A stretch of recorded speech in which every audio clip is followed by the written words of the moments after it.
Tempered a little by his more dovish presentation over at the BOJ. Either way, yields have been going higher as the market continues to ask, where is the top then for 10-year yields? Is it 0.5%? Is it 1%?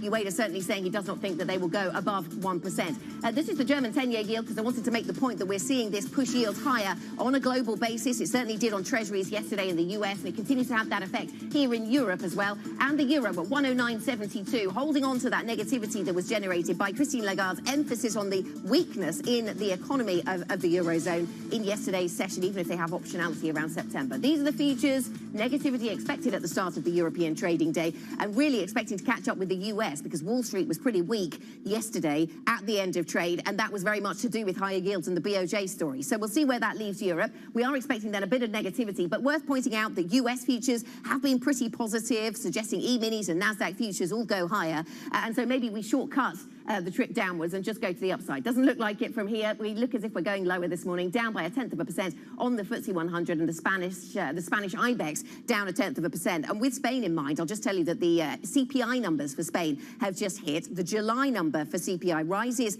2.1% year on year. That's against an estimate of 1.6%. So that is flying against the trend that we've seen of late, where the German regional data and the French data came in below estimates. So this is sending us in a different direction. But Spanish inflation wasn't really the area of concern when it comes to the Eurozone inflation story. As you could tell from those numbers, the Spanish CPI data has been very subdued compared to the rest of Europe because of action they've taken around energy prices. We're also getting a second quarter GDP reading out of Spain, rising by 0.4%. That is as expected. So that is as the market had anticipated. This follows on from better than expected GDP numbers out of France earlier on. So as they settle, you can see that the Spanish IBEX actually up in positive territory now, and the FTSE just into positive. The German DAX down by 0.3%. This is the movement in the sovereign bonds column that really has been generated as a result of what's been going on at the BOJ. So we see almost across the board, whether you're in Australia or whether you're in Europe, we're seeing higher yields coming through on sovereign bonds. Let's move on to the sector picture. We've had lots of earnings to talk about. I haven't mentioned that. We're a few minutes into the hour, and I have not mentioned the earnings story, but let's see where that leaves us on some interesting consumer stocks, in particular Hermes I'm thinking about. Of course, expectations for that sector have set pretty low after we heard from LVMH earlier on, specifically around the US business, and they came back with a counter that was much more positive on the United States. Those consumer stocks outperforming. Banks also doing pretty well today. We've heard from a number of banks, and buybacks certainly part of the theme. Sophia Horta-Acosta joins us once again from the Markets Today blog, and let me start with the earnings story. And Sophia, we're hearing a lot about buybacks at the moment from various parts of the European sort of reporting space. What are you hearing on that front? Yeah, exactly, Anna. We're blogging about that on the Markets Today blog. It's Standard Chartered and NatWest joining that trend. Very much a shareholder sweetener thesis going on here. Barclays did that yesterday. Shell did that yesterday.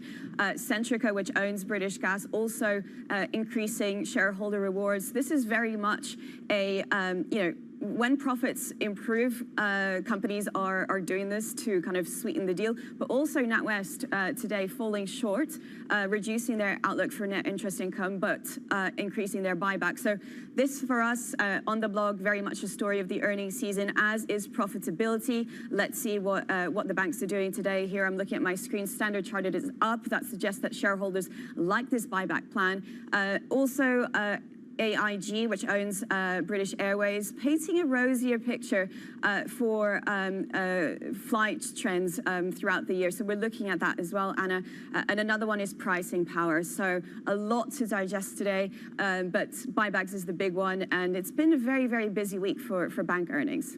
Okay, let me ask you about some of the any of the other themes that have caught your attention. Really interesting to look at the luxury sector with Hermes talking about growth in the United States better than expected. The NatWest story is fascinating, isn't it? Because it's all about the earnings, but it's also about the fact that the group level and Coutts now without a CEO. What else has caught your eye then, Sophia? So my colleague Dave Goodman, actually, he did a Control F on the earnings statement for NatWest, and there was only one mention of Alison Rose, not a single mention of Nigel Farage, which is very interesting. I mean, the bank clearly looking to move the narrative beyond the drama of this week.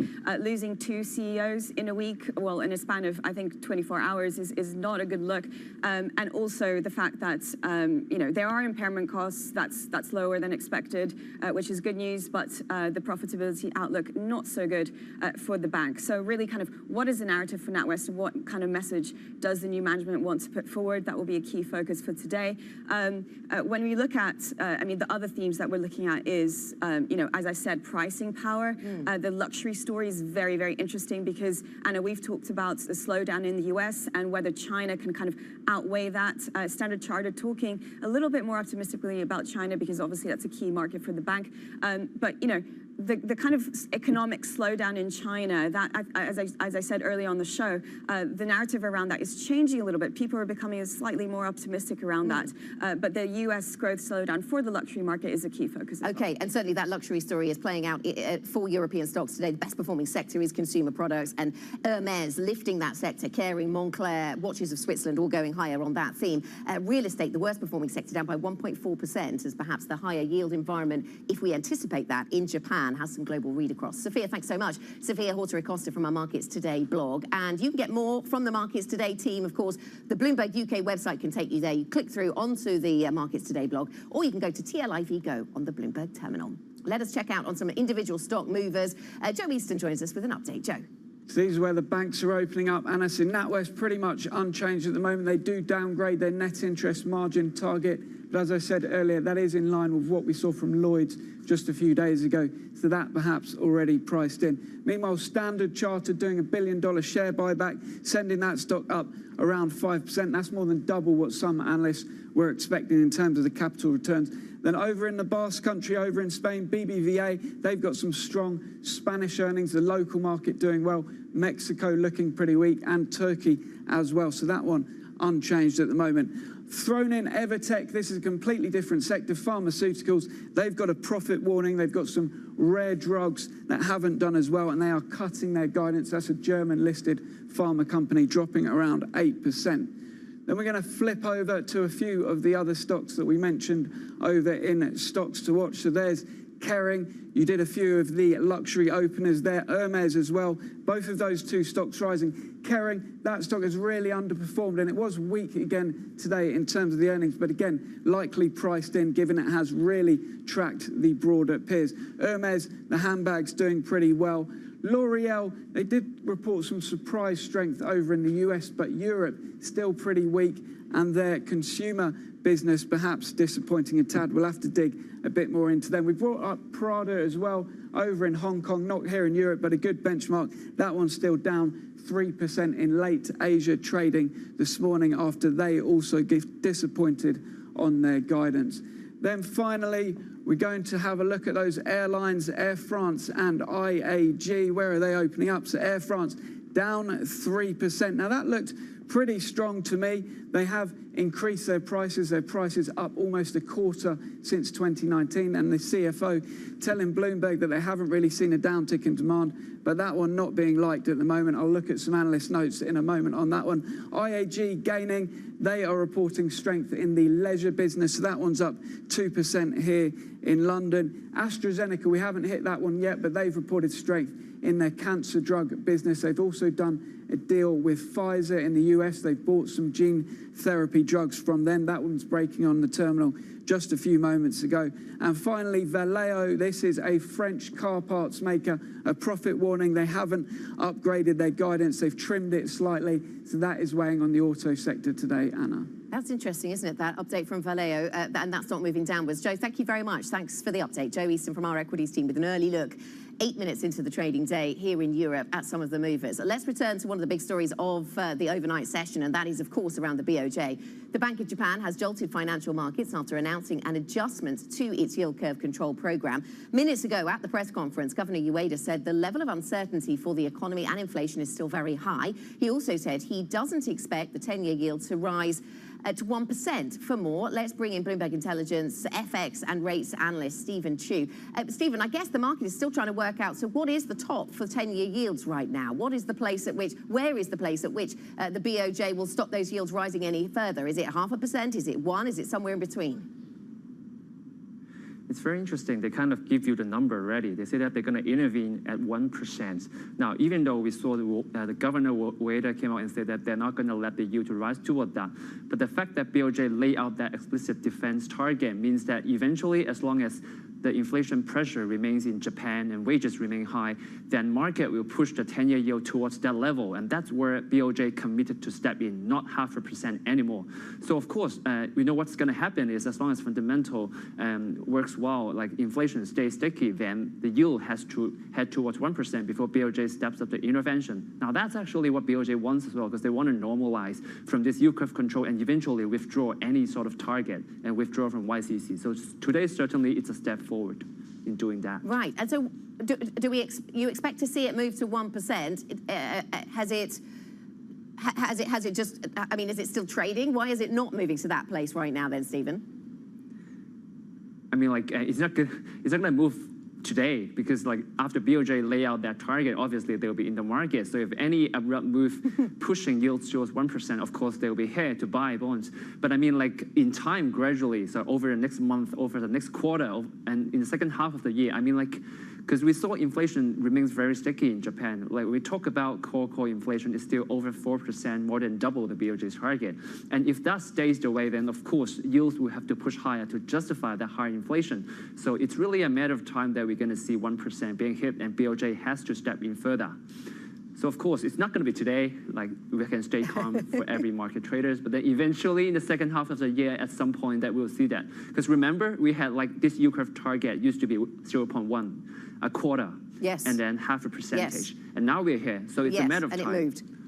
Thank you, Stephen. Yes. Thank you very much for answering my questions. Yes, he did talk about the level and the speed of those yield moves, didn't he? So yes, you can anticipate if it moved too fast towards 1, then that might get jumped on as well. Stephen, thank you so much. Bloomberg Intelligence, Stephen Chu with the latest on what's going on in FX and, well, in bond markets actually there around Japan. Coming up, the European Central Bank offers a downbeat assessment of a deteriorated economic outlook. That's as ECB President Christine Lagarde delivers a 9th consecutive interest rate rise. We're getting some comments actually from ECB officials this morning saying that the hikes to date are clearly having an impact. More on the ECB next. This is Bloomberg.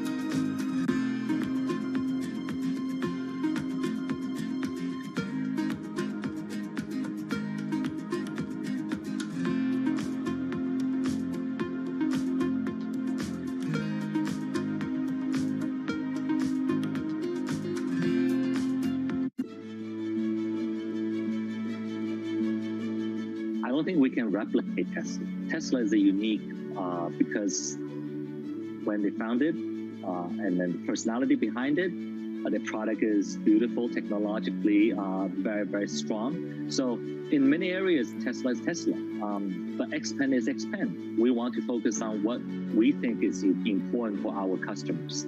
Our customer like beautifully designed vehicles, either it's large SUV or sports sedan.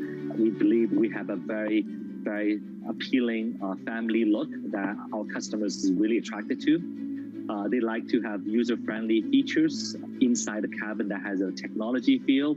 It's very smart. It enables them to really utilize the vehicle that's different.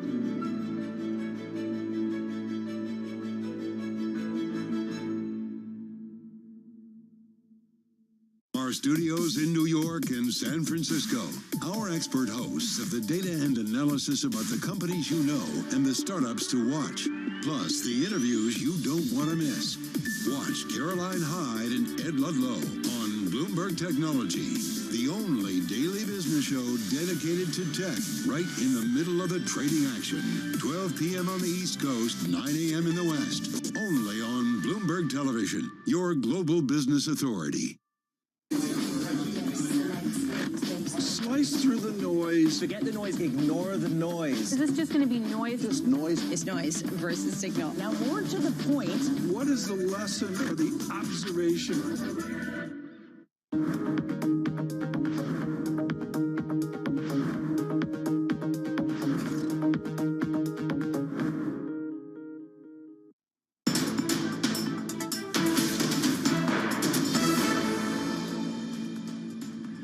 The rate increase today reflects our assessment of the inflation outlook, the dynamics of underlying inflation, and the strength of monetary policy transmission. The developments since our last meeting support our expectation that inflation will drop further over the remainder of the year, but will stay above target for an extended period. That was the ECB President Christine Lagarde speaking following the ECB's decision to raise the deposit rate by a quarter point to 3.75%. Another ECB rate move in September hangs in the balance then, perhaps. Joining us now is Annika Beneby, Senior Portfolio Manager at Julius Baer, with reflections on what's been an incredibly busy week, Annika, both around central banking and around the earnings stories. Let's start, as you just heard there from Christine Lagarde, with the central banking stories. Did you leave the press conference yesterday with the ECB or the ECB conversation yesterday thinking, well, they're not going to hike in September, the data is deteriorating pretty quickly in Europe and inflation's coming down, so that's it, they're done? Or what was your conclusion? Good morning.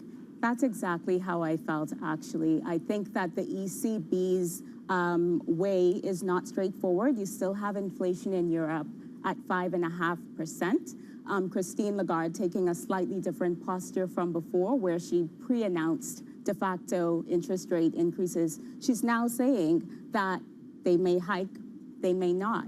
I think that inflation in Europe is going to come down further with a lag, and we do think that the monetary policy mechanism is working. You see import prices, producer prices trending downward, but also with the ECB lending survey, we saw very weak private credit demand. So I think that the ECB should pause in September and take more of a wait-and-see approach. I wonder what the ECB would make of the movement in bond markets this morning. So if that was the message that they wanted the market to take away, that perhaps there wouldn't be a hike in September, and they said as much, you know, they said they might, but they might not.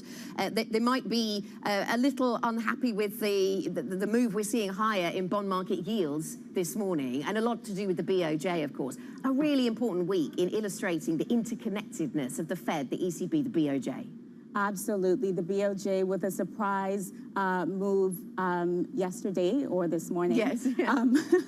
That's going to provide some competition for bond investment, right? With Japanese bonds becoming more attractive. Yeah, and so we're seeing that being reflected across global markets. Let's go to the earnings stories then, because we've seen a lot of earnings reports, and we've picked out a number of themes, as you have, Annika, and one of them seems to be buybacks. So many companies, we've seen it from the banking sector this morning, we've seen it from the energy sector earlier on this week, so many companies returning cash to shareholders. What have you made of that theme? Yeah, it's just reflective of the profits that these companies are making. They're now able to sweeten the deal, so to speak, for shareholders and shareholder returns. With the European banks in particular, we're seeing that. We forecasted that. And to an extent, that makes them quite a bit more attractive. Some of the other themes I'm seeing in the earnings, though, are some companies, well, we're seeing earnings surprises. Guidance is quite positive as well, surprisingly.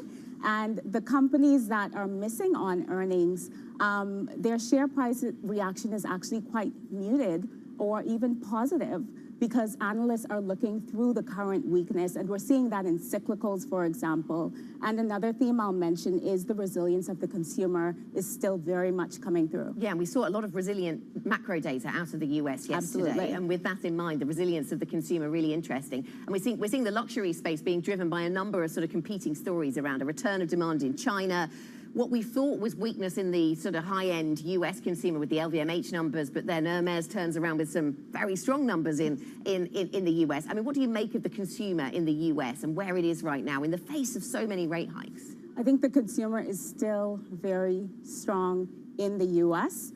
People are employed. There's an unemployment rate of 3.6%, and so they're spending, and we know that that consumption is driving economic growth, most of the economic growth, rather. And if I compare the consumer today with the consumer in 2008, for example, this consumer is employed, conservatively leveraged, and they still have lots of cash. So I'm very positive on the state of the consumer in the US.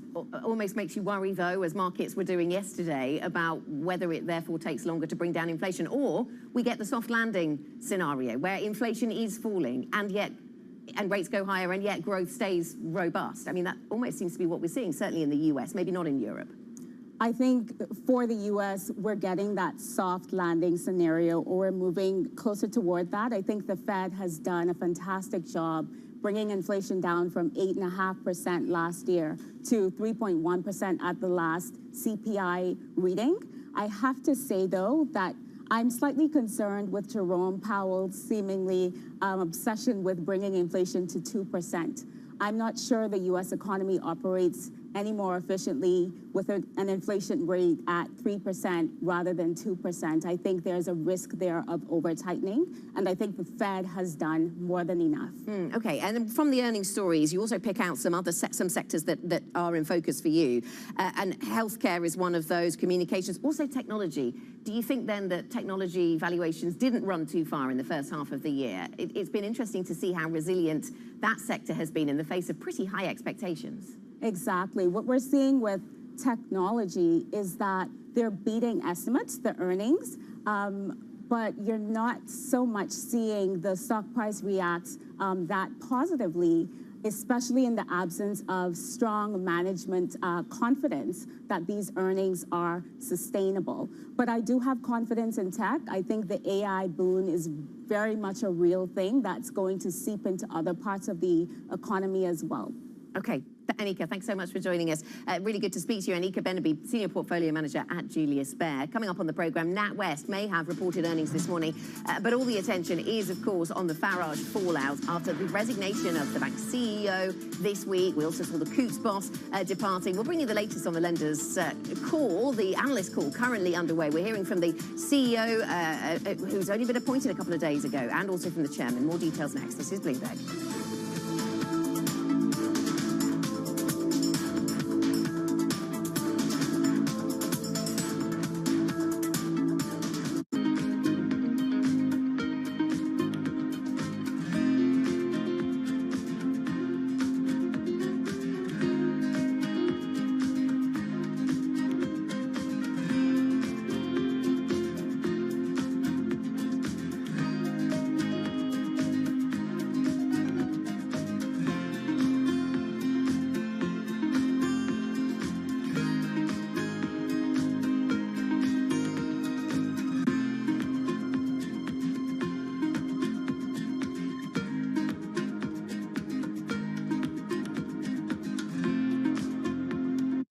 The deal was the brainchild of Apollo CEO Mark Rowan. In January, Apollo closed its $11 billion all-stock merger with Athene Holding. It had already owned 35% of the insurer. Here's what Apollo gets out of the deal. Assets under management. Apollo expects them to double to about $1 trillion by 2026. Much of that projected growth will come from the merger, and those assets are especially attractive to Apollo. Insurance companies typically go after much more modest returns than buyout investors. That will give Apollo more options for investing the cash. Athene is a steady provider of fee income. It has grown into one of the nation's biggest holders of fixed annuities, those retirement savings products favored by risk-adverse customers. The merger will also allow Apollo to simplify its governance. It gave up its dual-class share structure and adopted a one-share, one-vote plan. The hope is that will eventually lead to Apollo's inclusion in the S&P 500. How did Jeff Bezos realize you could sell anything on the internet? The web was growing at something like 2,300% a year. Anything growing that fast is going to be big. Why did Bill Gates create Control-Alt-Delete? Kind of become the poster child of, hey, couldn't you have made this stuff a little simpler? And what inspired Diane von Furstenberg to create the wrap dress? The wrap dress created me. On the David Rubenstein Show, I uncover the untold stories of the world's most successful leaders, right here on Bloomberg. Welcome back to Bloomberg Daybreak Europe. Good morning, good morning. This is Bloomberg Surveillance. Welcome to Bloomberg Markets, trying to open. This is Bloomberg Technology. Welcome to Balance of Power. This is Bloomberg.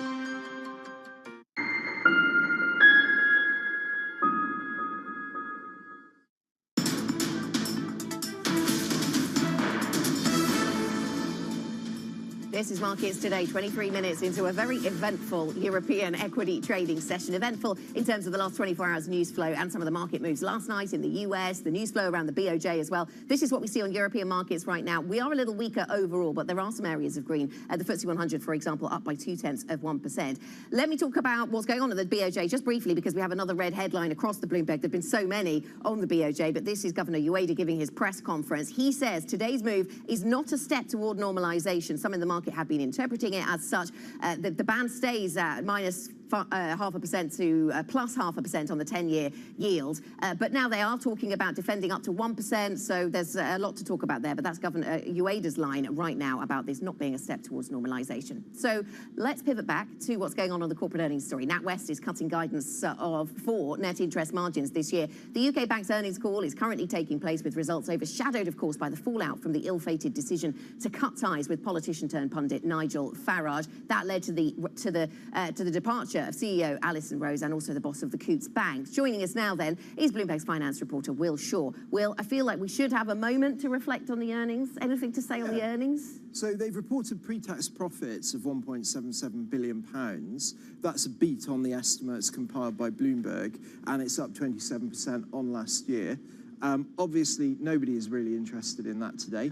The call is going on at the moment with the media and the top executives at NatWest. I've just come away from that call now. Howard Davis, who's been under pressure over his job, has been speaking.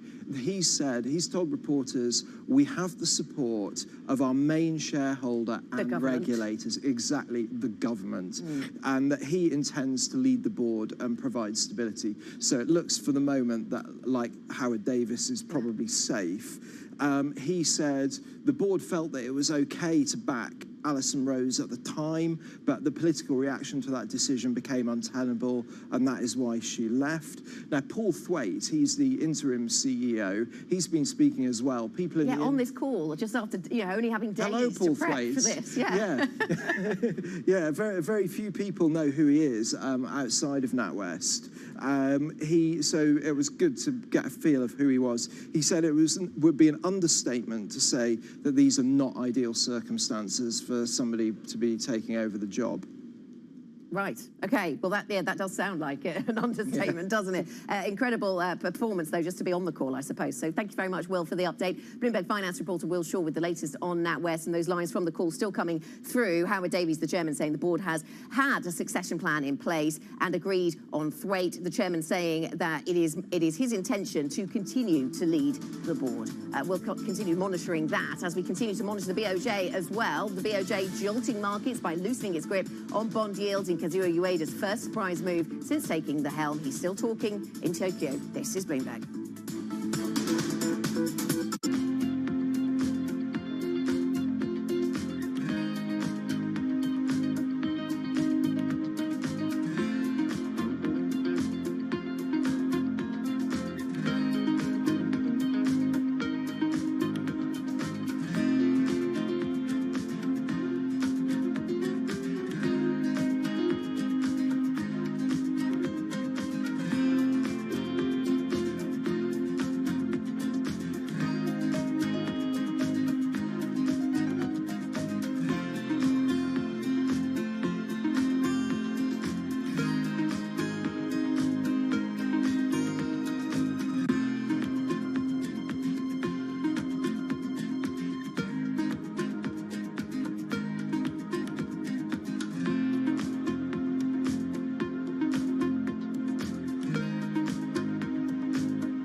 So is there more pressure when you're trying to win a basketball championship than when you're trying to please investors? Where's the greater pressure?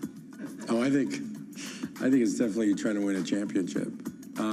It's hard because a lot of, like when you invest, and you know this, when you're investing, you can control a lot more things. When, you know, on a basketball court, you can't control whether somebody's going to make a shot. You've got to get lucky. And what's the greater pleasure, making 5 times your money on a distressed debt investment or winning the NBA championship? They're both fabulous. I wish I could do one each year. That would be great. But I think there's a great feeling in being right on an investment, that you've done a tremendous amount of work and you've made money for your clients, which I think is great. I think winning a championship it's a very surreal feeling because there's a whole city or state that is actually behind you. You know, we had 70,000 people at the finals, and we had them all outside. You had 17,000 in the stands, and then literally like 60,000 people outside. And when we won, like just the joy that you had brought to the city was phenomenal.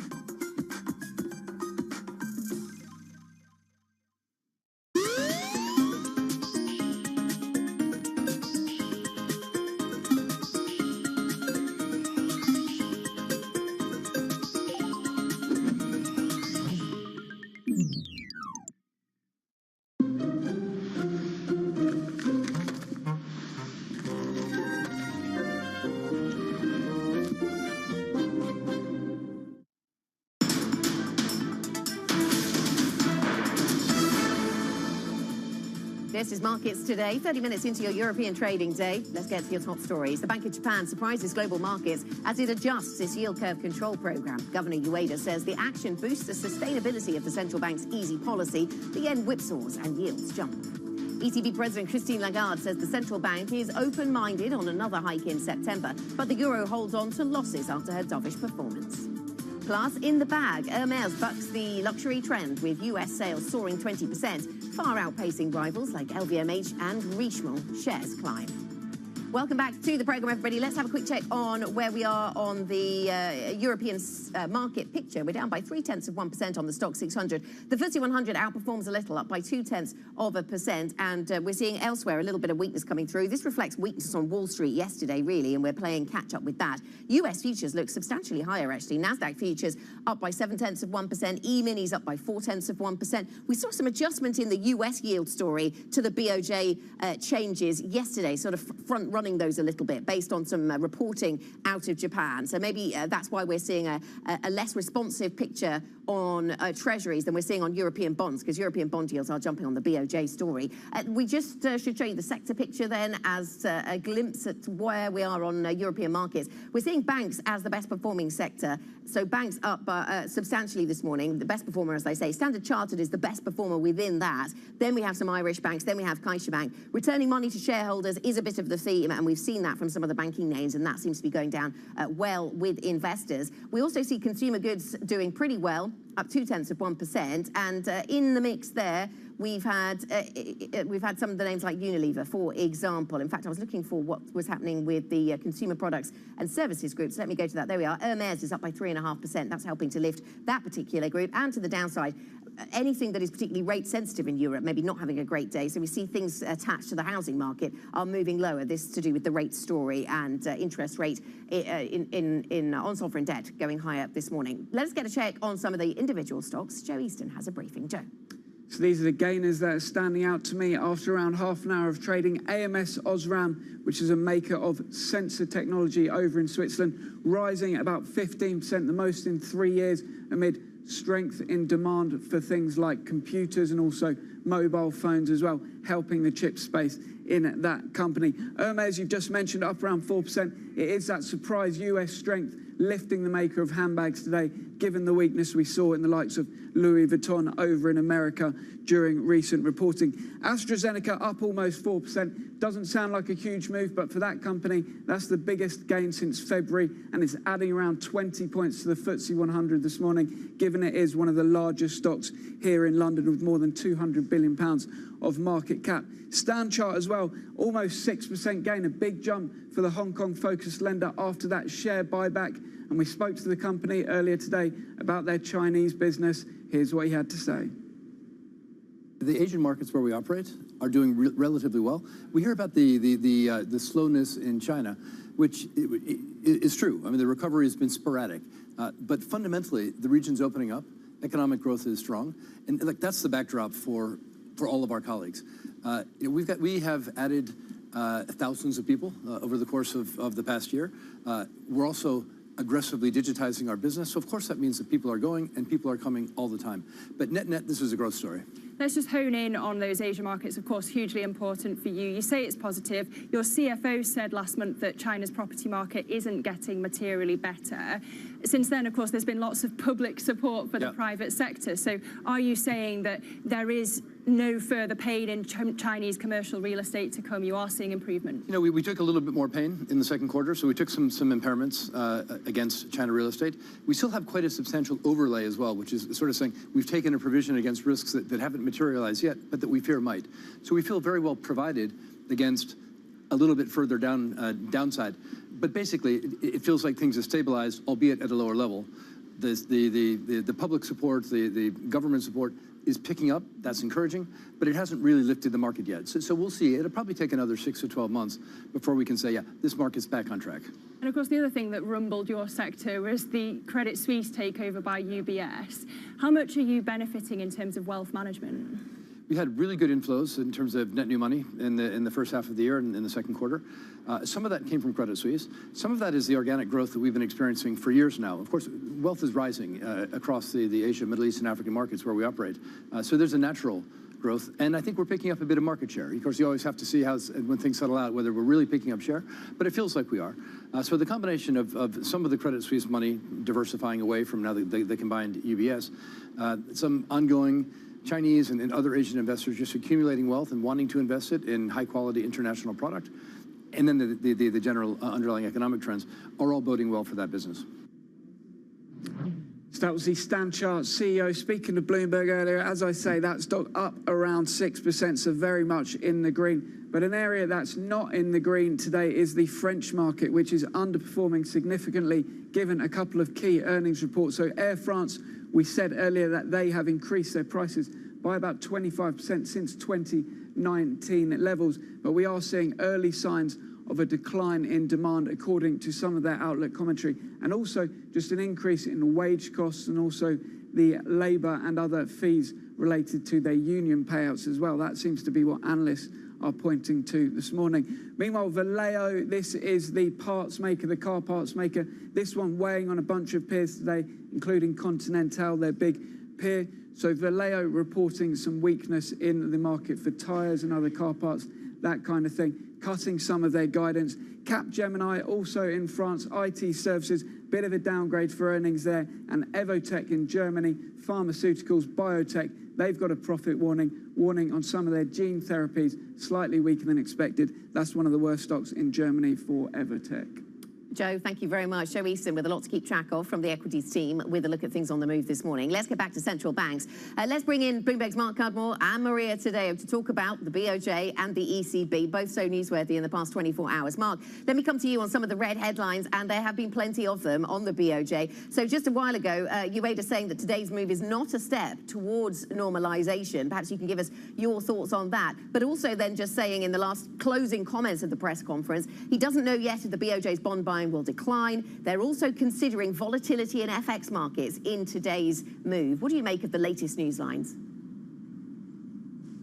It's actions versus words. I think, you know, Ueda's trying to communicate that this isn't policy tightening. And in fact, he's emphasized they're willing to take more easing measures if they've needed. He's really talked about how this is making their easy policy sustainable. I think there is a sense of truth there, but it cannot remove the fact that the short-term impact is that we've got higher yields and likely higher yields again in the coming weeks. And I think that is the real impact right now. What he's trying to push back against is that the market interprets this as such a tightening that it then threatens the whole inflation environment that he's trying to engender. And that is why Ueda has delivered a move which is a small bit of tightening. It is a step towards normalization, but he does not want to communicate that with the rhetoric because he does not want traders to run further in that line.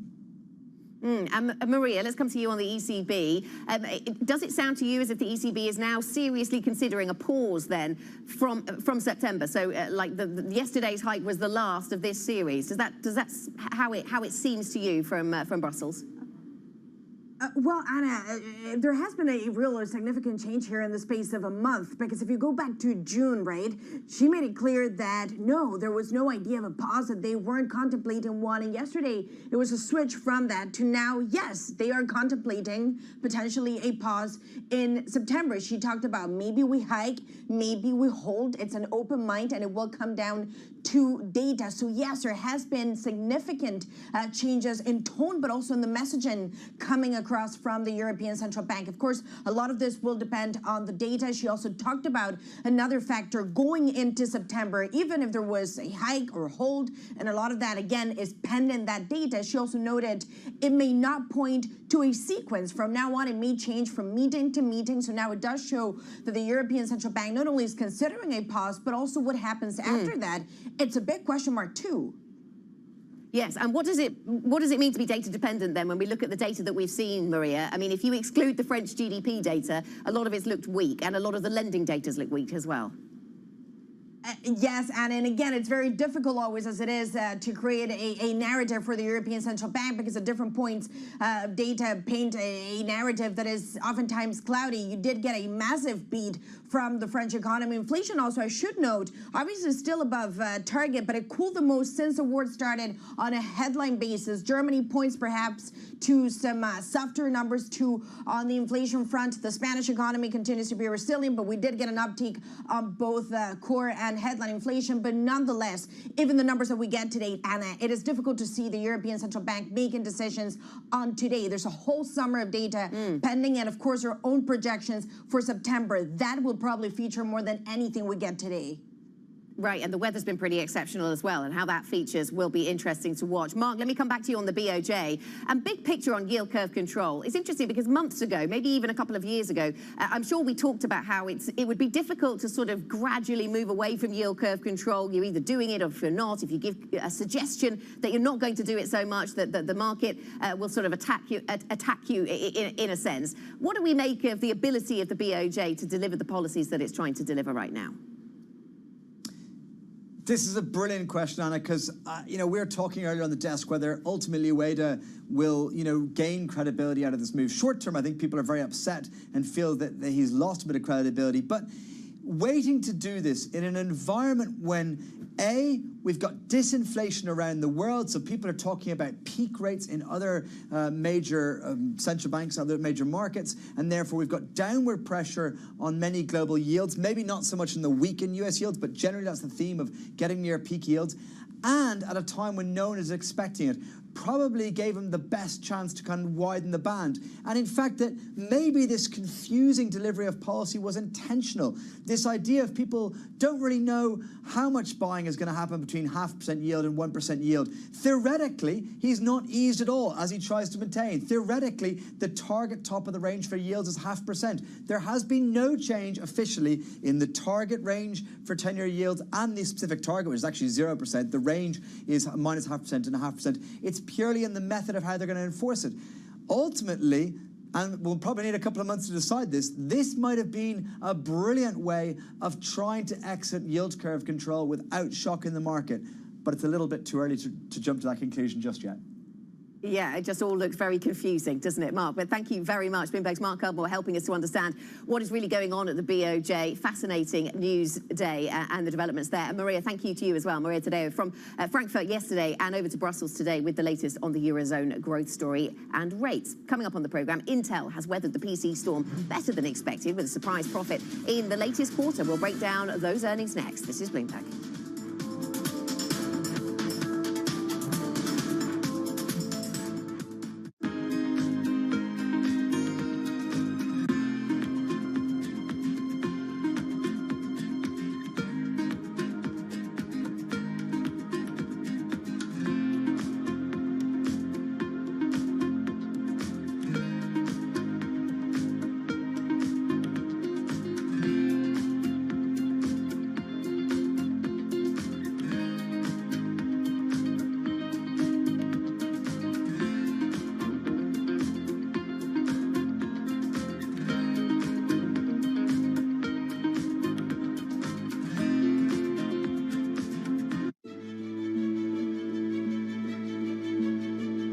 what do you like most about your job? I think the people. I mean, ultimately, we're a people business. A lot of what my job is as CEO of the company is to give those people sort of motivation, to tell them where we're going, to encourage them to come up and do their best work, to encourage them to collaborate. Sometimes you sort of think you're almost a psychologist, as you are a business leader, I think, sometimes. And so what's your best piece of advice? I love pitches. I love being sort of leading from the front, if you like, and spending times with teams. I love to see the work that we're doing. When we pitch for a piece of new business, often when we come together. So I guess I try and put myself in the seat of the client. And what's the client going to think when they see this work? Are they going to be excited? Is it going to turn their brand around? How's it going to resonate with their consumers? So as much as possible, I think probably I try and play that role.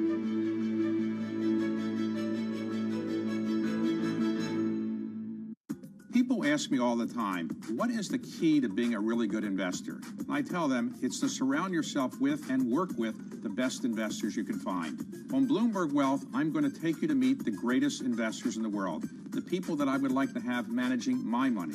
It's a hurricane over real estate right now. We're in the Category 5 hurricane, and it's sort of a black cloud hovering over the entire industry until we get some relief or some understanding of what the Fed's going to do.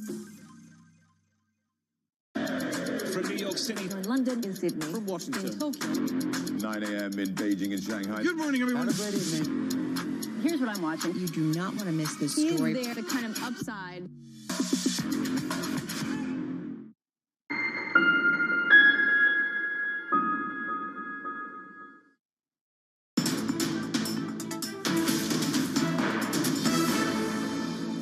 It's incredibly early in its life cycle. This is not something that we expect that we're going to monetize in the near term. We know when we launch new consumer experiences that there is a playbook around all of the product foundation work that needs to be done, around core features that users will ask for, being responsive to things that users are looking for in the product, scaling it over time to a much larger user base, focusing on driving increased engagement and retention. Those are all things that we're going to need to do, in advance of thinking about monetization. But it's a playbook that we've executed multiple times, and we're excited for the opportunity to do that again here. Susan, I think I'm right in saying you were Facebook employee number 400 and something, 408. How has the launch of Threads compared internally to bringing in Instagram, WhatsApp, the launch of the hardware business and Quest? So I joined then Facebook back in 2008 when there were around 400 people here. And so I've seen us launch a lot of things over the course of that period. Now, some of those examples that you mentioned, like Instagram, obviously were already popular apps when we acquired them. But I think that over the course of that time, we've learned a lot of things about how to bring products to market, thinking about the trade-offs between standalone apps or features within existing apps. We've learned a lot in our growth playbook and how to drive engagement and retention. And I think we're going to bring a lot of those lessons to the way that we execute against our vision for Threads. Caroline asked you about the inbound interest. Your existing advertisers saying, hey, Susan, when can I put something on the Threads platform? I know you're being conservative and careful about the development, and that Mark emphasized a lot of product work needs to be done as well. But how do you see the roadmaps for Threads going? How do you change the product so it is monetizable? Well, we're excited, obviously, that there is interest, both in Threads, the consumer product, and of course, the eventual prospect of advertising on it. But it's really just too early, I think, to be very specific about what the ads business on Thread will look like in detail. We're really focused on executing on the consumer experience first, making it a great and productive and friendly place for people to have public conversations, growing it to scale, investing in the features that people want, and we'll get to monetization at the right time. That was the Chief Financial Officer of Meta, Susan Lee, speaking to Bloomberg's Caroline Hyde and Ed Ludlow there. Now, shares of Intel, sticking with the tech theme, surging in after-hours trade in the US after the chipmaker declared an end to the PC slump and said the second half of the year will show that its long-awaited comeback is underway. Joining us now from Bloomberg's Berlin office, our Berlin-based tech reporter, Aggie Cantrell, who casts her eye across these global tech themes for us. Aggie, the return to profitability was welcomed then by investors. Take us through this turnaround. Yes, Anna. So Intel has seen a decline in sales for 6 straight quarters. So for a long time now, it's really seen that the bearish case for the company was the right one. And investors had seen that for several quarters now, that they were making the call that this company was lagging behind some of its competitors. But really today, what Intel has been saying for quite a while when it comes to, we're seeing green shoots in the PC demand market, we're seeing an end to this slump in demand in PCs, and also that things will be improving in the second half of this year. It turns out Intel was probably right, and it seems like they're managing to turn it around. So now we're seeing the investors having to change their position on this company to a large extent, especially when it comes to the guidance that Intel has given. It looks like they may really be pulling off this turnaround when it comes to the renewed demand in PCs. Okay, and in 2023, Aggie, there are chips and there are chips. Can Intel benefit from the pull towards AI that has so boosted NVIDIA? Yes, so this is a big question for Intel, and this is something that investors will still want to see going forward. It is seen that they really are a laggard in this space. We've seen NVIDIA and AMD being boosted as essentially so many big tech companies were retooling their data centers in order to deal with the huge amount of data coming from AI and the huge amount of processing that we needed to go into that. And so Intel is in a bit of a difficult position here because they're more focused on the personal computer market. But Pat Gelsinger, the Intel CEO, said yesterday that he thinks that in the long run, there is a play for NVIDIA in AI, because maybe as people start using AI apps on their own computers more and more, they won't want to be waiting for a response from something that is in a data center miles away. They'll want to be able to have the efficiency of being able to do it in-house on their own computers, and that if they can retool those computers to have those AI capabilities, that might be a benefit for NVIDIA in the for Intel in the long run. Aggie, thanks so much. Bloomberg's Aggie Cantrell with the latest on Intel and the sector. Coming up an hour into trading, we dig into the biggest market drivers. This is Bloomberg.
Sports and money.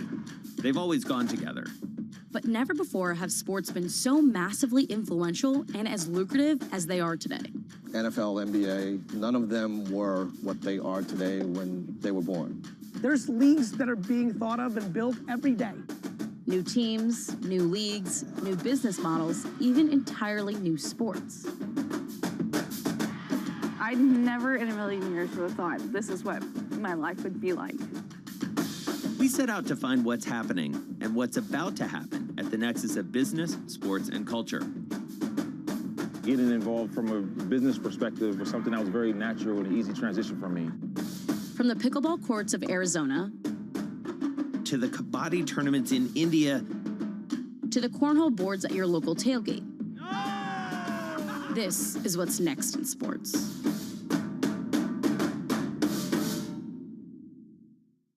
Markets countdown in Europe. From the financial centers of the world, Bloomberg Markets European Close with Guy Johnson in London and Alex Steele in New York. Real-time numbers, real-time analysis. Weekdays.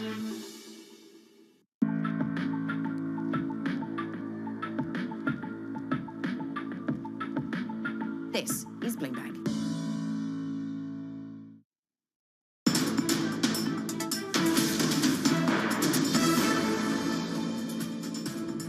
Welcome back to Markets Today. 53 minutes into your trading session, and it's a little bit sluggish on the overall European picture, down 0.3% on the Stock 600. The FTSE 100 up 0.25%. The IBEX also in positive territory, I can report. So pretty mixed, actually. But US futures pointing a lot higher. To some degree, we're reflecting negativity of yesterday on Wall Street, which developed after European markets closed. And that was, to some degree, driven by the BOJ. Let's talk about what is driving markets then over the past very eventful 24 hours. Eddie van der Velde joins us from our Markets Live team. Eddie, very nice to have you with us. Let us start with the European economy, because we heard from Christine Lagarde yesterday, yes, hiking, but and keeping the options open for September, but also emphasising the deterioration that we've seen in European data.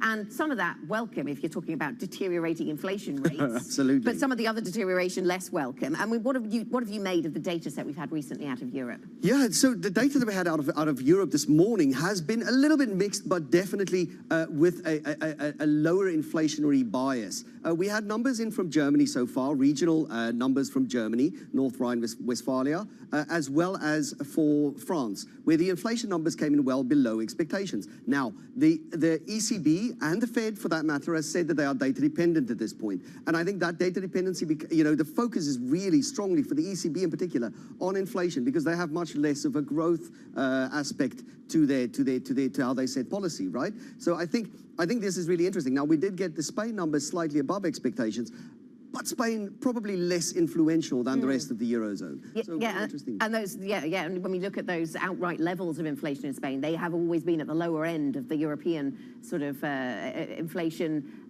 continuum, if you like, haven't they? Or certainly during this period of higher inflation rates. So you mentioned Germany. We had that CPI for North Rhine-Westphalia, as you say, came in below estimates. And we're going, at the top of the next hour, we're going to get a whole host of other regions of Germany reporting data. Then we wait till later on to get CPI. We're also going to get German GDP. We'll see what kind of picture that creates, because for the ECB, they don't have a growth mandate, as you suggest. So this could, if they are minded to hike again because inflation remains above target in September, they could be hiking into serious weakness. Yeah, I think so. I think we've seen that from the PMI numbers that we've had from there already. I mean, Europe as a whole, the composite number is now below 50, and we are looking for a small contraction in Europe, unlike in the US, for instance. But I do think that Europe will keep its eyes very firmly fixed on the inflation numbers. Now, I do think that as inflation comes down and they see that weakness in the economy, that takes a lot of pressure on Lagarde and co to just take the foot off the brake pedal a little bit and give the economy some room to breathe. Okay, Eddie, thank you very much. Thanks to Eddie van der Velde from our Markets Live team. Remember, you can get up-to-date analysis and insight from Eddie and the rest of the Markets Live team.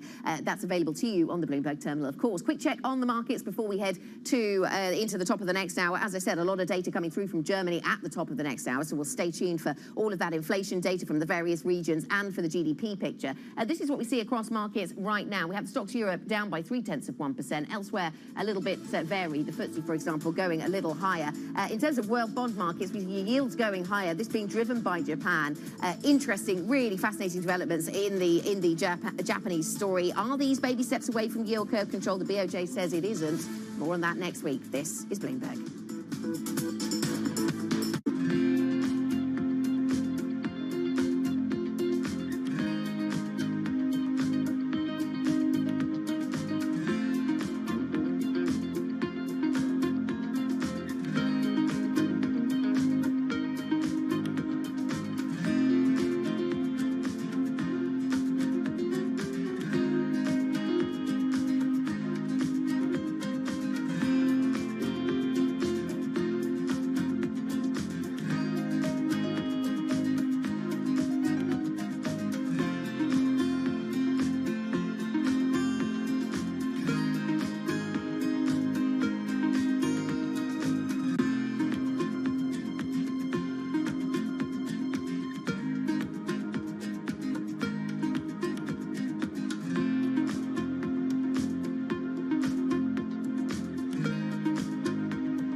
race relations in the United States are much better than when you were growing up in Mississippi, or do you think we've made less progress than you think we should have made?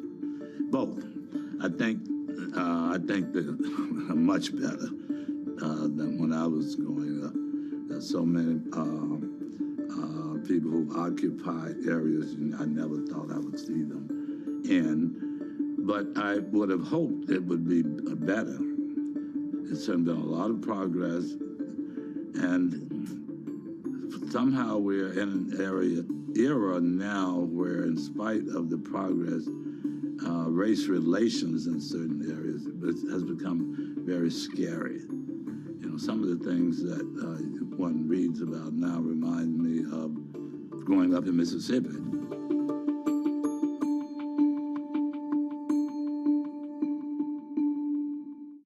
The top names in global leadership are on Bloomberg. We have reformed the whole ecosystem around attracting foreign direct investment. To get everybody to the table was the most difficult thing. Now we're here.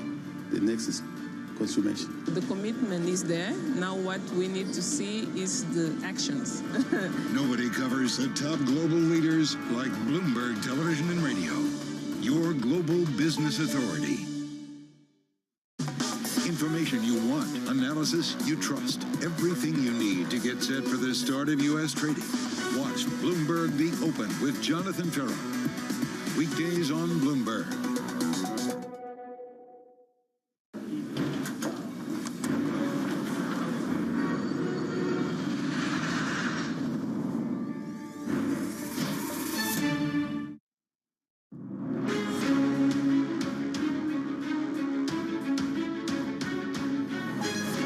Newsmakers and market movers. This is The Pulse with Francine Lacqua. A very good morning and welcome to The Pulse. I'm Manish Krani in Dubai. Here's what's coming up on today's program. The Bank of Japan surprises global markets as it adjusts its yield curve control program. The yen whipsaws and yields jump. France's inflation eases even as Spain's unexpectedly accelerates. This after Christine Lagarde says the ECB is open-minded on another hike in September. Plus, in the bag, Hermes bucks the luxury trend with soaring U.S. sales outperforming its rivals, LVMH and Richemont. The shares jump. A very good morning. Oh, to have a Birkin bag in your cupboard. That's the complete inflation hedge. More on that in just a moment. To the European map, we're grappling with an implosion in rates, an implosion in prices, I should say, and a spike in rates. This is the map around the world. We've also got a heap of inflation data to come through. I should just tell you that Germany's second quarter GDP, it's a flash reading. It's unchanged from the estimate of plus 0.1%, but we are getting inflation prints coming through. You had North Rhine-Westphalia earlier. So what have we got? In Hesse, I can tell you it's pretty much on the money. Month on month, just a slightly higher, plus 0.3%. In Bavaria, it's actually higher, plus 0.4% on the month, and year on year comes in at 6.1%. So you are just seeing a mixed bag on the inflation, but for the moment, no dramatic drop into a deeper recession in Germany. As I say, Hesse consumer prices rose by plus 0.3%. We will get to that in just a moment. So as I say to you, you have a number of things to grapple with this morning, not least the fact that you've got German two-year yields imploding again. So, rising again. You are just seeing a whole new narrative coming in here across the bond markets. You've got Japanese government bonds really in a volatile spin, the most volatile we've seen on the JGBs since 2008, and this isn't the fundamental reason why. This is Martin Malone at Orly. He said yield curve control, the JGB peg is effectively gone. The Bank of Japan is just playing with the market. The radical bit are the inflation dynamics. Now, this is the bond markets for you, the very first reaction. This is the largest change since Kuroda kicked off his easing in April 2013. The July 2023 reversal is because of Japan's booming and inflation dynamics. They are rampant. Now, with that re-rating goes the biggest question you must ask yourself overall, is the carry trade under pressure now as you see the potential? This is the dollar up now at this stage. We've had a hugely volatile session. Of course, the euro yen was pretty resplendent yesterday. You saw a dramatic move, one of the biggest moves since March. Sterling yen, again, coming back to flat, and the dollar up this morning, as you can see. So it has been a hugely a hugely violent set of swings.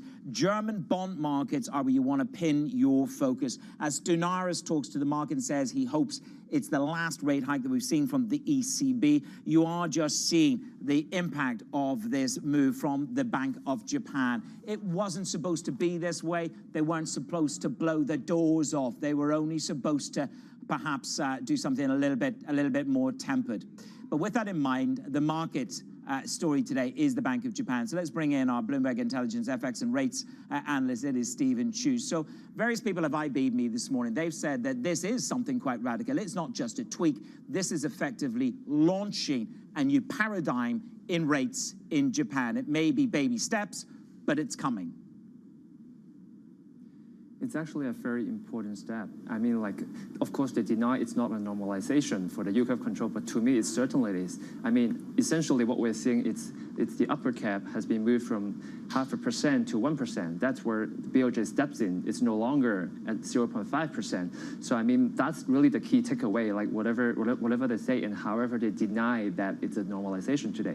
Now, it's quite interesting that they said they're going to keep the 10-year anchor at 0%, and the band also 0.5%, around 0%. So that's unchanged. They want to inject a dovish spin in that regard. But the fact is that now the BOJ will no longer intervene, or they're not committed to intervene at that 0.5% level. It's really the 1% that matters. So at the end of the day, it's really a shift in the yield curve control. So I think we are getting closer to the exit. Now, I don't know whether it's going to be in the second half of the year or early next year, but it's certainly closer, because otherwise it will be even more complicated to convey the message, because right now we have like 0%, 0.5% band, and also that 1% real cap that BOJ is watching. So what next? I mean, like eventually, I think the ultimate goal is to take everything away and remove away from yield curve control. That's a matter of time. It is, and various people have sent me IBs this morning saying, look, if you look at the inflation dynamics, it's behaving like the 1970s in the oil crisis and the 80s boom. What does it say about the future policy direction for the Bank of Japan? They want to play up this dovish tilt that they'll come in and buy bonds at 1%, but that's quite an extreme move. If you look at JGBs this morning, 0.56, so we're nowhere near that limit that the BOJ has set. I just wonder why we haven't immediately tested that. I mean, like the fact that market may know the BOJ is in the market, so that's why they're not pushing yield all the way from 0.5% to 1%. But it's just really a matter of time. Because if you remember, we start off yield curve control at 0%, and then we moved to 0.1 a quarter, and then to 0.5% last December. I mean, eventually, as long as fundamentals plays along, inflation remains sticky in Japan, you will have to head to 1%. I mean, even Bank of Japan gives you that level. Like people may be expecting 0.75% today, but then they get like 1%. So that's why it's a doable target. And if you look at the data, it certainly supports inflation to remain sticky as well. Because say the core inflation, which is the CPI excluding fresh food and energy, which is what matters to the Bank of Japan, has remained stubborn at 4.2% in June. And it's like more than double the BOJ inflation target. So if that's not coming down, then certainly the yield will have to reflect that development. And the 10-year yield will have to drift towards 1%. So again, it's a matter of time. And it's a matter of time for Bank of Japan to really want to move away from yield curve control.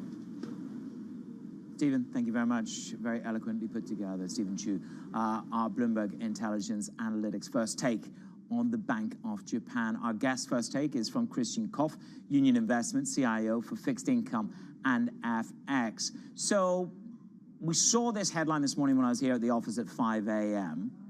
and just after that, I should say. But here's the issue, isn't it? It's super core inflation. This is reminiscent of the 1980s inflation. Do you think people out there really quite understand how virulent inflation is in Japan? This is what's bounced them, isn't it? Well, I do think so. I mean, if we read the communication that we got from the Bank of Japan today, they made it clear that there is an upward drift in wages. There's a change in the price-setting mechanism in the economy, in the markup prices that companies demand. So there is a broad recognition that inflation is rising in Japan, and especially core inflation in the Tokyo area, which was released this morning, has risen again to the surprise of many.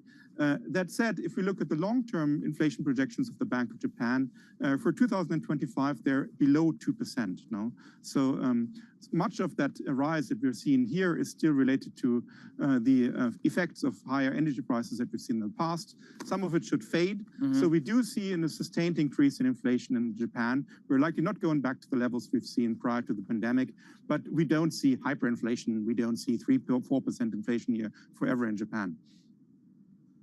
Okay, I suppose that is what makes a market. We really are trying to grapple with what happens with the yen. In the very first instance, the yen eased. Then we had this miniature rally. We're back in the easing mode again here. I stood back and I said, look, there's two things that I need to understand. If I'm looking at risk today, is this the beginning of the end of the carry trade? And is that what I need to focus on in the FX world? In other words, that filling up my swag bag with borrowing in yen and buying everything else in the world. Not everything else, but those higher yielders. Okay, Manos, thank you very much for that question. Let me give you some investment advice here, yeah? And let's start with this question, is this the beginning of the end of the carry trade? That has a lot to do with what is happening to Japanese yields, no? So Governor Ueda gave a press conference this morning, and he said he does not expect yields to rise, 10-year yields to rise to 1%. So actually, he doesn't agree with the take that we've just heard from your Bloomberg Intelligence expert. He does not see yields rise to 1%. Why does he not see yields rise to 1%? I think the answer to that is twofold. First of all, today's move was very well telegraphed. Maybe not to the international audience, but I had a chance to speak to very senior Japanese risk takers 2 months ago, and they were all getting informal advice from the Bank of Japan that something is coming up. So I don't think this was much of a surprise to people in Japan. Second, if you look at the level of yields that you have today in Japan, 0.56% on the 10-year Japanese government bonds. That is much more than a Japanese investor would get by buying treasuries or by buying German bonds on a currency hedge basis. Yeah, it's actually more than 100 basis points more than what you could get from buying other bonds on a currency hedge basis. So for a Japanese institutional investor that looks for a safe asset, JGBs are still the asset of choice. It is the highest yielding asset out there for them. And this is why I personally don't expect 10-year yields in Japan to rise to 1% anytime soon. Yeah, and I don't expect the end of the carry trade. Okay, that's interesting. I mean, just very briefly before we square off on this, we're going to return. We're going to come back to you then. So you don't think we're going to see significant repatriation flows from Aussie rates, British rates, US rates? That's not on the cards. Nope, that's not what we expect. I think, if people were to do, well, there may be some small repatriation, but that has already happened. No, I mean, if you look at the yields that investors in Japan are facing, they earn much more on the domestic assets than on the foreign assets. That hasn't changed much, so there may be some slight repatriation flow, but not much really. Okay, let's see where it goes to. The day they test the 1% yield will be interesting. Christian Koff, my guest this morning on Union Investments, from Union Investments, first take on the yield curve control narrative. We're going to talk about the ECB president, Christine Lagarde. Her downbeat assessment of the euro area economy, that is next on Bloomberg.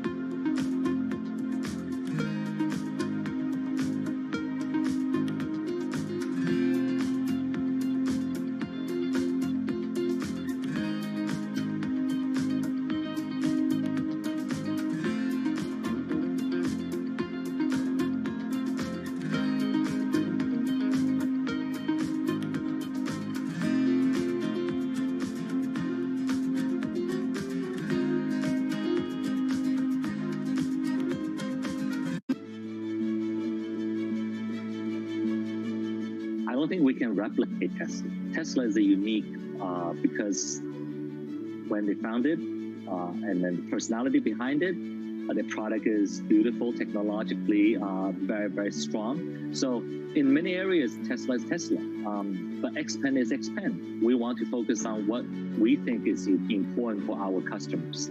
Our customer like beautifully designed vehicles, either it's large SUV or sports sedan. We believe we have a very, very appealing family look that our customers is really attracted to. They like to have user-friendly features inside the cabin that has a technology feel. It's very smart. It enables them to really utilize the vehicle that's different.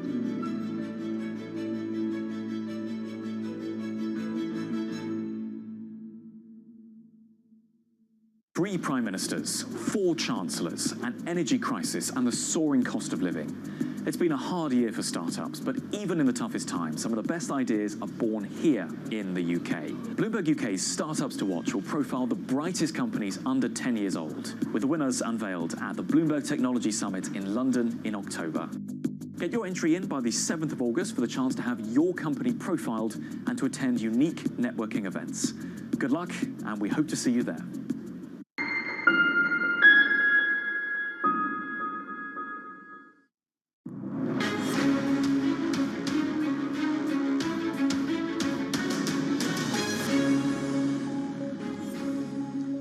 The ECB hiked by 25 basis points yesterday, pretty much as expected. The president there, Christine Lagarde, left the path open as to what comes next. Let's get to Maria today. She's on the ground.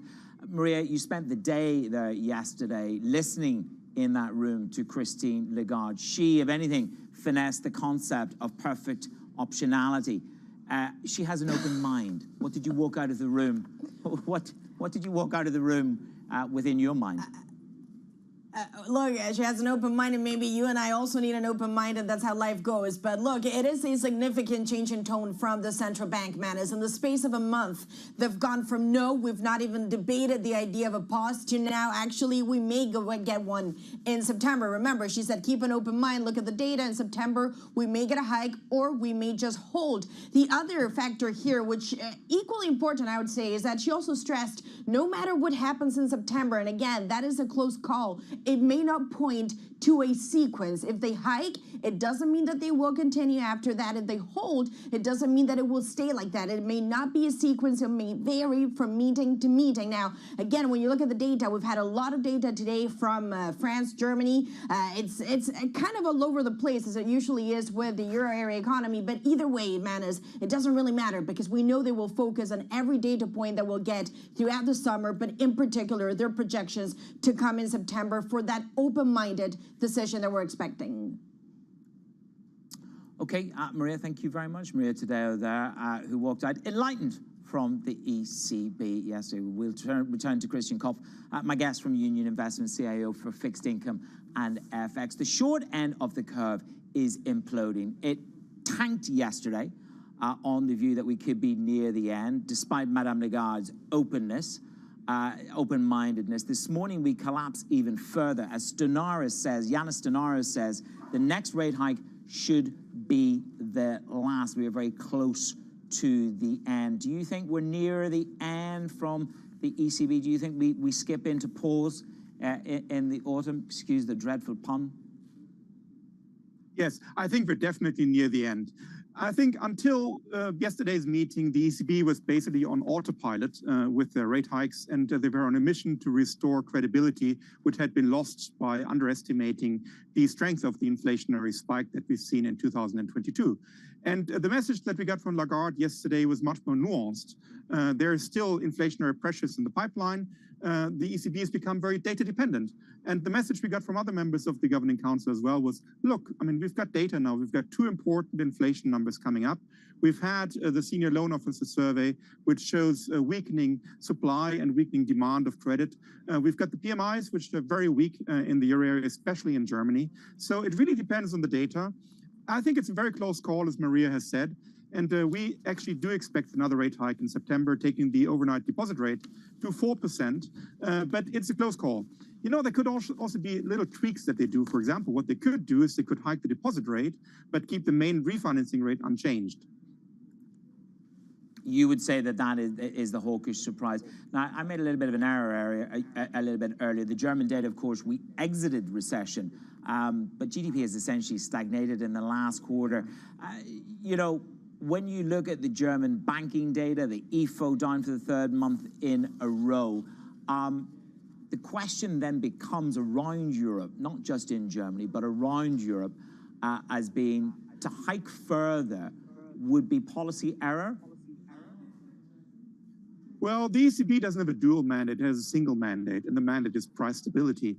And the numbers we're getting here on the inflation front are not that great. I mean, in the state of Hessen, where Frankfurt is located, where I live, we had annual inflation numbers today at 6.1%. In Germany's most populous state, North Rhine-Westphalia, we've had inflation numbers about 10 minutes ago at 5.8%. These numbers are not great, no? They're a far cry from the 2% inflation target that the ECB has. Also, if you look at the inflation projections that the ECB has put out, they're still expecting core inflation above 2% in 2025. So we're not out of the woods here when it comes to price stability. And it's true that the economy is slowing down quite hard. I'm not so sure that Germany is really out of the recession, you know. I mean, who knows what will happen in the third quarter. So the economy is definitely weak, yeah. But there's still some upward pressure on the prices. So on balance, I think given the single mandate that the ECB is pursuing, I think they will most likely hike again once more in September to take the overnight rate to 4%. And since you're the bastion of FX and rates, I'm duty bound to say the short end of the curve is getting demolished. Is that what's dragging the euro lower, and do we go significantly lower? Briefly. Yes. So the euro has been dragged lower by that movement in rates. And, you know, we've had a long call now for quite some time that the euro is on an appreciation trend. It moved all the way to 110. We're quite happy about that. We thought it was going to move a bit higher. We still think that this divergence in monetary policy between the Fed and the ECB is in play. We think the Fed is over now. Okay. They're not going to hike any further. But the ECB may and will probably hike again in September. And if they do, then I think there will be upward pressure again on the euro. Okay, let's keep an eye on that, Christian. Thank you so much as ever, Christian. Kopf, Union Investments, CIO, and Fixed Income FX from a garden near you in Germany. Coming up, NatWest may have reported earnings this morning, but all the attention is on the Farage fallout, the resignation of the bank CEO this week. We bring you the very latest twists and turns from NatWest.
Was the brainchild of Apollo CEO Mark Rowan. In January, Apollo closed its $11 billion all-stock merger with Athene Holding. It had already owned 35% of the insurer. Here's what Apollo gets out of the deal. Assets under management. Apollo expects them to double to about $1 trillion by 2026. Much of that projected growth will come from the merger, and those assets are especially attractive to Apollo. Insurance companies typically go after much more modest returns than buyout investors. That will give Apollo more options for investing the cash. Athene is a steady provider of fee income. It has grown into one of the nation's biggest holders of fixed annuities, those retirement savings products favored by risk-averse customers. The merger will also allow Apollo to simplify its governance. It gave up its dual-class share structure and adopted a one-share, one-vote plan. The hope is that will eventually lead to Apollo's inclusion in the S&P 500. The names that move markets are on Bloomberg. China has seen slower growth than they expected. Many countries do depend on strong Chinese growth to promote growth in their own economies. For the United States, growth is slowed, but our labor market continues to be quite strong. I don't expect a recession. I think we're in a good path. Nobody covers business like Bloomberg, your global business authority.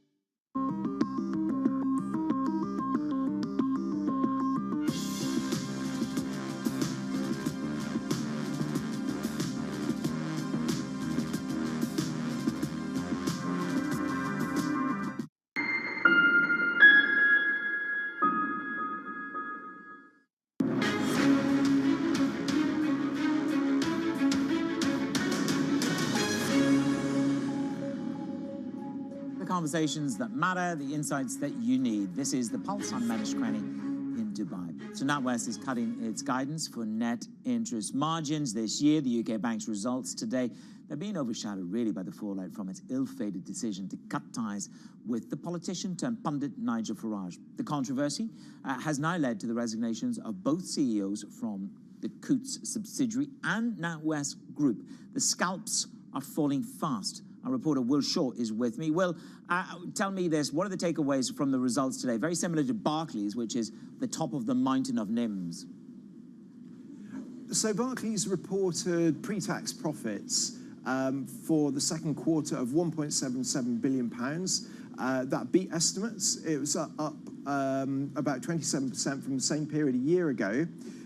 They also cut their guidance for net interest margins, so there was good news and bad news for investors. Ultimately, though, nobody is really watching this at the moment.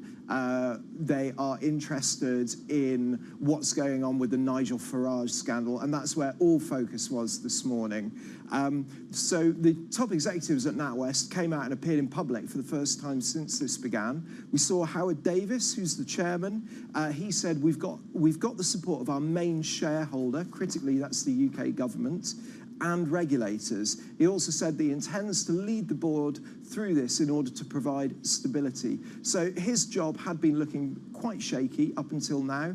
I spoke to Nigel Farage yesterday. He indicated that he thought Howard Davis would be out of his job by the end of Friday. It looks now that actually his position might be much more secure. We also met Paul Thwaite, the new interim CEO. He said it's an understatement to say that these are not ideal circumstances for somebody to take over. Frankly, they all sounded a lot calmer and a lot more level-headed than I would have done in this situation. Well, it certainly turned into quite a lot of hubris over the space of 5 days. Let's see where the story goes over the weekend. Will, thank you very much. Will Shaw on the NatWest fiasco. The stock is up 1.25% this morning as they guide that it could be the top of NIMs. Now, open those cupboards, search those roof spaces. There could be a Birkin bag in them. The maker of the beautiful piece of leather tells us that sales have jumped. Are they immune to the luxury slowdown? We'll discuss.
What do you like most about your job?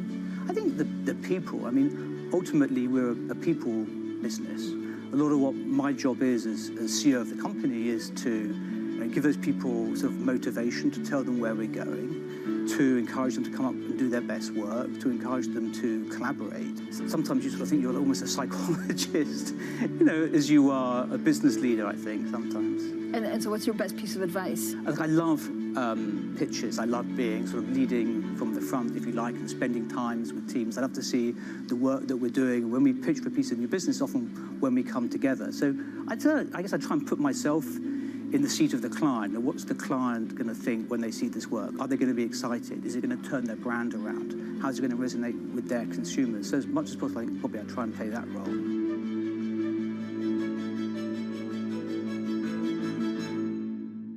Studios in New York and San Francisco. Our expert hosts of the data and analysis about the companies you know and the startups to watch. Plus, the interviews you don't want to miss. Watch Caroline Hyde and Ed Ludlow on Bloomberg Technology, the only daily business show dedicated to tech, right in the middle of the trading action. 12 p.m. on the East Coast, 9 a.m. in the West. Only on Bloomberg Television, your global business authority. This month, Bloomberg brings you the latest from China's 14th Annual National People's Congress, including China's COVID recovery, economic outlook, and geopolitical tensions. Continuing coverage this week on Bloomberg. Why do the biggest names in business choose Bloomberg? That is a great question. It's a great question. Great question. Great question. That's a question I get all night. Bloomberg, top experts, great questions.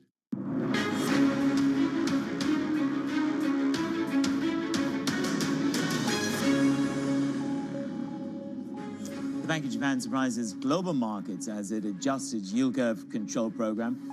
The yen whipsaws and yields jump. Germany exits recession in the second quarter, but with output stagnant. This is French inflation eases and Spain unexpectedly accelerates. Christine Lagarde says the ECB is open-minded to another hike in September. Plus, in the bag, Hermes bucks the luxury trend with soaring U.S. sales, outperforming its rivals like Louis Vuitton and Richemont. The stock jumps. Very good morning. Welcome to The Pulse. I'm Manus Cranny in Dubai. We got there. It's Friday. Don't worry. She will be back next week, and the car will move steadily and gracefully. But for now, I want to take you into something that is not graceful and not moving mellifluously. The bond market is ravaged this morning across the world. Aussie rates spike. You're looking at JGBs at the highest since 2014. U.S. Treasury yields are now pumping higher towards an 8-month high. The JGBs have spiked by 13 basis points. That has invoked a wrath of the bond trader in Australia, in Germany, and in France, those OATs. And never forget the gilt, boys and girls. They will not be left behind. So you're seeing this propulsion and re-rating in the bonds, 3 standard deviation move in the JGBs. I can tell you that in terms of the movers this morning on the top markets. So we are grappling with what it is that the Bank of Japan has done. There's a wonderful movie. It's called The Italian Job. And in it, Michael Caine said, I only told you to blow the ... doors off, and you must decide whether the Bank of Japan has quite imploded the mini and the doors, or really just taken a mini move. I'll leave you with that thought because it is important. It's got repatriation issues. It's got yen issues in terms of will the yen continue to strengthen? When will the traders test the 1%? On the JGBs. You're looking at the belly of the curve there. There's your 10-year yield at the moment, 56 basis points. We have exploded higher by just under 12 basis points. At one stage, we popped higher by 14 basis points. Those are the issues in bond markets. They have significant ramifications for the flow of global money. Let's talk about perhaps where there's some resilience. Hermes, what a wonderful shop to go into. You got to have a hell of a budget to get in there. There is the bag, the Birkin bag in its many forms. Sales jumped.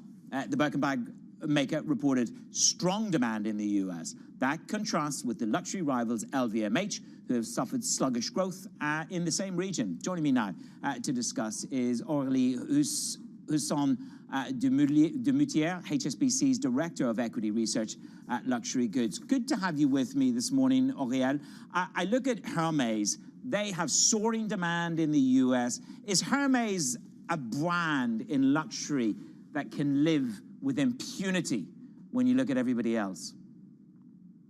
Well, thank you, Manus, for having me. Well, you know that the luxury sector is, in the end, a cyclical sector. But that is to say, maybe with the exception of Hermes, because this is the most resilient business model in the sector, also because of the backlog of demand that they have that help them smooth the different macro headwinds in different regions. That is, you see that the Hermes stock is up 2% today. The markets clearly will come in the beat in Q2 expectations. As you said, Hermes is the only one in the sector that has not suffered a slowdown in the US, also because probably they are less exposed to the aspirational clientele that is clearly suffering from this macro headwinds.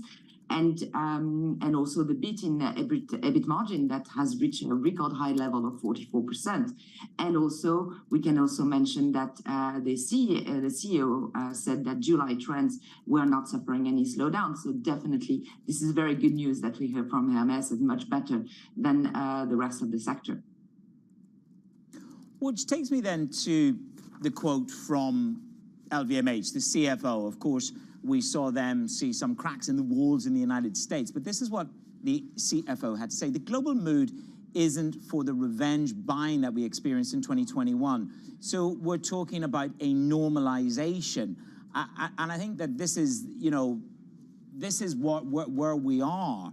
Would you agree that perhaps that revenge buying splurge that we had in Europe and the US is past? Well, probably yes, but you know that you have to bear in mind the comparison base. 2022 was a very hectic year with a part of China being closed. And so this is why you can see such high level of growth, especially in Q2. So heading towards Q3 and Q4, the growth in the sector will not be as strong as H1, simply because of the comparison base. When it comes to normalization of the growth, this is something that we are seeing progressively region by region. So the US have started, the local European demand is also started, but even if we say normalization, the level of growth remains double digits. So this is still very, very buoyant. Who's most threatened by, I mean, I think I don't know that I actually live an aspirational luxury life, but it is all around me here in Dubai Mall, in Fashion Avenue, etc., and Mall of the Emirates. I'm clobbered by luxury every turn of the corner. But apparently there are cracks in the aspirational luxury market. So who's most at risk in that camp? Because that's probably the most worrying thing of all, the aspirational luxury area, is it? Well, the aspirational, it's the entry price point. So every brand in the sector do have an offer in entry price points. We would say below 500 to 600 euros. But this is true that because of the positioning of some brands, such as Hermès, such as Chanel, they are less exposed to this clientele. But all of them have an offer for these aspirational clients. When it comes to the Chinese tourists, and I think you make this point beautifully, which is they're no longer traveling in that sort of massive pack. You know, you turn around on the Champs-Élysées and there are groups of tour operators with a little flag. So you're saying that we're no longer seeing this from the Chinese and perhaps the Japanese. We're seeing individual travelers, but this does have an impact, let's say, on the tourist dollars for the big brands, doesn't it? How will that play out in your perspective? What we are seeing right now in Europe is definitely individual Chinese traveling, and I would say probably the richest of the cohort who are traveling to Europe. We expect groups to come back to Europe at some point, but probably not before end of Q4, beginning of 2024. So this is why the big challenge in the sector is to be able to welcome in the store this tours of Chinese customers, and this is why they have to ramp up their investments, especially in personal, in order to welcome them. Listen, I can't let you go without talking about hard luxury, albeit a sub-segment of it. We keep a Bloomberg monitor on the hard luxury and the second-hand watches. This caught my eye this morning. The Bloomberg sub-dial watch index fell 1.4% in a month. We're now down 16% on the year. Now, these are the 50 most traded watches that we keep an eye on. I know that it's not going to be the core of hard luxury, but Omega Cartier gain as Rolex keeps falling. I was quite surprised by that. What stands out in hard luxury? I don't know whether it's reached the price point of where I can afford a new watch just yet. Well, in hard luxury, you have two segments. You have jewelry that is performing very well across the board at Richemont, at LVMH. We've seen very, very good trends, and this is true that the watch market is probably less buoyant than the luxury, within the hard luxury market. When it comes to watches, an interesting comment that we heard from Swatch CEO was that in China specifically, there was kind of a slowdown into the high end because probably some of the Chinese consumer were waiting to travel to purchase these very high ticket items, and they see stronger growth within the entry price points. So we'll see if this happens next year when these tours of Chinese come back to Europe. What's your take on the Kering reboot? I mean, Gucci went through a sort of a renaissance, a phenomenal renaissance for the Gucci brand. That has worn thin. We have a structural change, a change at the top. Bizarre is to be replaced by Jean-François Palus. Are you convinced by the Kering reboot of Gucci, of the group? Well, the CEO of Kering, François-Henri Pinault, yesterday has made it very clear that he was expecting Gucci to renew with growth as of September. So this, we do not have to wait long to see if that comes out. The change, clearly the topic of the management change was the focus of the call yesterday, more than the results itself. So what he explained is that he wanted to appoint someone who knows the brand inside and out, and maybe bringing out an external candidate to the group would have led to a transition period, an integration period, where during which he would probably not have the new CEO would not have been able to renew his growth as of September. So we'll see. Once again, not too long. Aurélie, Aurélie, I can't let you go. Sometimes when I used to present with Danny, I wondered what you would buy me as a gift. Right now, what is the hottest thing that you'd like to buy in luxury right now? What should we be focused on? You mean in terms of stocks or in terms of product? No, in terms of product. Oh, in terms of product, there are so many beautiful things in so many brands that it's very, very, very difficult to choose. That is so agnostic, and you just don't want to get in trouble with any CEO. I can tell. Exactly. Okay, exactly. we'll leave it. Exactly. Okay, you can tell me offline. I'm open to gifts. Aurélie Husson de Montier, the HSBC Director of Equity Research at Luxury Goods. She doesn't want to upset the CEOs. Coming up, the European satellite operator Eutelsat beats. We've got the questions remain over the merging with OneWeb. Have they paid too much? We'll ask the CEO. She's with me next. It is Eva Berneke.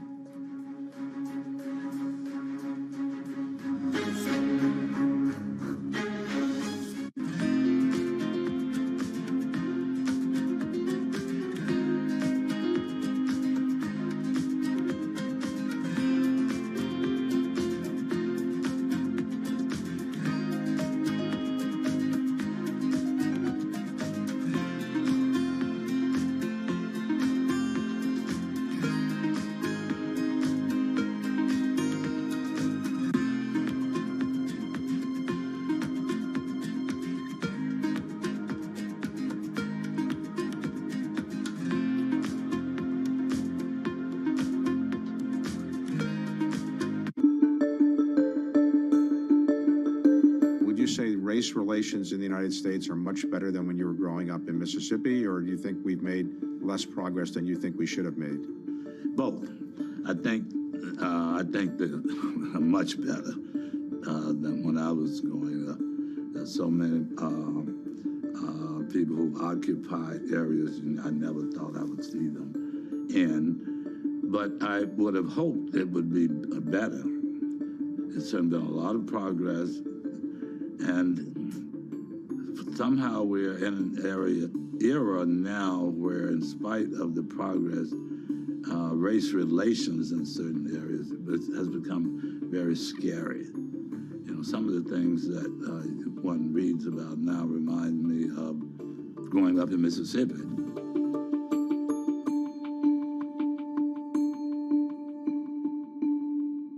How did Jeff Bezos realize you could sell anything on the internet? The web was growing at something like 2,300% a year. Anything growing that fast is gonna be big. Why did Bill Gates create Control-Alt-Delete? Kind of become the poster child of, hey, couldn't you have made this stuff a little simpler? And what inspired Diane von Furstenberg to create the wrap dress? The wrap dress created me. On the David Rubenstein Show, I uncover the untold stories of the world's most successful leaders, right here on Bloomberg.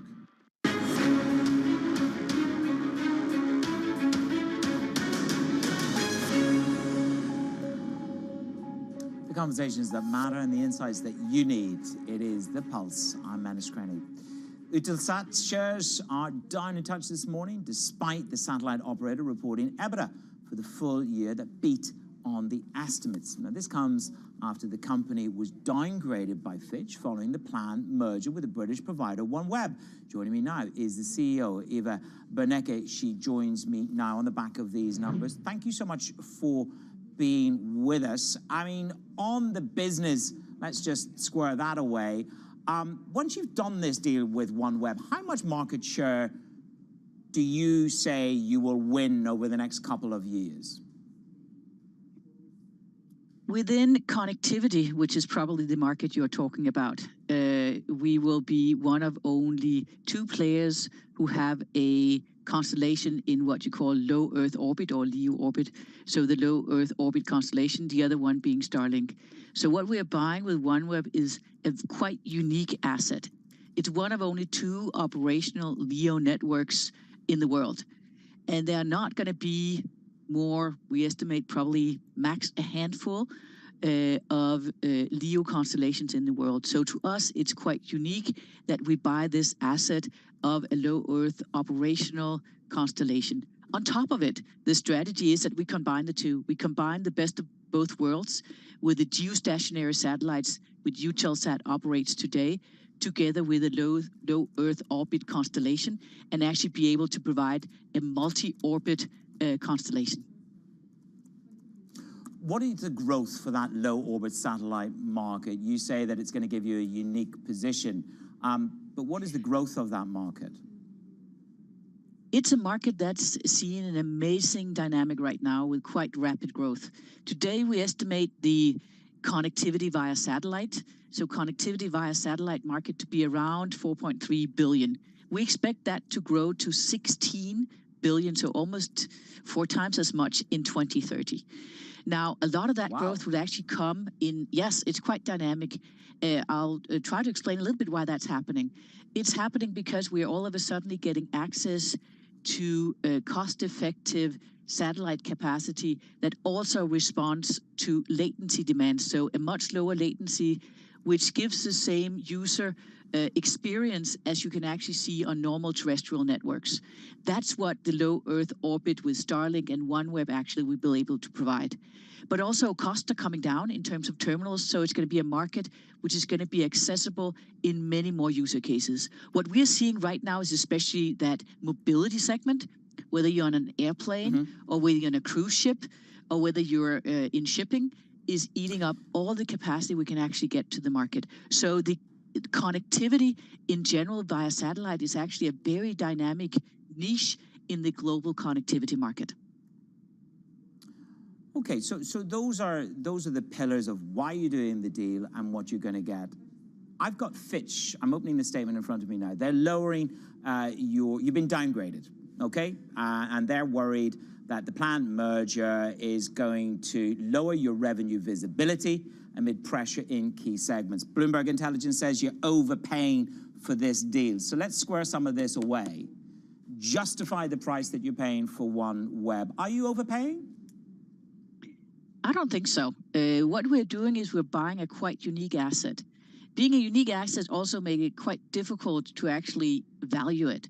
What we did was we actually, when we announced the merger of the 2, it was at the very last cost estimate, where OneWeb had taken in new shareholders just 6 months prior to the actual deal. 6 months prior to the deal, that asset was valued at exactly the price we bought it at. On top of it, and I think it's important, is that the OneWeb shareholders are actually joining the new shareholding. They are staying shareholders in the combined entity. So it's not a cash deal, it's actually a full share deal.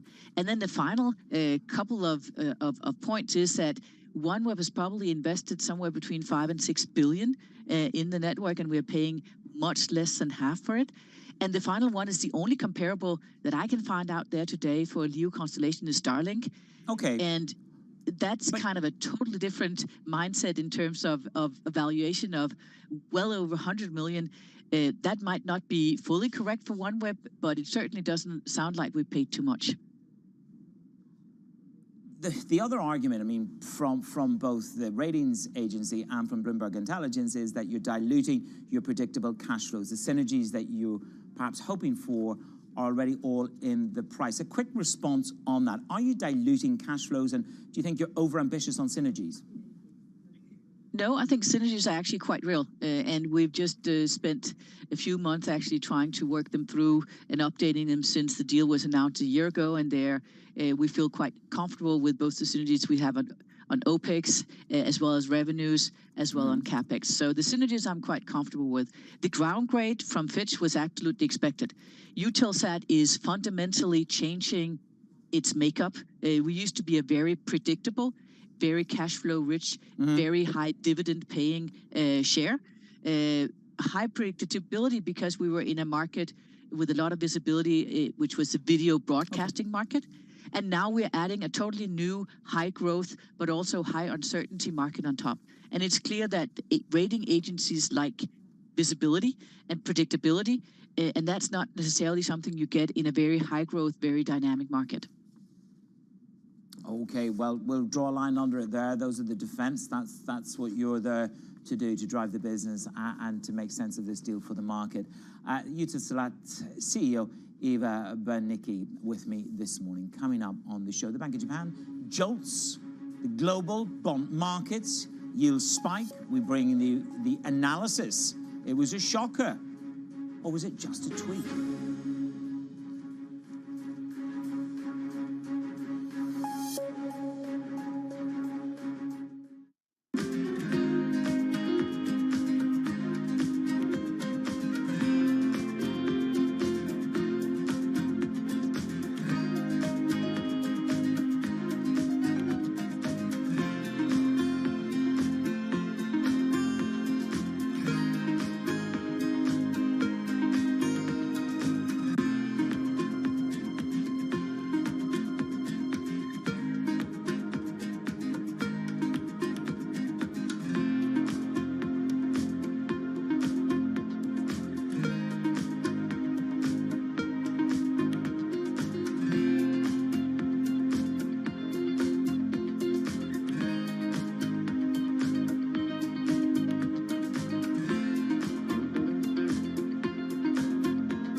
don't think we can replicate Tesla. Tesla is a unique because when they founded, and then the personality behind it, the product is beautiful, technologically very, very strong. So in many areas, Tesla is Tesla, but Xpeng is Xpeng. We want to focus on what we think is important for our customers. Our customer like beautifully designed vehicles, either it's large SUV or sports sedan. We believe we have a very, very appealing family look that our customers is really attracted to. They like to have user-friendly features inside the cabin that has a technology feel. It's very smart. It enables them to really utilize the vehicle that's different.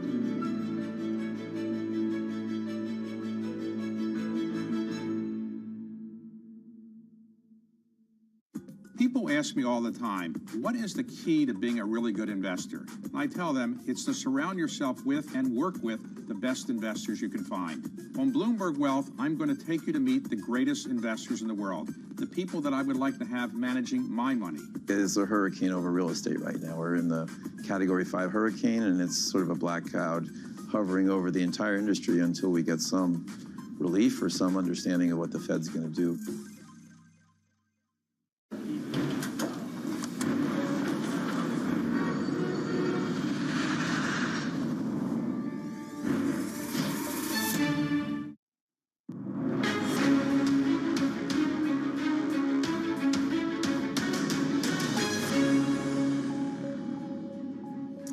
Welcome back. The Bank of Japan has jolted financial markets after announcing a tweak to its long-time yield curve control. Our markets reporter, Valerie Teitel, joins me now. So the yen is having a bit of a whippy session. I mean, what is the latest? I mean, we saw a drop in the yen, a little bit of a rally, but we're very unsure. The market is very unsure, Manus. I, am still confused with myself and how the Bank of Japan exactly is going to implement this flexible yield curve control policy. But the dollar yen has had quite a day. It has the yen has weakened quite maybe slowly since that press conference took place from Governor Ueda just a few hours ago. We're now almost back to a 140 handle at 139.72. But a lot of the confusion about dollar yen, a lot of the whipsaw here was really about the confusion around how the Bank of Japan is really going to implement this. And I want to go over that in my next chart. So they didn't necessarily officially change the band. The band is still at half a basis point right here where this yellow line is. What they did announce is that they're going to have flexibility in when they implement it. So in between 0.5% and 1%, how many bonds will they buy? That's what the market is trying to figure out. And even Governor Ueda said in his press conference, he's not sure himself. So just how much more easing does the Bank of Japan plan to do? Just how much defending of this new range do they depend to do? It's all very good questions the market is asking right now.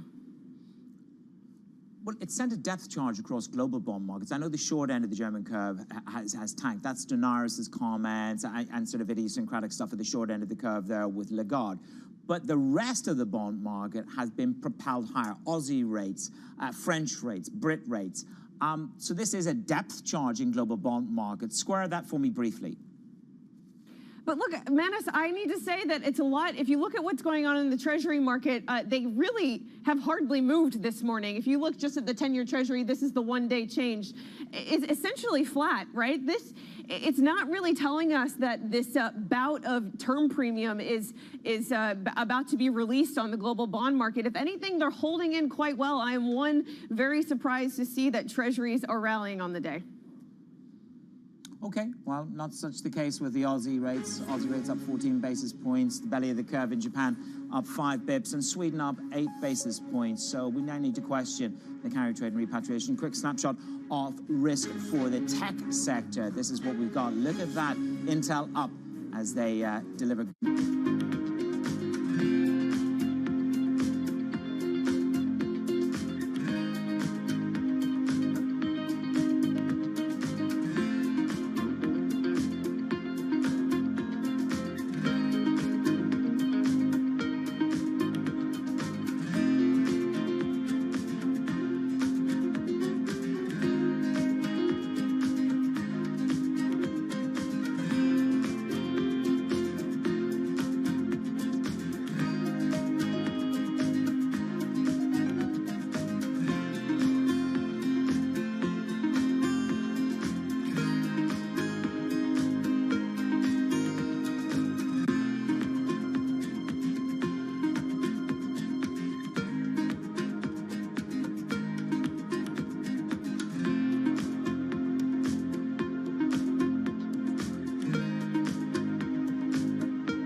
Fixing things that go wrong and smoothing out bumps in the road is what customers expect from energy providers.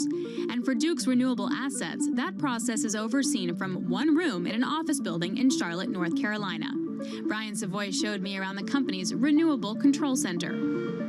This is where our operators are monitoring and managing over 5,000 megawatts of renewables across the United States. How would this differ from like a conventional asset monitoring center?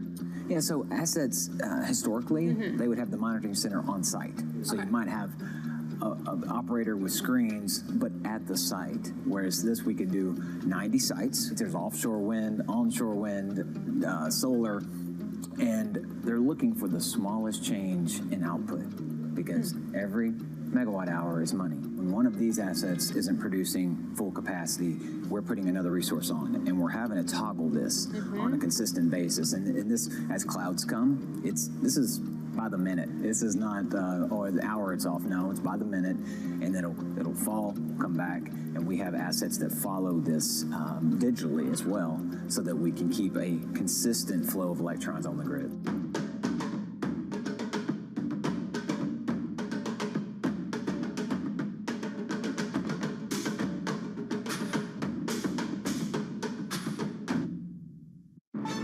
Names in global leadership are on Bloomberg. We have reformed the whole ecosystem around attracting foreign direct investment. To get everybody to the table was the most difficult thing. Now we're here. The next is consummation. The commitment is there. Now what we need to see is the actions.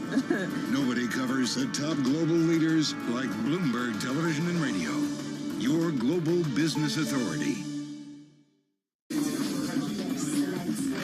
Slice through the noise. Forget the noise, ignore the noise. Is this just going to be noise? Just noise. It's noise versus signal. Now, more to the point.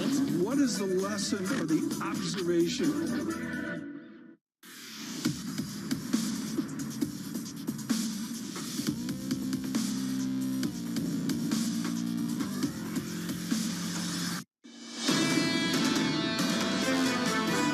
This is Bloomberg Surveillance Early Edition with Danny Berger and Kriti Gupta. It's 10 a.m. in London, 5 a.m. in New York, 5 p.m. in Hong Kong. Our top stories today. The Bank of Japan shocks global markets. It loosens its grip on bond yields. The yen whipsaws and Kazuo Ueda's first surprise since taking the helm. Intel jumps. The chipmaker declares an end to the PC slump and says the second half will show that its long-awaited comeback is underway. Plus, Hermès surprises its rivals thanks to strong demand for its Birkin bag, while Kering scoops up a stake in Valentino as growth sputters at its biggest brand, Gucci.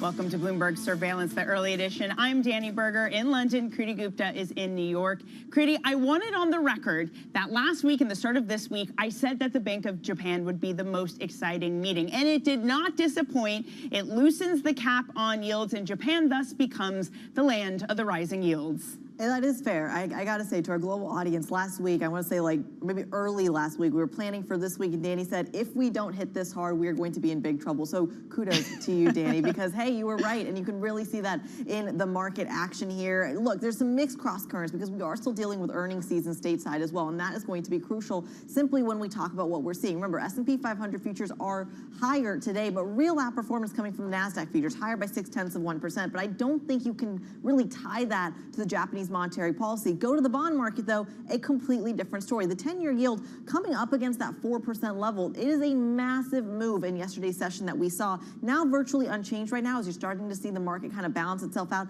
But seeing a 10-year yield at 4% when it was kind of on its way down, a lot of the market pricing in cuts really speaks to that bond volatility coming from abroad as opposed to from right here at home. And of course, that 10-year yield, Danny, that's what you were talking about, breaking above that 50 basis point band. We are now at about 56, we'll call it 57 basis points on that 10-year yield, and still higher, by the way, higher overnight by about 12 basis points. That's really where you're seeing all of the action. I think reading into the European session a bit more, we'll throw that to you in just a second. Dollar yen worth getting a check here because you are seeing strength in the Japanese yen following the yield story, 139.70 on that currency pair. But again, the FX story is limited relative to the bond movements you're seeing this morning. And that is the brilliance of what Ueda has done, Kriti, that he essentially has given Japan a path, it would seem, out of yield curve control. But he hasn't officially changed anything, and the market isn't reacting. in a big way. It does seem like an elegant solution to a bind that Japan currently finds itself in.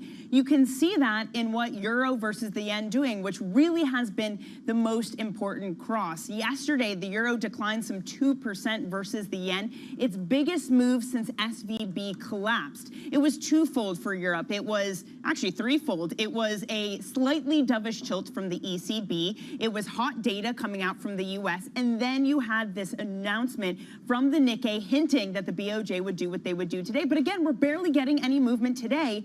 And that says something. The euro, though, versus the dollar, that continues to fall. We're under 110. It's currently down by about 0.2%. German 10-year yields, those are moving higher by about 5 bips. We are continuing to see a sell-off in Europe, but that really is in reaction to yesterday's session in the U.S. The bulk of the price move in the U.S. when we hit 4%, Europe was closed. So we have to play a little bit of catch-up for the yield story.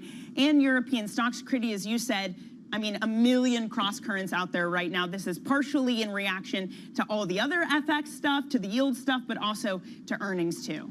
Yeah, a lot of stuff to go through for sure. More now on that BOJ surprise, though. Governor Ueda spoke earlier about what was going on at his news conference. Take a listen.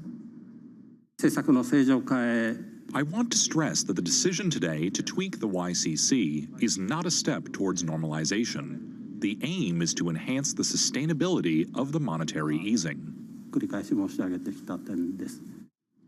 Well, of course, this has global ramifications, so we bring in a global roundtable. Joining us now, Bloomberg's Valerie Teitel and Eddie Vanderwalt from Bloomberg's MLive team. Valerie, let's start with you here. Confusing market reaction, specifically when you look at what the bond market is doing versus what the FX market is doing. Let's start with the basics. What does this new YCC band actually look like?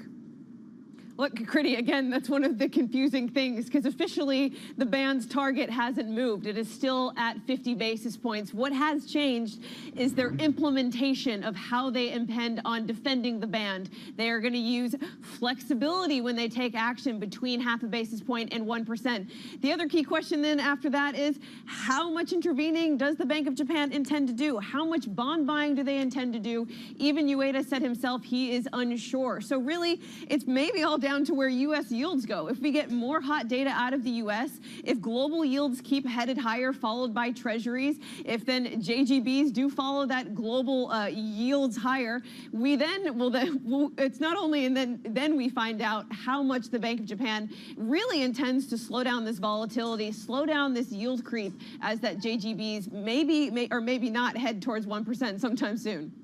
Yeah, it's the smoothing move upward, and it does seem, though, like it's a step towards normalization, Valerie. It's how everyone has been treating it. Ueda specifically saying this is not a step towards normalization, but the bond market has been functioning. That's the reason they used last time. So, I mean, why would they do it now? Yeah, this time around, his excuse, well, okay, maybe I shouldn't say excuse, it's too big of a word. His reasoning, shall I say, was to enhance the sustainability of monetary easing under the current framework by conducting this yield curve control with greater flexibility. And he used this word many times in his press conference. They want to be nimble. He wants to be able to nimbly respond to both upside and downside risk when it comes to Japan's economic activity and inflation prices. That was the key quote, the key change to the statement, which allowed them to maybe pitch forward this flexibility in between 0.5 basis point and 1%. But look, I'm not sure how much the market is going to buy it, and I think it honestly is too soon to tell. It is way too soon to tell the implementation, the effect this is going to have on global markets. Yes, JGB yields only rose 10 basis points. Some of that a big of a shock, but you look over to how the Treasury market is behaving, yields are holding in quite well. See, this is the thing. You say you don't know if markets will buy it, but Eddie, let me bring you into the conversation because the market seems to be buying it. I mean, we are having very orderly moves right now. Yeah, absolutely. I think you know, if people worry or people said this early this morning that maybe there was a bit of miscommunication, maybe the market didn't know what to expect. I think Ueda pulled off exactly what he wanted to do, which was to loosen the cap without causing you know, massive fallout. Because if we did see those long end yields in Japan shoot up, which is what normally happens when you remove a cap, you do see, you know, you see a pop up to the next level. And if we had that, it would have reverberated across bond markets everywhere because, you know, Japan is the second biggest bond market in the world. And, they, you know, so if we see 10-year yields suddenly spiking higher, you treat the world bond market as a finite pool. You see investors coming out of investments in the US and elsewhere and putting their money into Japan bonds instead. That will have yield curve effects across the board. Now, we are seeing some of that steepening, you know, across the world, but it would have been much more pronounced if it was a much more clearer communication from the Bank of Japan. And therefore, I think they pulled off quite a neat trick here. Well, Eddie, let me follow on that there. You're talking about these global ramifications. At the end of the day, Japan is not only one of the largest credit markets in the world, it's also the largest holder of U.S. treasuries. Talk to us a little bit about what you see for, say, U.S. demand, or when it comes to U.S. bonds broadly, in light of the fact that there's this massive move in Japanese markets. Yeah, that's exactly it, right? You are looking at, you know, we shouldn't think, of course, there are Japanese bonds and there are US bonds, but you should think of the global bond market as one giant market with a finite number of investors that have a duration preference, many of them, and will want to see, you know, they want to be in the safest government bonds where the best yields are. And at the moment, that's in the US. Now, if you see that dynamic shift and you see Japan having less yield control, less downward pressure on their 10-year yields, that is going to impact yields across the board. You will see a steepening of yield curves and you will see higher yields everywhere. So I think this is an important first step. I don't think this is the end game. I think, you know, Japan obviously have a, you know, Japanese yields has a lot further to go. And that will obviously move towards that re-steepening of the yield curve, the uninversion of the yield curve, and, you know, which might just be what the world economy needs at this stage to see that inversion or uninversion without causing a recession, as many fear. And this is the key. If Japan moves, how do they do it smoothly? So it's, again, maybe things change, but not in a way to really disrupt global markets. Of course, Europe also, that bond market largely held by Japanese investors. On this front, I want to bring us some breaking lines that crossed just a few moments ago. We had Euro area economic confidence coming in for the month of July, 94.5. The estimate was 95, a slight miss, but also some lines from the ECB's Casimir Val. I want to read these to you and get your thoughts. He said a September pause wouldn't mean no hikes after that. The last hike brought us within the reach of the peak. We should take firm steps further on the way to the top. Our mission is still not fulfilled. After a slight dovish tilt from Lagarde yesterday, this feels like a tilt back into the hawkish direction. Look, I think this is all about the ECB slightly changing their language. Instead of pre-guaranteeing hikes, they're now going to just tell us that they're data dependent and try to keep their options as open as possible. Really kind of follow the language of the Fed. Lagarde has stolen many of Powell's lines in the last year. But to me, this just looks like they want to have as much optionality as possible. They're done giving forward guidance, and they're now going to be telling us they are data dependent. I'll leave us all with this. Kazuo Ueda literally invented the concept of forward guidance. And if he's ditched it, then Lagarde and Powell can ditch it. Eddie, Valerie, thank you so much for joining us. That's Eddie Vanderwalt and Valerie Teitel. Now, later this hour, we're going to get more analysis on the BOJ decision with the man that you want to hear from. It's SocGen strategist Kit Jukes. Plus, a PC recovery is helping Intel boost its outlook. We're going to take a closer look with William DeGale, Blue Box Asset Management lead portfolio manager. This is Bloomberg.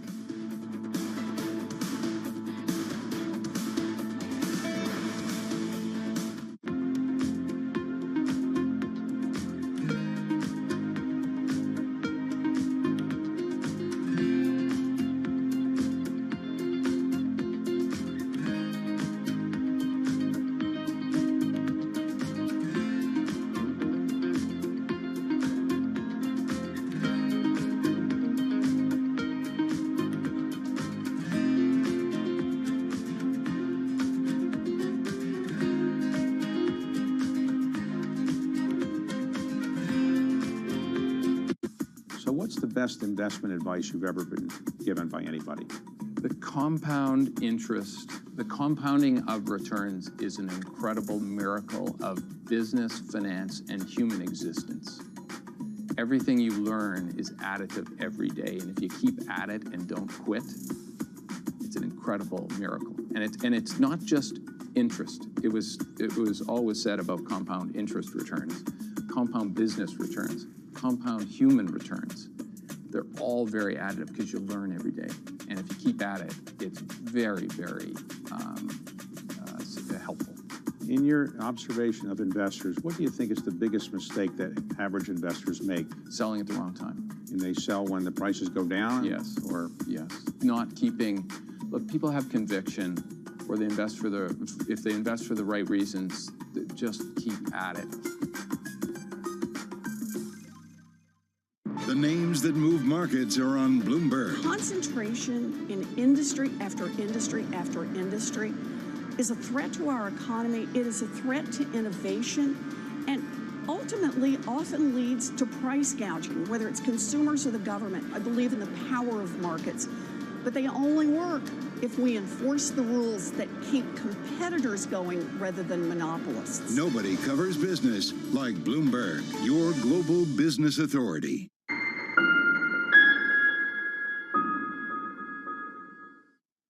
Earnings season is here. Decent start to earnings season. We are heading into the meat of earnings season. Bloomberg breaks the numbers first. We have Bank America, we have Charles Schwab. Tesla, Netflix, you name it. They're heading in the right direction. A record quarter of revenue. With exclusive expert analysis. What do they have to deliver to justify the rally we have seen? Earnings are still going to be under pressure. Is there a divergence that's really important to draw here? The massive divide between Diamond and Fraser. Bloomberg Television and Radio. The fastest numbers and analysis you trust.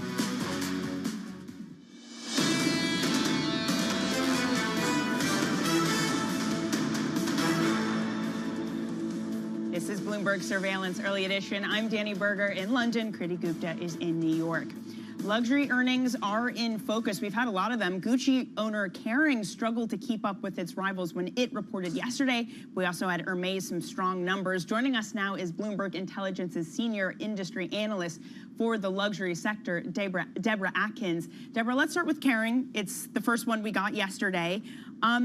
What's going on there? Because there's been a lot happening with Gucci. What was your takeaway from the earnings? So overall, I think Gucci was a little bit disappointing versus what was expected, but the expectation going in wasn't strong at all. They're still very much amid an elongated, lengthened. It's not showing any improvement versus Q1. And in fact, actually, despite some of the headlines, it's actually a little bit worse than it was in 1Q for Gucci. It's about reinvigorating the brand, elevating that luxury appeal. And we know that there's been a huge shake-up with management, so that clearly wasn't on track with the board and with top management. That's to be addressed. Deborah, some potential deal news on our hands as well. Kering potentially looking for a 30% stake in Valentino. How does this deal work? What does Valentino bring to the table besides, I gotta admit, fabulous shoes? It's a really solid fit for the company. Growing so well, a good price, so 1.7 billion, that buys them 30% with the option to buy in fully before the end of 2028. And we think that would very much be on the cards for them. They certainly have the cash available, very strong balance sheet to be able to do those types of deals. It's about brand elevation and creating the couture side of the business, so them really moving up. And that should also help them with the understanding of Gucci. So I think there's so much to play for with that brand. They're really riding this Barbie core wave too. Valentino was one of the first of them to have too much pink. I'm over the pink, unfortunately, Deborah. So let me move on to something different. Hermes, very strong, again, at the upper echelon of luxury. That continues to outperform. The Birkin bag, everyone still wants one. What was your takeaway? You know, the big thing here actually, so 28% growth on that Q2, which is an acceleration from Q1. No slowdown whatsoever, doing ever so well across the whole of the Americas, including into 2Q. But also how wide ranging and how strong they were by all region and all category. But just on that Birkin bag, actually ready to wear, which is seen as more of a discretionary spend because you can't really wear it so often, not carry it around as much as often as you could a bag, is up in the 30s in terms of percentage of growth, so doing ever so well. Also fashion, accessories, watches, so strong, and leather doing well too. Huh. So a lot of different elements. It's not just the Birkin. Deborah, thank you very much. That is Deborah Aiken of Bloomberg Intelligence. From luxury to tech now, Intel surging in the pre-market session after the chipmaker reported a surprising profit in the second quarter. It also gave a bullish sales forecast. Let's bring in Bloomberg Intelligence analyst Matt Bloxham. Matt, what's going on here? Because I thought PC was still supposed to be slumping. I guess it's not. Yeah, I mean, I think we heard similar messages from Intel yesterday, from what we've heard from other chip manufacturers earlier this week, that we possibly passed the bottom of the PC market sometime in Q2. As you said, like $12.9 billion of sales. That was a 7% beat versus consensus for Q2, and an optimistic Q3 forecast, which could be as much as 5% ahead of estimates. Now, most of that is coming from PC demand that probably bottomed, and some strength coming back into it. So inventory levels are normalizing, and so they're optimistic they're going to continue to see demand for PC chips in the second half. Now, there's kind of a big turnaround story going at Intel, and I think this is kind of helping people to get more comfortable that they're on the right track, but there's still a lot of question marks about how the AI opportunity plays out for them. Well, speaking of that AI opportunity, Matt, when you look at some of the other chip makers around the world, Samsung, for example, we've of course looked at NVIDIA, AMD, there are definitely certain companies that are more positioned to really capitalize on the opportunity. Where does Intel fall in that spectrum? Yeah, I mean, I think it's a kind of indirect opportunity for Intel, and they kind of alluded to this yesterday. I mean, they kind of losing out on the server market. I think what they're saying is that you're going to need a lot more PC processing power going forward to operate some of these AI apps, and so indirectly there'll be more PC demand over the midterm. You need their chips for PCs, and that's where the big opportunity will come for them. They're trying to play in the server market too, but I think they're going to struggle there because there are other players that have a stronger offering there. What have we learned about pricing and pricing power of these chip makers this earnings season, Matt? I don't think anything new compared to what we've seen in historical cycles. You know, there's a supply-demand balance you have to get right. You kind of build these foundries with huge amounts of capacity, and if the demand isn't there, ultimately you end up with excess supply, and that kind of squeezes pricing. So it's playing out the balance of how much supply you bring online when, so that you're not kind of creating a glut that pressures the whole industry. So, tricky balance, but this is the same cycle that these chip manufacturers have been playing, for years and years and years.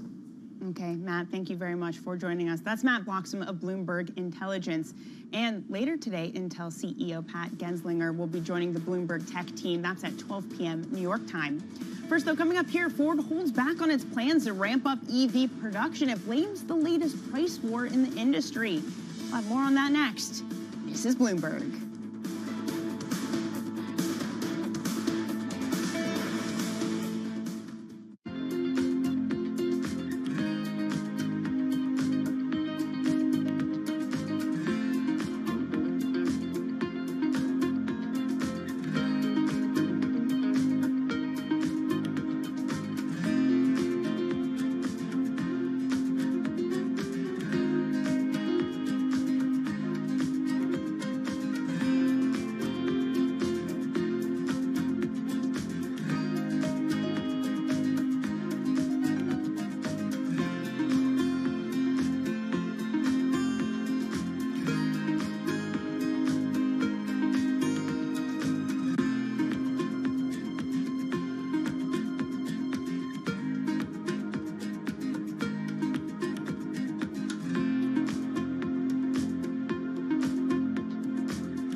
The names that move markets are on Bloomberg. China has seen slower growth than they expected. Many countries do depend on strong Chinese growth to promote growth in their own economies.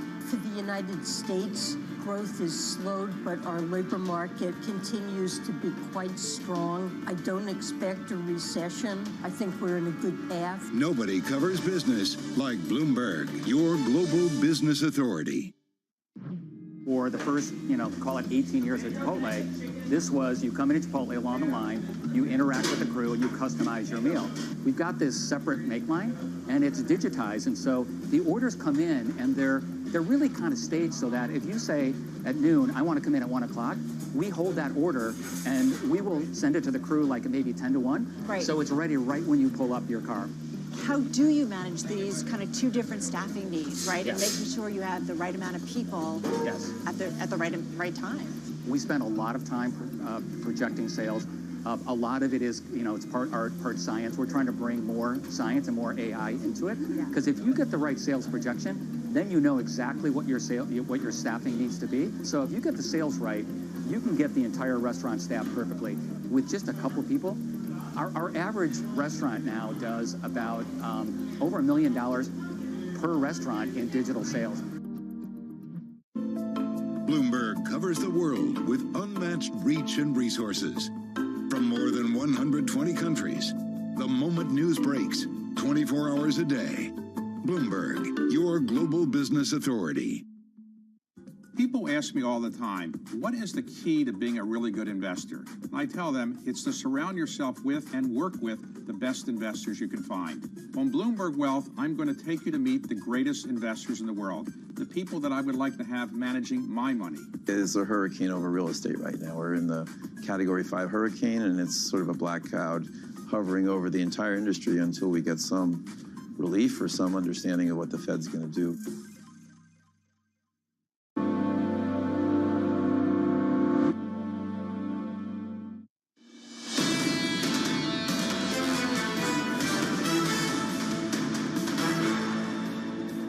This is Bloomberg Surveillance, the early edition. I'm Danny Berger in London. Kriti Gupta is in New York. Shares of Ford are falling in the pre-market after the automaker said it's delaying plans to increase EV production. Ford blames the delay on the price war for battery-powered vehicles. CEO Jim Farley told analysts on a conference call, quote, clearly this transition to EVs is dynamic. The pricing pressure has dramatically increased in just the last 60 days. Kriti, I know this is a story you watch closely. I'm just reminded of Elon Musk when he first started cutting the cost of Tesla, said, no, we're not going to start a pricing war. That's not what they're doing. But clearly they have, and clearly they're nudging some competitors out of the market. Yeah, and I mean, look, it's a strategy that's working. But look, this was also something that was addressed in the Chinese market. Remember when Tesla signed on with some of the other EV makers in China saying, look, we are not going to engage in a price war to eliminate this exact dynamic. I wonder to what extent you start to see the car market start to need some sort of say or thinking from Washington here when, of course, things work a little bit differently stateside. That's true. Interesting. So regulation coming into the fore? I mean, maybe, right? Like if it is about prices, I mean, you and I have talked a lot to different regulators about sort of ramping up on some of these things, Kriti. But you and I, of course, also talked to Stellantis. An interesting story there is that Stellantis is teaming with GM and others to build more charging networks in the US. So if other car makers are doubling down, Ford is therefore bucking the trend. Yeah, it absolutely is. And I think when you're talking about, again, that interesting kind of weighing in from Washington as well, also consider just how much this is costing a lot of Ford. They haven't been able to scale up in the way that I think they were really anticipating to at a time when they're not able to sell their regular gas diesel cars. Yeah. I still love the idea of an electric F-150. I think that's so silly. I mean, in a great way, to be clear. All right, Kriti, I want to take us through some of the other movers that are happening in Europe this morning because we've got a lot of earnings that we haven't had the chance to talk about. So Standard Chartered, the bank, they've announced a $1 billion buyback. Their earnings beat, all about higher interest rates. They think it will continue. And then it's a tale of two different airlines. IAG, the parent company of British Airways, an airline Kriti will soon know very well, and Air France, KLM, both of them had record profits. However, only one of them is up, just IAG, and that's because Air France and KLM have an issue with costs. Not just that, but also there's some concern about a dimmer capacity outlook. There's some jet delays that Air France, KLM are dealing with. All right, coming up, we're going to get back to the BOJ story and the yen. We're going to talk to Ketjuk Sokjen, Global Head of FX Strategy next. This is Bloomberg.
politics We're not going to be relying upon countries whose values we don't share. to the world of business. It's all about corporate power in the end. Balance of Power, live from Bloomberg's Washington headquarters. We couldn't be more excited what's in store for you. How long will it take? How many years? Why don't we take this one day at a time? Good luck.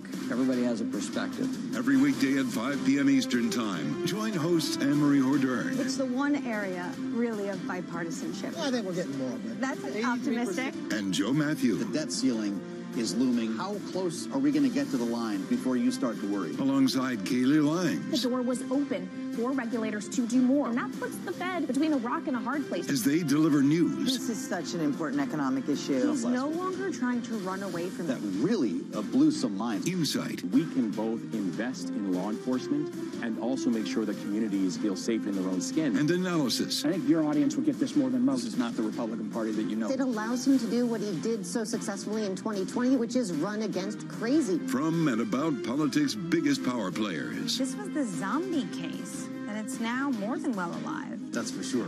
With two more potentially to come. I'm willing to have this battle. It is vitally important. This is the intersection of Washington and Wall Street. Bringing people directly to the decision makers Right. that impact your investments and your life. Balance of Power, every weekday at 5 p.m. Eastern, only on Bloomberg, your global business authority.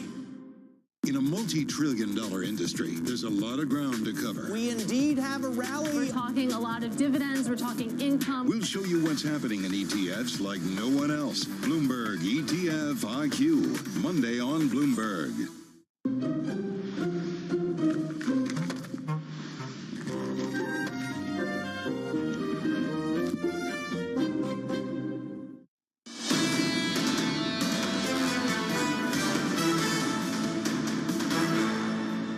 This is Bloomberg Surveillance Early Edition. Here's what you need to know. The Bank of Japan shocks global markets by loosening its grip on bond yields. The yen whipsaws in Kazuo Ueda's first surprise move since taking the helm. And Intel jumps. The chip maker declares an end to the PC slump and says the second half will show that its long-awaited comeback is finally underway. Plus, Hermes surpasses its rivals thanks to strong demand for its Birkin bag, while Kering scoops up a stake in Valentino as growth sputters at its biggest brand, Gucci. I'm Kriti Gupta in New York with Danny Berger in London. Danny, there is actually a lot of corporate news out there in the markets. We are dead in the middle of a lot of these earnings stories on both sides of the Atlantic, but I gotta say, the BOJ, it takes the cake. Yeah, I was going to say, I know this is really bad to say, Kriti, but kind of the BOJ is all I care about. Not kind of, it is the only thing I care about. But there are other important moves happening out there, so kind of ignore that I just said that. Erase it from your memory. However, the really interesting thing, though, is that the BOJ policy officially, it hasn't changed. They still want yields at 0%. The band is still within 50 basis points. Just the way that enforce that is changing with that flexibility up to 1%. And the remarkable thing about it is the moves are quite muted. Yesterday, the euro versus the yen dropped by about 2%. I'll get more into that in just a moment. We're going to talk to Kit Jukes very shortly. But this morning, the moves are not that remarkable. We're basically flat in the euro versus the yen. The euro is indeed weaker versus the dollar, weaker by about 0.1%. A lot going on there between hot U.S. data, a maybe more dovish ECB data that doesn't look good in Europe. And then, of course, the BOJ played into that yesterday, too. Germany 10-year yields, they are moving higher. We are seeing a sell-off in the global bond market. But this is more acute than what we're seeing in the U.S. just because Europe has to play catch-up with what happened in the U.S. session overnight for us here in Europe. And here's the earnings story, Kriti. I do care. It's the Stocks Europe 600 down by about 0.3%. A lot of variation on earnings. For example, Air France KLM, that's falling today, dragging down the sector, Kriti. Yeah, a divergence from what you're seeing stateside here, Danny, because on the earnings here, you've actually seen a lot of positive numbers. Even though Ford is talking about this pullback in EVs, they still beat on their profit, for example. Intel is soaring this morning, pushing futures higher by about 0.4%. If you look at the NASDAQ, the tech-heavy index, those futures outperforming even more. But I think the real story, to your point, Danny, even though I can hear a lot of those corporate companies coming for you to say it's the only story that matters, the BOJ is really influencing the bond market. 10-year yield on the U.S. just shy of 4%. 4%, 399. We'll call it a massive move in yesterday's session that isn't really having a translation into today's. How much movement did the BOJ really add to the U.S. story? That's going to be an important question when we talk about hedging with Kit Jukes. Again, you mentioned in just a moment, Japanese 10-year yield is crucial. Remember, crossing above that 50 basis point band. Look, that policy is still in place. Someone tell the bond market 57 basis points there on that yield, already higher by 12 basis points overnight. Massive move, something that's not necessarily translating to that much of an extent in the FX space. Dollar yen just shy of 140, 139.58. We'll call it virtually unchanged, but you can really see that Japanese strength following those interest rate differentials. We're going to dive into that, Danny, just shortly.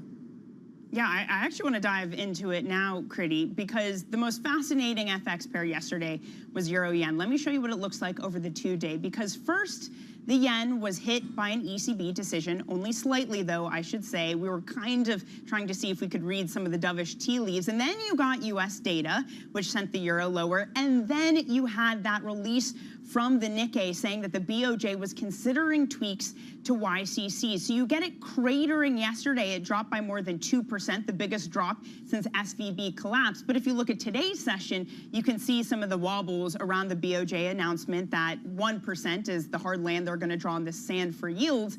Even so, just on the day, we're pretty much unchanged from where we started. Let's now bring in Kit Jukes, SocGen head of FX strategy.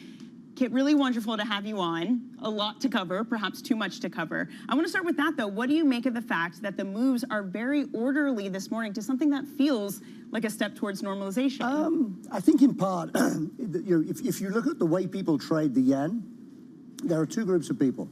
There are people who go long the yen because we've gone from 100 to 150, and hell's bells, in real terms, it hasn't been this cheap since the 1970s, and most people can't remember that. So, right. And then there's another group who every time volatility picks up, they sell it because nothing's going to happen, because the yield differential has driven everything, and the Bank of Japan's not tightening monetary policy. And in a sense, today didn't dissuade either group, so nobody's done anything. So we haven't had a spike in vol because in the end, the yield differential hasn't moved very much because 10-year note yields got up to 4%. So they both moved pretty much together for all intents and purposes. They've announced that they feel that they now have the right to let their yield curve control adjust so that they go outside of their band when they want. Wow, what's that? That's a nudge. That's not a shift, right? It's so it's not even a tweak in my kind of sense of the world. But so having done that, you kind of look and say, well, I go out of it thinking, you've protected the upside in dollar yen. The yen can't fall much after this, but you haven't done the things that I need to do to get happy, to get dollar yen down towards 130 on its way. And so, I kind of look and say, well, the danger is it's going to be slow.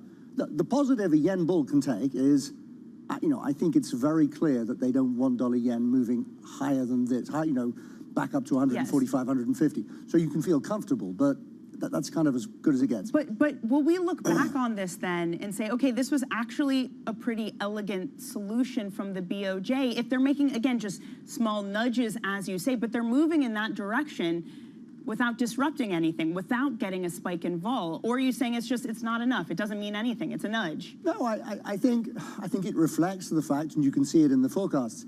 They don't think they've beaten disinflation. They don't think they've got growth. They've moved up short-term inflation forecast, left along long-term ones. So is this not a step towards normalization then, as no, he said it wasn't? It isn't really. Well, it's an indication that they know that yield curve control is a bad policy that needs to go. And it's an indication that they're cognizant of the fact that actually the economy is doing better than it was relative to the rest of the world, and inflation is showing some signs of being sticky, whatever their forecasts say. But I think it can take, it'll take months to get the next move. This is a bit like December in the sense this is going to really, really, really drive me nuts before they get there. I think that's the message I take from it. My only concern is that I think ultimately yield curve control is a terrible policy. It should be got rid of as soon as you think it's safe to do so, because it's so distorting. I would get rid of yield curve control years before I tried to do serious quantitative tightening, for example. So I'm frustrated because I think they're permanently hostage to fortune if the bond market starts running elsewhere. I think they think today that, look, if we had if 10-year notes went to 450 in the US tomorrow because something happens, at least they've bought themselves the option not to buy infinite JGBs in response. A very crucial point. Yeah, I mean, a very crucial point, 450 on the U.S. I mean, it feels like we're almost not even that far given the direction of travel overnight for the 10-year yield at 4%. But Kit, talk to us a little bit about what this does for hedging. We know that JGBs and the Japanese yen in particular are often used for macro trades in terms of the hedging process. How does that get reevaluated as a tool given perhaps these nudges from the BOJ? I think in a sense, it gets reevaluated in the same way as the people who systematically sell any uptick in volatility and think ranges will hold in dollar yen, feel a little bit, uncertain about what to do. So as long as volatility remains depressed, and I'd be surprised if it moves up very much now, then I think you'll find that these traders will remain in place. The carry trade still works for them in terms of the yield differentials well enough for everybody else, and it's okay. I think if you saw foreign exchange volatility in particular pick up more significantly from here, I think the carry trades run into problems at that point. And again, I'm very biased. I want yield curve control to be removed, and I'd like more foreign exchange volatility. So, I don't always want to forecast what I think is what I want to happen. I think we're going to have to be patient. I think the carry traders know that they're earning carry today, and they'll keep on earning. They're going to earn lots of little bits, but that they're getting closer to the point where that game ends. A man who loves chaos, Kit, we love it. I want to ask a little bit about the BOJ's kind of roadmap building here. We know they're very... they have a reputation for kind of building some controversial monetary policy, buying ETFs, for example, amid others. If they do eventually get out of this yield curve control dynamic elegantly, as Danny just put it, what kind of precedent does that set for monetary policy around the world for some of these other G10 banks? I think if they get out of it, people feel encouraged that you can. We've had, I mean, we had the first completely different, spectacular, this time is different global financial crisis, and then we had whatever we want to call it, this time is different too. Pandemics and wars and energy crises and goodness knows what else. And central banks have been left with, bloated balance sheets that they're not sure how to normalize, a range of sort of fairly extraordinary policies put in place to deal with crisis. And as soon as anybody can start normalizing their policy, everybody else feels good. There is light at the end of my personal tunnel. But I think in the end we're going to see central banks try to get out of these extraordinary policies and possibly promise never to do them again. Interesting. But that'll be in years. Yeah, interesting. Simply because, this was exactly the narrative that we had for the Federal Reserve as well, right? That they couldn't engineer a soft landing, and then here we are. Potentially, it looks like that's exactly what's happening. Kit, if you're Chair Powell sitting in Washington right now, and you're watching what's going on with the BOJ, what are you thinking? I'm looking at it thinking they've managed to make a move that was calm without doing anything crazy, and that's helpful. But beyond that, I think if I'm Chair Powell, I permanently have my fingers crossed behind my back and hoping and praying that I can avoid a recession despite hiking rates so fast, that my long and variable lags won't come to bite me in 6 months' time when everybody's got themselves comfortable, that the labor market gently improves because labor force participation gets better. He's relying on a ton of things going right for him, and so far they sort of are. I just want to end on this, Kit, because I have seen some criticism of Ueda after this decision from Bloomberg Economics, no less, so a colleague of mine, Taro Kimura, who says that the move tarnishes Ueda's reputation as a clear communicator. He'd been consistent in sending dovish signals, but his actions may now be perceived as unpredictable and even hawkish. I gotta say, the market isn't really interpreting it that way. I'm just curious what you make of that. I think it's fair to say the Bank of Japan are tinkerers in this, and he seems like willing to tinker at the margin, and sort of a football coach who changes his team every game and or formations twice in a game. Can't leave it alone. And that's not necessarily a bad thing. I think to say that you're unpredictable, the market says he's pretty clear in his communications, and they tend to do what they communicate. If you forecast BOJ actions from what was in Japanese newspapers the day before BOJ meetings. You don't get it wrong much at the moment. Correct. This is, I mean, one level depressing, but unpredictable. I mean, the market doesn't necessarily need the hand-holding, right? No, that there is a case that says at some point when you get to where you want to be, you can easily argue that central banks over-communicate dramatically. I'll give them a pass on that because the Bank of Japan is trying to exit the economy from a multi-decade disinflation problem and monetary policy from a multi-year reaction to that. It's not going to happen overnight. Kit, we could have you on for the next couple of hours. Perhaps next time we will. SocGen's Kit Jukes all over those stories. Thank you, as always. Coming up, we go from the macro to the micro. Intel gaining after beating the street on revenue and guidance. We're going to dig deeper with William DeGale, lead portfolio manager over at Blue Box Asset Management. That coming up next. This is Bloomberg.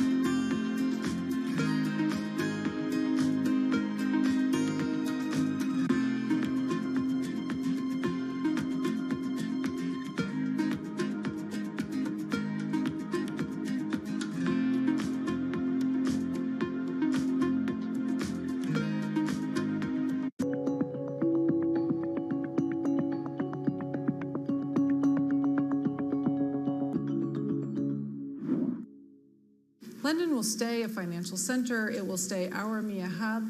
We'll just have a rebalancing onto the continent. And actually, the numbers of who has moved across aren't that big. So it's sort of in the 200 level. And if you think about 15,000 people, that's sort of not that material. And so I do think both will basically continue to grow and continue to be very relevant. What will change, though, and the big thing that's changing, is actually the risk-taking is what's going to move. And so we've historically had risk-taking in the UK. That risk-taking and the assets that go with it, not the people alone, but the assets that go with it, that's the next phase of what we're now moving into. And that will be a material change.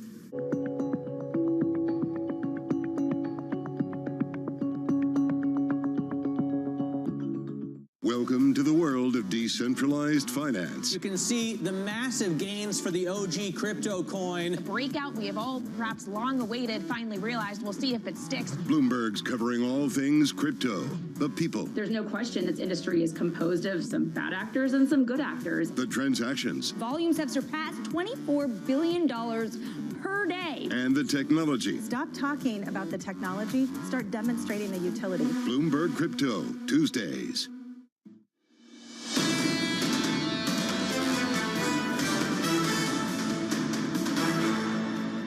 This is Bloomberg Surveillance Early Edition. I'm Kriti Gupta in New York with Danny Berger in London. Intel reporting a surprising profit in the second quarter with a bullish sales forecast for the entire second half. Joining us now is William DeGale, lead tech portfolio manager over at Blue Box Asset Management. He spent 20 years covering the tech sector and is looking at some pretty good green on the screen right now when it comes to those Intel shares. William, thank you as always for joining us this morning. Let's start with, before we go into the nitty-gritty of the earnings story, this broad question of AI. It feels like not only has it powered a lot of the stock market moves, but there's a real enthusiasm into it from a corporate piece as well. At what point, though, can all of that excitement actually be managed by the capacity to execute? Are you thinking about that in that kind of way? Well, I think there is some displacement going on. So you're seeing signs. For example, I think it was Juniper reported that it's seeing some reduction in its business because data center spend is being concentrated more on AI than everything else. So there is some displacement going on. There clearly is an enormous amount of money being poured into generative AI. I think because investors sort of expect managements to do it, so managements are doing it, presumably tentatively at the moment, but that is having immediate effects. You know, I think what's so interesting about the AI story is that, sure, AI sounds great, even EVs sound great, but it all requires massive chip capacity, which it doesn't feel like has really grown that much in the last couple of years. Let's talk, William, excuse me. Let's go back into the nitty-gritty of the Intel story. It feels like just a couple of days ago we heard from Samsung that they weren't able to capitalize on the AI story. Why is Intel different? Well, I think Intel's boost hasn't been so much from the AI on this. The beat seems to have come more from the PC business. They saw upside from the data center business, but not as dramatic. And I think their guidance for the second half, the impression I get there is that they're not saying that gets a heck of a lot stronger at this point. So at the moment, it's mainly the traditional Intel business, which has been stronger than expected, and that's enough to push them into profit from an expected loss. When you're thinking about this supply chain, especially if you want to get onto that AI train, William, where do you want to be positioned? Is it the chip makers? Is it people making the equipment for the chip makers? Do you go to the other side and go to the software providers? Yeah, so my favorite area would be to go to the chip equipment makers. There are some. If you pick the chip makers, you probably get substantial upside at the moment. NVIDIA, no problem. We've got positions there and monolithic and so on. But in the end, whatever happens in technology depends on semiconductors, and whoever builds the semiconductors, in the end, they're built on machinery that's provided by essentially 4 companies. So you catch the upside for tech with the equipment companies, whatever happens, and they're very, very attractive businesses because they've got extremely strong long-term growth trends as a result, and also they're quite volatile, and people are frightened of them as a result. But if you're confident in the trend, then you can trade against that volatility. So you get upside from that as well. So they're really very attractive businesses from my point of view. Give me some specific names here, William. Who there do you like? You mentioned 4. What are the standouts? Yeah. So the 4 big companies are ASML, which has a monopoly in lithography, advanced lithography, and then you've got Tokyo Electron, Applied Materials, and Lam Research. And basically, those 4 companies make pretty much everything in terms of production equipment. There are other companies out there. So ASM International, for example, is a smaller player in a similar space. But those 4 catch the vast majority. Of those, my favorite personally is Lam Research. And I like it the most because of exactly the reason everybody else hates it, which is it's the most exposed to the memory market. Now, memory semiconductors, this is NAND and DRAM. That's not a great industry to be in. It's extremely capital intensive, very cyclical, and it doesn't really create a huge amount of value for end investors. So people quite rightly don't like the memory market. So therefore, they don't like Lam Research either because it's the biggest supplier to the memory market. 60 to 70% of its revenue comes from there. But that's exactly what you should like it, because what you're saying here is that Lam Research is the biggest supplier of capital equipment to the most capital-intensive industry in the world, and that's a fantastic place to be. And this company has, I think, seen something like 600% revenue growth since before the financial crisis, so the last 15 fiscal years, got a June year end. And the stock's up by a factor of about 20 times over that period, and it's still trading at less than 20 times next year's earnings. Typically, it trades in the low teens because everyone just doesn't like this memory exposure. But this is the company that's extracting all the value from the memory industry. The memory companies are spending huge amounts, and more than a fair share is going to Lam Research. So that's in my view, why you should like it. It's a fascinating sector for sure, especially at a time when you also have to price in the likes of what does interference from the U.S., the Dutch, and even the Japanese governments have to do. William DeGale, too short of time, but we appreciate you always joining the show. Blue Box Asset Management's lead tech portfolio manager there with us today. Later today, of course, Intel CEO Pat Gelsinger will also be joining Bloomberg Technology. That comes up at 12 p.m. New York time, 9 a.m. in San Francisco, 5 p.m. in London. Coming up, a look at some of the market-moving events to watch throughout the day. This is Bloomberg.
Steve's ability on the course may not be etched into any record books, but following him around, it's clear that it's not for lack of trying.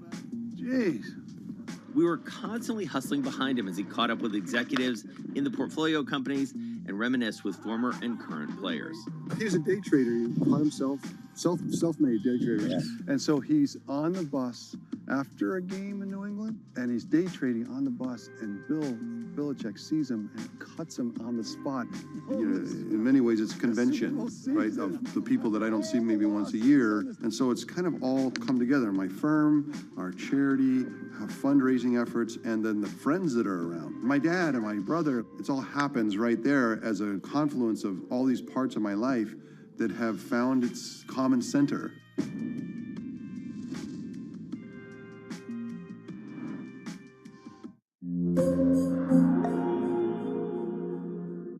People ask me all the time, what is the key to being a really good investor? And I tell them it's to surround yourself with and work with the best investors you can find.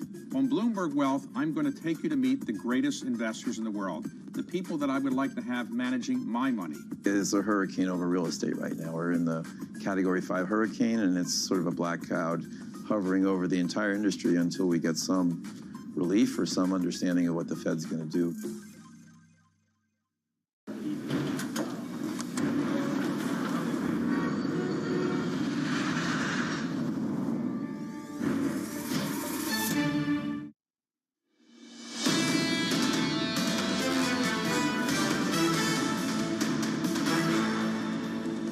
This is Bloomberg Surveillance Early Edition. I'm Danny Berger in London. Kriti Gupta is in New York.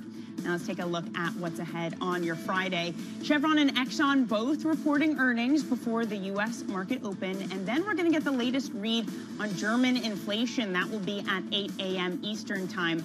Then the really interesting one that could yet again cause some volatility in yields. It's PCE, deflator, and personal income and spending. The Fed's favorite gauge of inflation comes out in the U.S. at 8:30 a.m. Then we're going to have UMich sentiment survey. That will hit at 10 a.m. Pretty. Yeah, a lot to digest on the macro front. Just as we're getting through a central bank palooza, a lot of eco data to digest as well. While on the micro front, a lot moving as well, specifically to the upside, Danny. Intel surprising investors in a really big way. Remember we were talking about that PC slump, that massive memory chip slump? Well, look, Intel is saying that's not really a thing anymore. Intel shares higher by about 7% this morning, and with it, taking AMD higher by 2.5% as well. So some green on the screen for the chip makers. I want to get to another tech name here, Roku, getting a lot of attention this morning as well. Their revenue blowing past expectations, specifically when it comes to those streaming names. And remember, they're also saying this is a great quarter, but what we are worried about is those Hollywood strikes really prolonging to something bigger, higher by about 9.4%. And lastly, let's go to those car makers because that is crucial. You're seeing Ford come down to the downside, despite the likes of Tesla really getting in on that EV trade, down about 2%, saying, look, that EV scaling that we were going to do, maybe we're going to have to pull back a lot of that because of the pricing war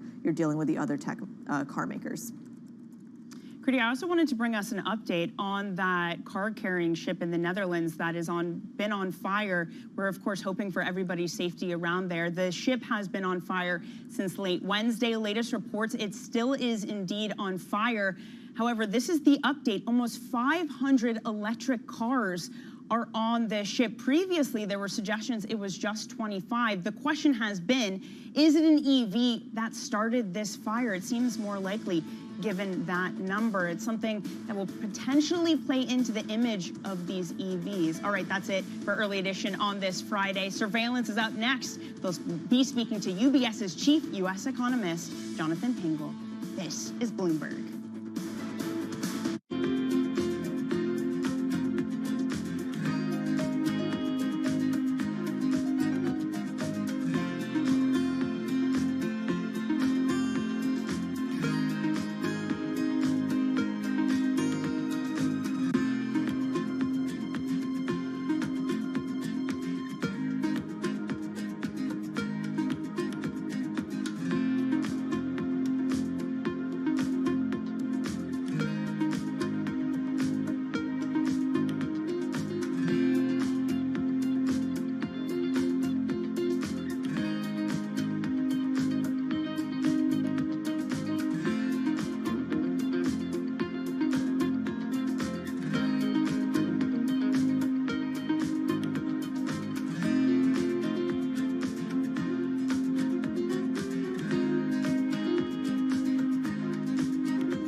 of a massive exhibition center located on the western suburbs of Shanghai, where the annual car show is taking place. This is the first exhibition after the end of the COVID lockdown. We can feel a lot of excitement on the ground. Electric vehicle is going to be the new theme of the industry.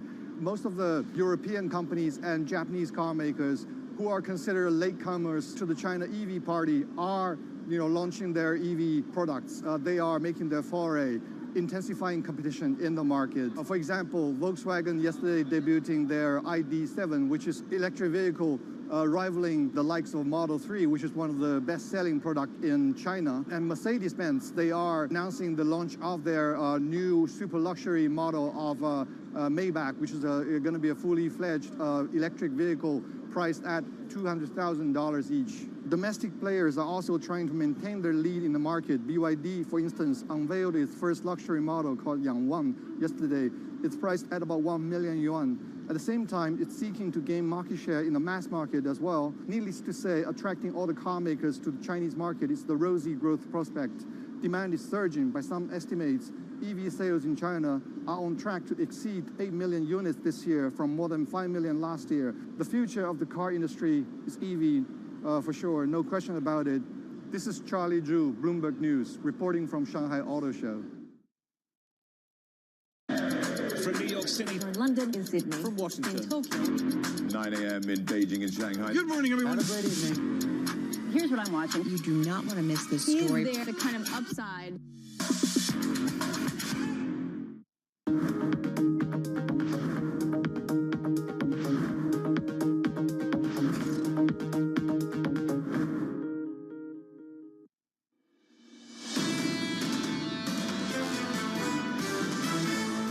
Wants to stop if they can. A lot of companies are feeling that strain and will continue to do so as those rate rises. Really still an earnings story. They seem to be guiding us to a slower pace of policy. The bigger risk is for the Fed is to declare mission accomplished too early. This is Bloomberg Surveillance with Tom Keene, Jonathan Farrow, and Lisa Abramowitz. Live from New York City this morning. Good morning, good morning. For our audience worldwide, this is Bloomberg Surveillance on TV and radio. Alongside Lisa Abramowitz, I'm Jonathan Farrow. Your equity market on the S&P 500 positive by 0.4%, wrapping up a central bank triple header with the BOJ shaking up the global bond market. Lisa, a tweak to yield curve control. What does this mean? I mean, honestly, what is this? Yield curve strong suggestion, yield curve maybe, yield curve we're not sure, but we'll let you know when we actually get in there and start buying. This is basically the Bank of Japan coming out and maybe conceding around the edges and easing away from yield curve control, or maybe the opposite, making it more sustainable for the longer term. So it's not a formal change in the band, it's a change in tolerance around the band. The upper ceiling, of course, 0.5%. They're not going to be rigid about that. They'll offer to buy 10-year debt every single day at 1%. So the line in the sand, you'd imagine, is somewhere in between. Worth pointing out the price action you see on the screen today. There was a Nikkei report with a strong suggestion this is what we'd get this morning. So you saw the bond market move in treasuries yesterday. You saw the yen move yesterday. Worth bearing that in mind. What you see in JGBs today, I would say is pretty orderly so far. Too early to draw firm conclusions as to how this market will perceive the move from the BOJ today. Well, okay, this gives a lot of flexibility to what they're trying to do. So you're basically trying to bet against the central bank, where you have Chair Ueda of the Bank of Japan coming out and saying this is not a step toward normalization. Do you want to bet against that at a time when a lot of people are saying this has to be the end of yield curve control? They're saying it's not. So how much can you really push and fight that at BOJ? The governor's saying this morning, we're still far from where we can raise short-term rates. He doesn't want that conversation right now. Go back to the inflation story. They still believe that this is an opportunity to reset longer-term inflation expectations higher. They don't think, based on what they're telling us so far, that we're there yet. And they also talk about the idea of inflation coming below their target in the next couple of years. This is not a Bank of Japan that is concerned about runaway inflation, which raises a question about whether they're taking an opportunity of other central banks maybe putting their rate hiking cycles on pause, that calm, to make tweaks and adjustments around this policy so that their yen is a bit more supported. Don't you think it's too early to draw firm conclusions about what we've seen overnight based on a price action this morning? I think it's too early to understand any of this. I was reading through some of the statements by Chair Ueda. What is this? I don't understand. And also the 1% purchasing, even that. How do we understand that, given that the upward limit of the band is 0.5%? We often refer to the Japanese government bond market, and you and I often chop off the last word because it's not much of a market. The BOJ owns about half of it. Lisa, you have to consider that as well when we think about what the BOJ is going to do, what it isn't going to do. Who holds this stuff anymore? That's a great question. And to what degree are they going to keep buying? Or are they talking to 3 people who own them and trade them and are basically setting pricing outside the Sometimes Bank of never Japan? traded at all. Exactly. So this raises a lot of questions about the functionality. The broader impact on markets, though, is clear. And you saw that. The ripple effects yesterday with the Nikkei report highlights how the knee-jerk response is for sovereign bond yields in the developed world to go up and for equities and risk assets to go down. That's the consequence. 10 basis point move on treasuries. 10, 11, 12 on a day when we had some pretty robust American data too. I wouldn't call that a disaster, would you? It's not a disaster, but also we're getting tea leaves and we don't really know what we're getting. It's just a hint that there could be disruption. I'm not saying it's going to be Armageddon. I can save that for later in the show. Okay, give it an hour, maybe 10 minutes. Wrapping up the central bank trilogy, the ECB, the Federal Reserve behind us, the BOJ as well. Your equity market is slightly positive on the S&P 500, pushing higher by about 0.4% on the S&P. Yields come lower, down by about 2 basis points, through 4% briefly yesterday. Your 10-year this morning, 397.46.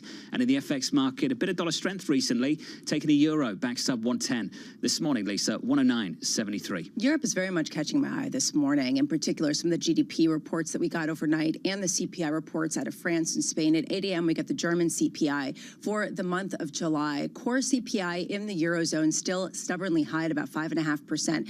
France came in about as expected. Spain's inflation accelerated. Do we see a very different picture in the German economy, which is stagnating? 8:30 a.m. in the U.S., we get PCE deflator for the month of June, employment cost index for the second quarter, personal income and spending data.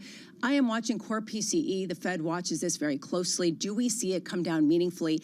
And if we don't, is this data that the Fed depends on, right? We have to start asking, when does it matter? Because I'm not sure. And at 5 p.m., the Iowa GOP Lincoln Day dinner is going to be happening. This is the first time that the former President Trump and Florida Governor Ron DeSantis are expected to be in the same room.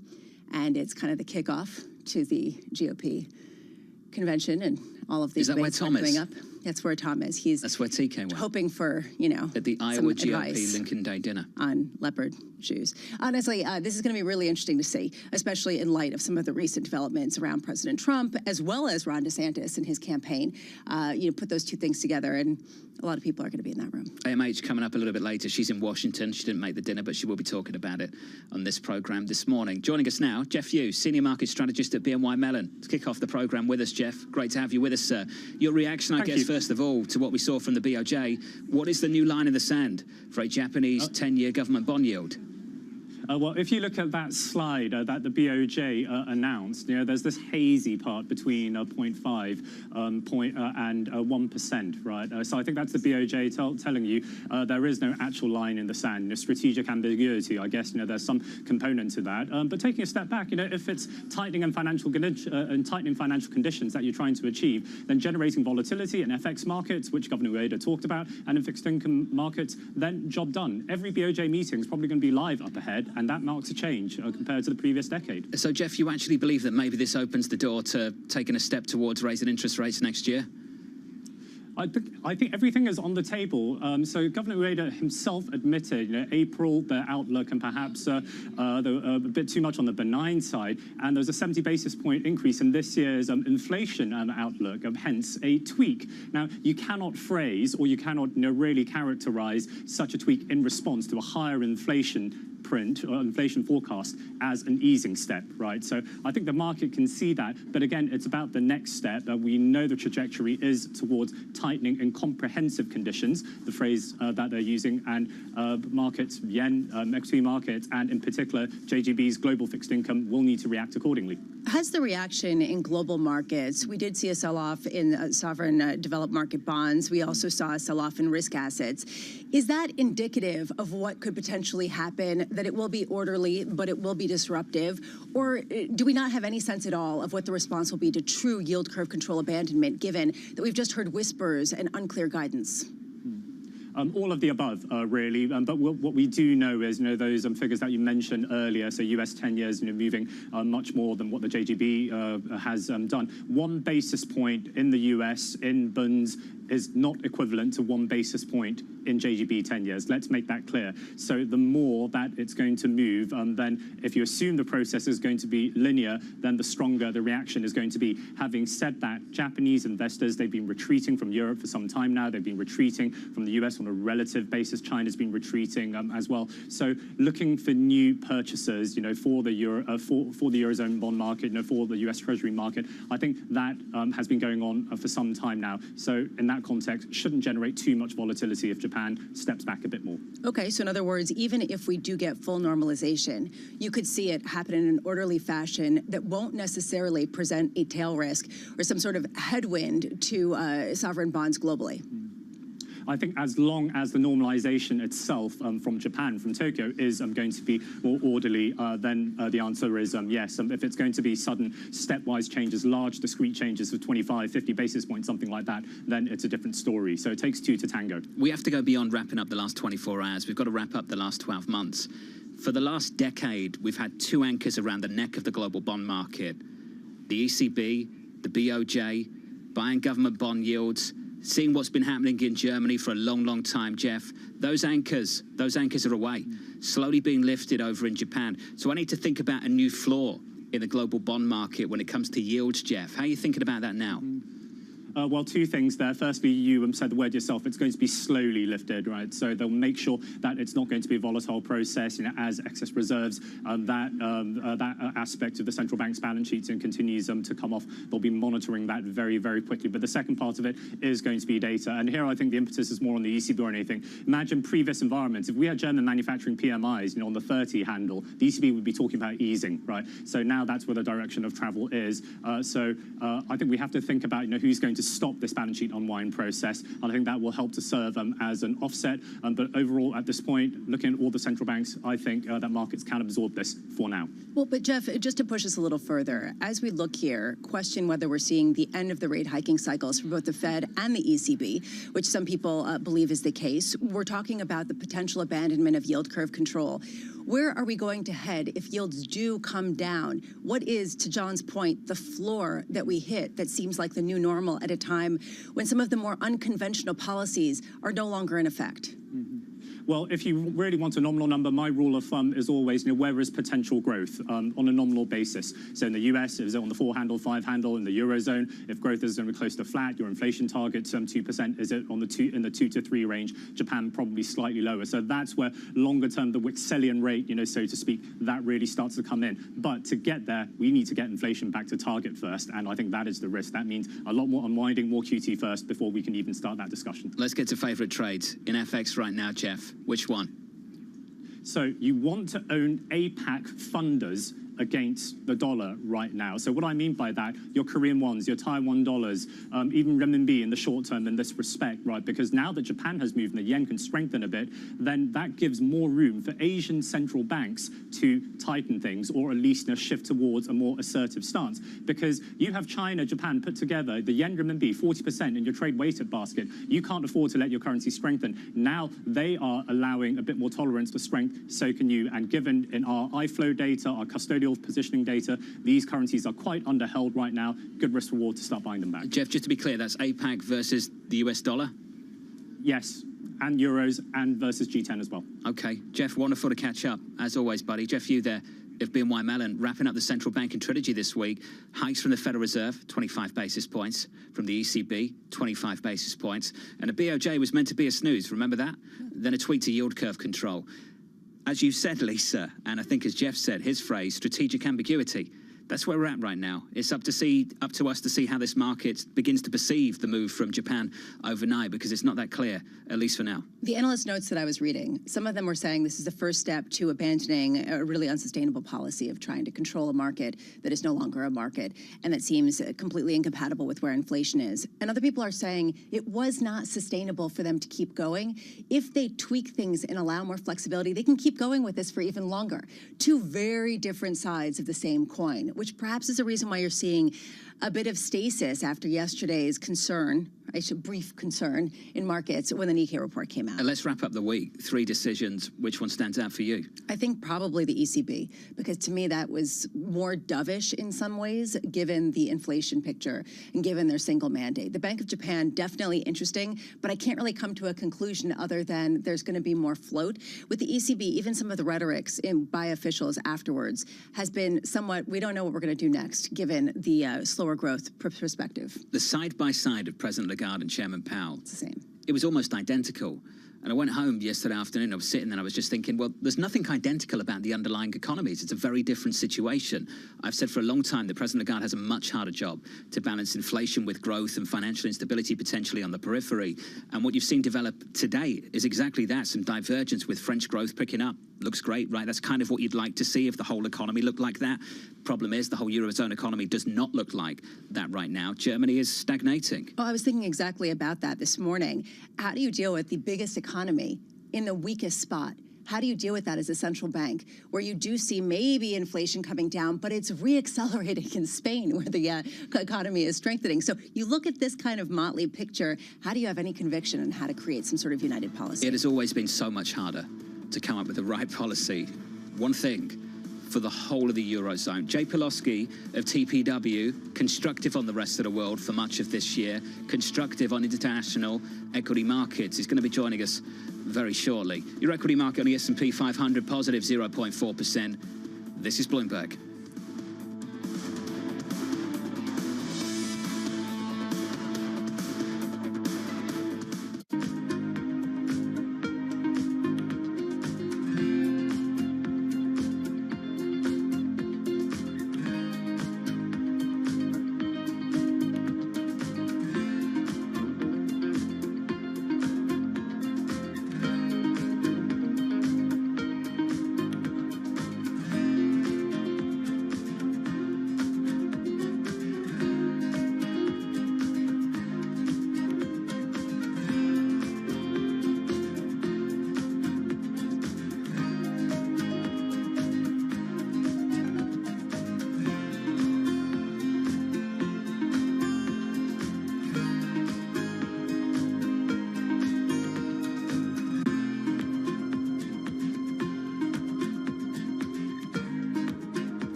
Slice through the noise. Forget the noise, ignore the noise. Is this just going to be noise? Just noise. It's noise versus signal. Now, more to the point.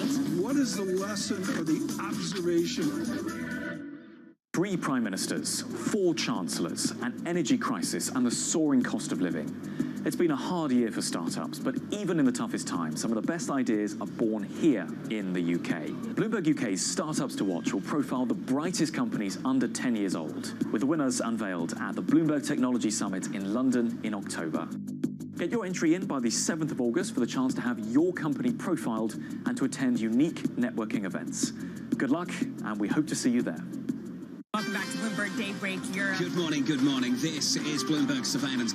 Welcome to Bloomberg Markets, trying to open. This is Bloomberg Technology. And welcome to Balance of Power. This is Bloomberg.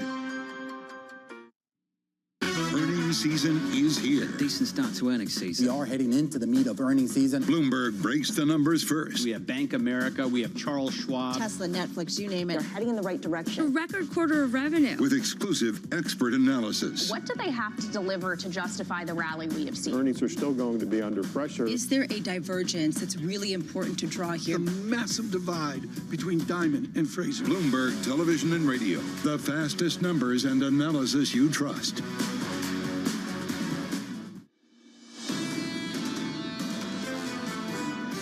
we've got to nail this inflation problem. We've got to do it now. So let's make sure that we take the steps now necessary to indicate our firmness. At the same time, there's a bit of caution, right? The underlying economic growth looks good, but they don't want to kill what looks to be quite a resilient ongoing recovery in the face of higher interest rates. So they're going to calibrate things as they always have.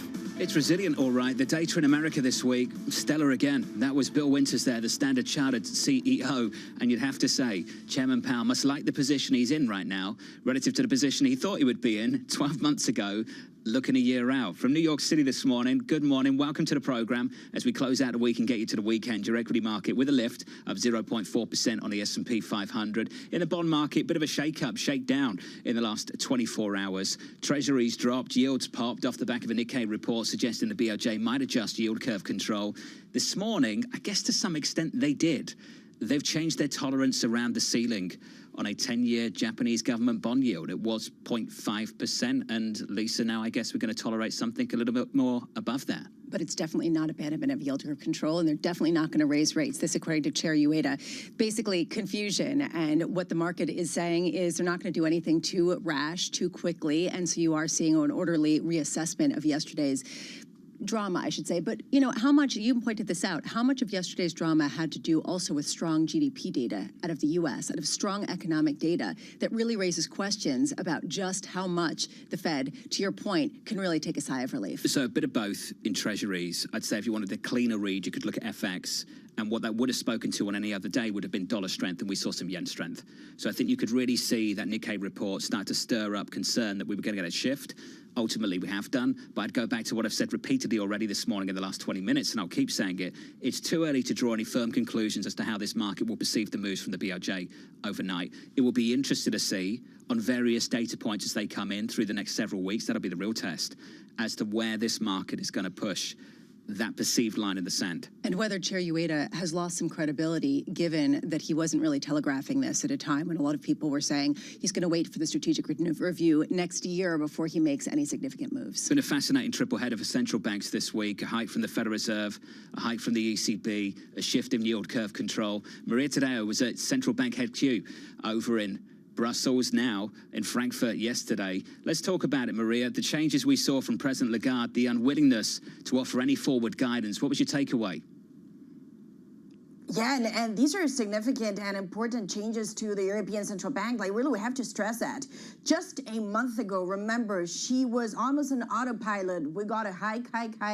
Inflation is too high. We have not talked about a pause. We have not even debated the idea of a pause. That was a message. And yesterday was an entirely different Christine Lagarde. She talked about an open mind. The data, yes, but keep it open-minded. She said it explicitly. In September, we could hike or we could hold. And whatever they do in September, it doesn't point to a sequence either. She said it could vary from meeting to meeting. So you did see a massive shift in the tone and the language from the European Central Bank yesterday. From no, we're going to continue on autopilot, to now it is up for play. We'll look at the data, and obviously they're going to keep an eye on everything that happens from now until September. Well, let's look at the data this morning. Did you get the sense yesterday they're becoming increasingly concerned about the growth backdrop? And was that justified by the data that came in this morning?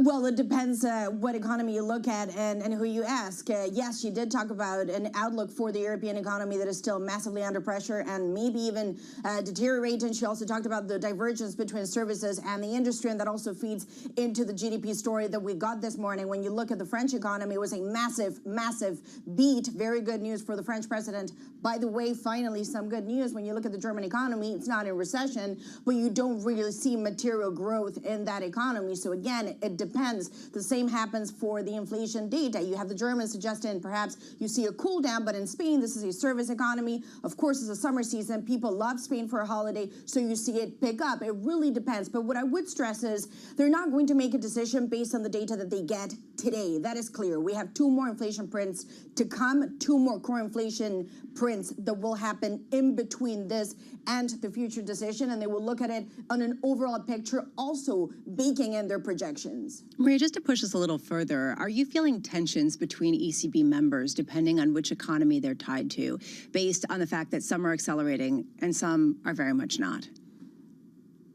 Yes, and look, as a tension, yesterday she pointed to a unanimous decision. We did not get perhaps the tension that we've gotten in previous decisions where it was more a question of 25 basis points or 50, and that you could really see the real tensions. I think right now there's almost a rethinking going on. I think it is definitely too early. They know it's a summer break. August is seen as a moment of perhaps quietness and just reflection and taking a time to think and just value the medium term for the euro area. But I think overall we were very aware that at this point, especially when you're about to reach the end, the trade-offs between inflation and the economy would become more profound, but also even within the governing council, the assessment of this economy would become even more split. Can she maintain that unanimity? We'll have to wait and see. But for the time being, frankly, today, we have not gotten a lot of pushback to the words from Madame Lagarde yesterday. Just stay with an open mind, look at the data, and we'll figure it out come September. And what we're hearing from members of the ECB, even from France, François Villeroy de Gallo, coming out and saying it's unclear what the outcome from further rate decisions will be. We've heard this tone from others around the European region. How much has the consensus been that what we saw yesterday was the last rate hike in this most aggressive rate hiking cycle for the ECB in its history?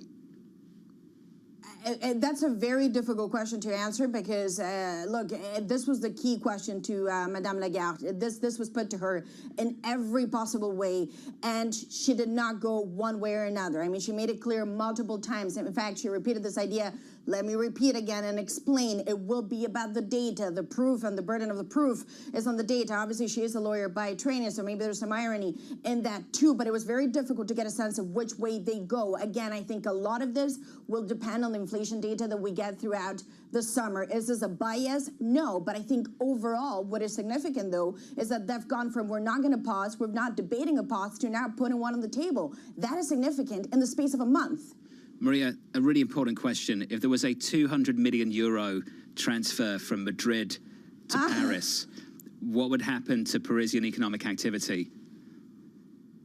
Look, I don't know what would happen. I'm not even really interested in what would happen in economic activity at that point in either country. What I would care is that you're referring to Mbappé. He would obviously become a player for Real Madrid, and we would just kill it. So am I concerned about the French economy at that point? No, not really. Maria Tadeo, thank you. Just upfront and honest and transparent about the situation. This is a key asset that could be transferred between two European economies. You like tweeting her about Talking about Kylian Mbappe, I could have really tweaked her. Who likes going on vacation to Spain when you can go to Italy? You know, why would you? You also are completely unbiased. That and would have be no affiliation that's the easy whatsoever. one. Why would anyone do that? Have you seen the temperatures in Italy? It's ridiculous. Is it hot in the summer? Tell me more. Yeah, it is hot in the summer. It's record heat, and you can mock me for all you want, but this is something that's serious, and I'm hearing reports from people who are on vacation. Oh, they're on vacation too. Who's giving you the live updates? You know, friends. Okay. It's exciting. You get a live blog of the summer. 100%. And from kids. It's great. I've seen a lot of that. Yeah. I sit on the weather app, I have a look as well. See? Where's it really hot and where should I go on vacation? Does it affect you? But does it affect your decision? No. Because actually there's some people who are worried about Southern Europe and vacationing schedules and people not going because of how hot it's gotten. There have been entire reports about that. Yes, if it's 110 degrees, people are going to be less willing to do it. Okay. We done with that conversation? We can move on. Okay, cool. Laura Rain of FS Investments coming up on the weather, on summer, and whether it's going to be hot or not, and whether she's got air conditioning. In Europe, you know, my family in the south of Italy, no air conditioning in the summer. But we had marble floors and the blinds were shut, and, you know, and most people did. This was a very, very working class family, like super working class. Granddad was in the quarries, you know, but you had these floors that meant that you didn't retain the heat in the apartment, and you got by. Well, but that's how it is in a lot of Southern European countries. The problem now is if you can't reduce your heat at night to a certain level, it makes it more tenuous because nobody has air conditioning in a lot of these places. I understand it's dangerous and it can get a whole lot worse. I just think that maybe the coverage of it has been a little bit extreme over the last several weeks. I'm watching the weather. Good for you. Thanks. So am I. So am I. Futures are positive. From New York, good morning.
the best investment advice you've ever been given by anybody? The compound interest, the compounding of returns is an incredible miracle of business, finance, and human existence. Everything you learn is additive every day, and if you keep at it and don't quit, it's an incredible miracle. And it's not just interest. It was always said about compound interest returns, compound business returns, compound human returns. They're all very additive because you learn every day. And if you keep at it, it's very, very helpful. In your observation of investors, what do you think is the biggest mistake that average investors make? Selling at the wrong time. And they sell when the prices go down? Yes. Or yes. Not keeping, look, people have conviction, or they invest for if they invest for the right reasons, just keep at it. The names that move markets are on Bloomberg. Concentration in industry after industry after industry is a threat to our economy. It is a threat to innovation, and ultimately often leads to price gouging, whether it's consumers or the government. I believe in the power of markets, but they only work if we enforce the rules that keep competitors going rather than monopolists. Nobody covers business like Bloomberg, your global business authority.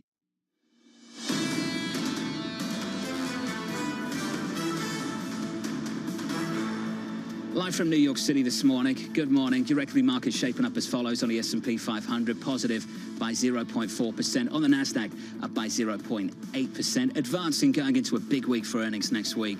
Apple and Amazon next Thursday. The earnings so far this week pretty decent from the likes of Meta and Alphabet. I guess, Bramo, the one soft spot has been from Microsoft, but that was because the bar was so high. The stock so far year to date has been phenomenal. And if you talk to people, they say the investment in AI, they tend to be what? Sandbagging special, that they tend to come out and over-deliver and under-promise, and so people basically shrugging off that. Anyway, otherwise incredibly strong. Equities up in the bond market. We're shaping up as follows. The BOJ shaking things up a little bit for you. Yields lower today by a couple of basis points. We're down 2 or 3 to 397. Not just about the BOJ's move yesterday and the Nikkei report suggesting they might make that move, but also, as Lisa's pointed out in the last 24 hours, great data in America this time yesterday. The GDP print stronger than expected. Claims, Lisa, have been lower than expected repeatedly over the last couple of weeks. And there's a real reason for the shift higher in yields we've seen, not just internationally, but also domestically in America too. Which, again, is going to be really interesting to see whether this soft landing kind of narrative can continue if you do get this idea that the strength could fuel further inflation. The employment cost index later today should be interesting with that because it is one of the favorite gauges to see whether wages are going up more materially. And if that does indicate some sort of surprise not going down or acceleration, that could be an issue. There are 2 CPI prints and 2 payrolls prints between the last Fed meeting on Wednesday and the next Fed meeting on September 20th. And even if Chairman Powell sounded like he might have been backing away a little bit in the news conference, you get 2 strong prints and it's back on. Bit of Fed speak to encourage the move, and we'll be discussing a hike again. We heard from Rich Clarida that he thinks the market is underpricing the risk of another rate hike. We heard the same from Dan Ivison from his same shop in a Bloomberg News interview. There is a question here about what he wants to signal, whether he cares about disrupting the market, whether forward guidance has the same potency. And I think that is the takeaway from what we learned this week from the trifecta, that forward guidance is dead on all fronts, and that every meeting is live, and that all of them are basically saying, we're not going to try to manipulate the market. Bank of Japan, it's slightly different, but otherwise, we are going to take things as they come. We're data dependent. Yeah, exactly. We promise. Like We promise. Let's finish on foreign exchange in the euro. Been a tough week for the euro again, backing away, sub 110. Briefly, 109 at the moment. We are positive there just about by 0.04%, but the data hasn't been great over the last week. The PMIs were dreadful, and a bit of divergence in Europe, stagnating in Germany and picking up in France. We'll talk about that in just a moment. Under surveillance this morning, your top headline, the BOJ rounding out the week of central bank decisions with a surprise easing of what they call yield curve control. Governor Ueda kept the target for 10-year yields at 0%, but the upper band, the ceiling, if you will, now a reference point, that was 0.5%. Governor Ueda saying this isn't a step towards normalization. We're still far from where we can raise short-term interest rates, and pledging to come in every day if they need to and buy 10-year yields at 1%. Bramo, it's working out what the perceived line in the sand is now in the market for this Bank of Japan. And right now, the 10-year yield over in Japan is 0.556, if you believe that it is a market and can't give you any sense of where it would be traded in a free type of situation. It's near the highest levels going back to 2014. So if you get a sense of how long it's been since there was some sort of free float or less controlled float, again, very confusing to know how quickly they'll move away and what the longer-term implications of this are. Jeff Yu of BNY Mellon was with us earlier, and I think he nailed it. A 1 basis point move in Japan is not the same as a 1 basis point move in treasuries. If you could think about the equivalent, what's 10 basis points on a JGB 10-year in the equivalent of a treasury? Like 20, 30, 40 basis points? Based on certainly percentage basis and also where we've been so far. Fresh data out of Europe showing Germany exiting its winter recession in the second quarter, but by stagnating. Hardly impressive stuff. GDP unchanged from the previous 3 months, but fell short of the 0.1% growth forecast by economies. And this is the challenge that Lagarde's got. German growth is dreadful. Elisa, French growth was okay. So if you had to set policy for France or Germany right now, maybe you'd have a different conclusion about whether we hike in September or not. And this is going to be a perpetual problem because what you do see is inflation actually accelerating in places like Spain. And we're going to get that read on CPI in Germany at 8 a.m. Eastern. Do we see a deceleration? Does this give a sense to the ECB, okay, tightening and lending conditions is working in Germany? What do you do if it's not working in Spain, in France? On the peripheral regions, though, you are seeing a more accelerated contraction in bank lending. Is this going to be the transmission mechanism that you finally start to see bring down inflation? How do you balance the growth inflation backdrop at Europe and the risk of financial instability and everything in between? It's so difficult. Never mind for one economy. Try doing it for tons of economies across the Eurozone. Which is the reason why she does have a more difficult situation. I wonder if Jay Powell gave her a pass in some ways, because he was so ambiguous. She could be ambiguous and not make anything too concrete that could rattle any feathers in any capacity. To me, at this point, this is the easy time maybe before they have to actually start countering whether they're being more aggressive in the face of weakness that's disproportionate in places like Germany. Ambiguity seems to be the word of the day for the BOJ, for the ECB, for the Federal Reserve. Ford, we've got to talk about this company, pumping the brakes on EV production and blaming, guess what? The price war for battery-powered vehicles. Ford abandoning the plans to make 2 million EVs a year by 2026, now expecting losses from EVs, Lisa, to hit $4.5 billion this year, up from an estimate of $3 billion and more than double what the company lost a year ago. We're finding out this is going to take longer and it's going to cost more money. And it comes after they cut prices repeatedly on a number of electric vehicle options. We saw similar types of price cuts, among others. Is this a Ford problem? Is this a broader electric vehicle problem? Is this an issue where the first mover, Tesla, has such a dominant footprint in some of the Chinese electric vehicle manufacturers? Or is this a sign of what's to come, that it's not creating the promise that many people thought because of how difficult it is to both manufacture, sell at incredibly high prices, and create an infrastructure for charging? Stock is down by about 1.7%. They're the three stories we're keeping an eye on for you in the first hour of the programme this morning. Joining us now is Lara Rame, Chief US Economist at FS Investments. Lara, wonderful to catch up with you, as always. I think we kind of need to start with the data from yesterday because it got drowned out by that Nikkei report later on in the afternoon and drowned out this morning by the BOJ. The data in America, Lara, looks pretty decent, doesn't it? We keep sailing along. I think that is something that has caught a lot of people off guard at the beginning of the year. I think, there's been tremendous momentum in the consumer. The second quarter GDP report, the headline was similar, but the details actually showed a more balanced profile of growth. The consumer is still solid, but decelerated from really a rocket ship in the first quarter. And then you've also had this solid investment profile.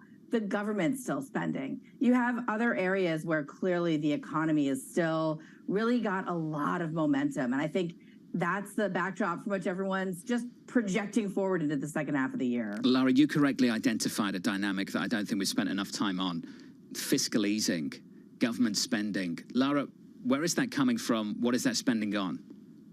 So we've continued to see this slow drip of the infrastructure spending coming into the economy. We've seen it in the CHIPS Act. We've seen it just in the fact that we've underinvested in our economy for so long that we're having to push forward with some of the infrastructure spending, some of the energy infrastructure, and also, business bricks and mortar spending has actually been surprisingly solid, despite the fact that interest rates have risen. And again, an area where we've underspent for so long. So any improvement is going to be something that is notable. I think the government fiscal impulse is important because looking ahead to next year, this is one of many factors that's likely to flip to a headwind. And I think in the beginning of next year at the earliest, we're going to start seeing government spending really become a detractor from growth. Given that, Laura, how do you then say it's likely that the Fed will hike rates again and that markets may be overly vulnerable to this idea that the economy is resilient and that inflation may not come down as much as people think? There's a lot of room between here and the beginning of the year of next year when I think we're going to see the negative impulse from fiscal spending. The point about inflation is really that the base effects mean that the core inflation numbers are going to take a very long time to come down to anything remotely in a range of comfortable. Right now, the consumer data, a lot of data, and financial conditions, frankly, are just raging ahead. And when you look at the labor market, and the employment data is going to be a big piece of this, these are just not numbers that are consistent with 2% inflation. We were kind of here in 2019 where we had a really tight labor market, but at that time, inflation was really not going anywhere and we had no wage inflation. We're in a very different situation now. And I think the Fed is at this tenuous point. They need to make sure inflation doesn't reignite. Look at the labor headlines we're getting this summer. We're having this moment where there's a lot more bargaining power on the cost side, this labor push side of the wage push side of the inflation equation. Is it too soon to see some of this come through? In other words, could we see disinflation on a pretty steady path for the next couple of months before it rears its head again, creating a head fake for a Fed that may stop raising rates and may just hold for the time being? I think that's certainly what they're worried about. Over a couple of months, I don't think we're expecting any huge surprise in the inflation dynamics. But I think from the Fed's point of view and for markets, when the Fed is in this sideways pattern, and we can have a healthy debate over one more rate hike or whether they're on hold, at the end of the day, they are really fighting against markets trying to impose some kind of rate cuts or a decline in long-term yields, which are going to reignite all of these interest rate sensitive sectors. For the Fed and for markets with this sideways profile, it's very hard to find a catalyst for the next move up in equities when expectations are so strong on the economic side. Laura, just going through some of the commentary right now. PIMCO's Dan Iverson speaking to Bloomberg. If the Fed does pause and they don't go again this year, it would be dangerous to think they're done. Mike Gapin, Bank of America, we think markets continue to underestimate the likelihood of further tightening from this Federal Reserve. Laura, best guess, just to put a bow on it, was the hike this week the last hike, or do you think we're open potentially for a few more? I don't want to sound like the echo chamber, but I think those of us who've been watching the Fed for a long time recognize that often they have to go more than they think they're going to have to go. And I think we're still in that boat. I think it's a really bold move, given how far we've moved the goalpost on this Fed rate hike cycle, to now sit here and confidently say they're done. I think that's too soon. Laura Rain of FS Investments. Laura, thank you. Wonderful, as always, on the Federal Reserve looking out. When you think they're done, maybe there's more to come. Lisa, we've talked a ton about that. But one thing we can get everyone to agree on is this so-called sweet spot in the summer. Andrew Honenhorst, the city, has said the same thing. Everyone's talking about a soft landing. He'll admit the data still to come this summer may well look like a soft landing, but ultimately there's a belief that he has, with some confidence, that later this year it won't look like that. Which is a reason why data dependency can be dangerous for some people, because if you're dependent on data that doesn't reflect forward-looking year-over-year comparisons, do you end up with a backward-looking policy? And that is the fear for a lot of people. That said, people have gotten it so wrong. And this is the reason why Laura was saying, and rightly so, is with a good deal of humility, we've gotten and moved the goalposts so much and gotten it so wrong for this cycle that it's hard to say. Right now, the market's pricing less than a 40% chance of another rate hike in this cycle. Pain. Chairman Powell talked about pain at Jackson Hole in late August. Unemployment was 3.5%. In and around those levels. Unemployment now, 3.5%. Jobless claims are near 200K. And if you'd asked anyone, and you're right to point out that people have been so wrong about all of this, if you'd asked anyone moments after that Jackson Hole speech from Chairman Powell, where they thought this economy would be 12 months out, there is no way that many people would have predicted the kind of data that we witnessed in this country yesterday morning. The jobless claims were pretty shocking to me. Yet another downside surprise, the number of people filing for unemployment benefits at a time where tighter credit conditions were supposedly going to restrain the economy and cause more layoffs. The opposite is happening. You're seeing signs everywhere, help wanted, which raises this question of what structural changes have there been post-pandemic, and even just that were accelerated by the pandemic with labor shortages or immigration or some of the other things that you can't create a model for in the same kind of way. Either this economy is super resilient and it's shaking off these high rates and policy isn't sufficiently restrictive, or the lags are super long, like super, super, super long. What's the difference? I mean, if it's not working... I'm with you. I mean, there's a sense of, you know, this is a less interest rate sensitive economy. And Neil Dutter, the Renaissance Macro, fired up about this stuff. And Rita Sen joining us shortly of energy aspects on the commodity market from New York City. This is Bloomberg.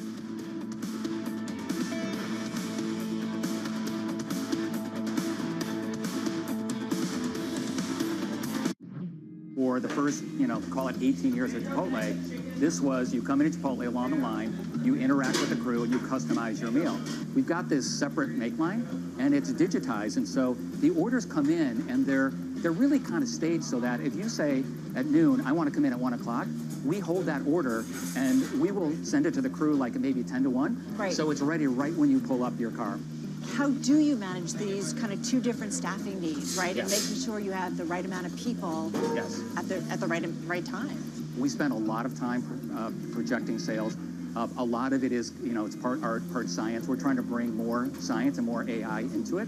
Because if you get the right sales projection, then you know exactly what your staffing needs to be. So if you get the sales right, you can get the entire restaurant staffed perfectly.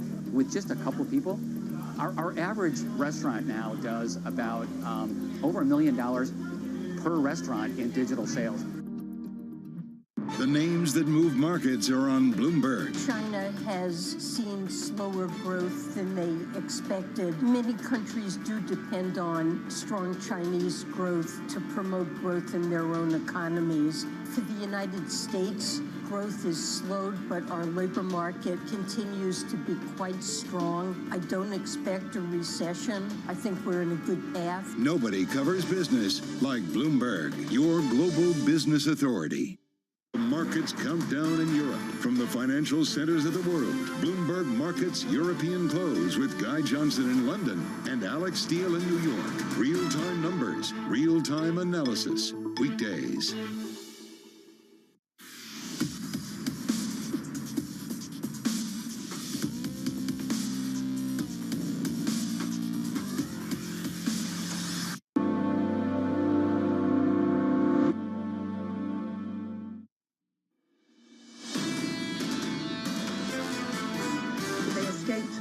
The impact of the full energy crisis because of a warm winter. Gas prices, I suppose, are no longer falling, and they are, though, in terms of storage levels, still at quite high levels.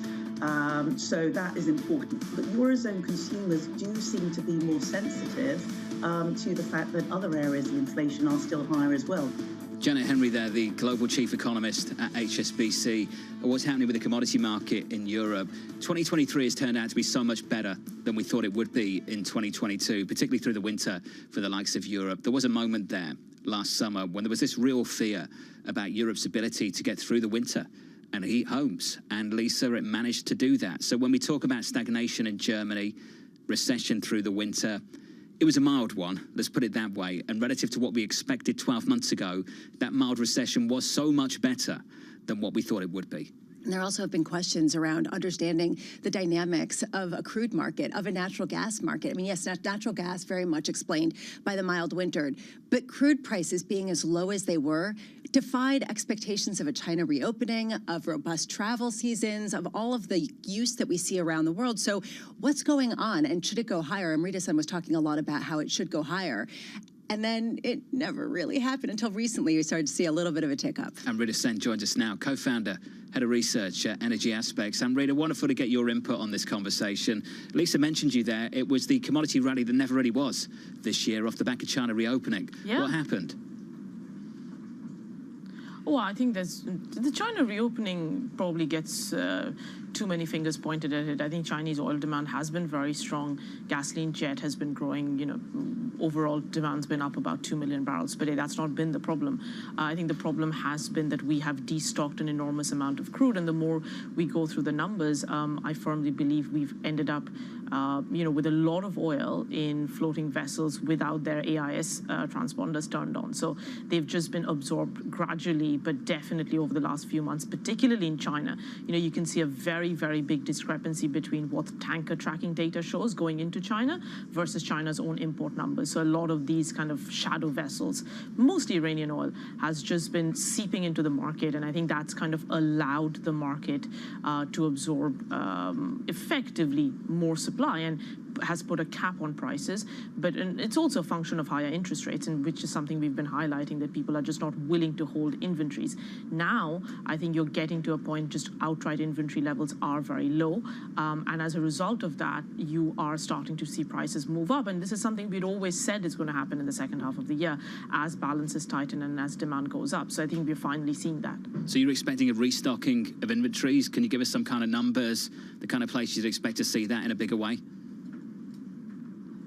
I don't expect to see a restocking in inventories for the simple reason that we're not going to be in a low interest rate environment anytime soon. I think 5% interest rates does change the dynamic quite significantly.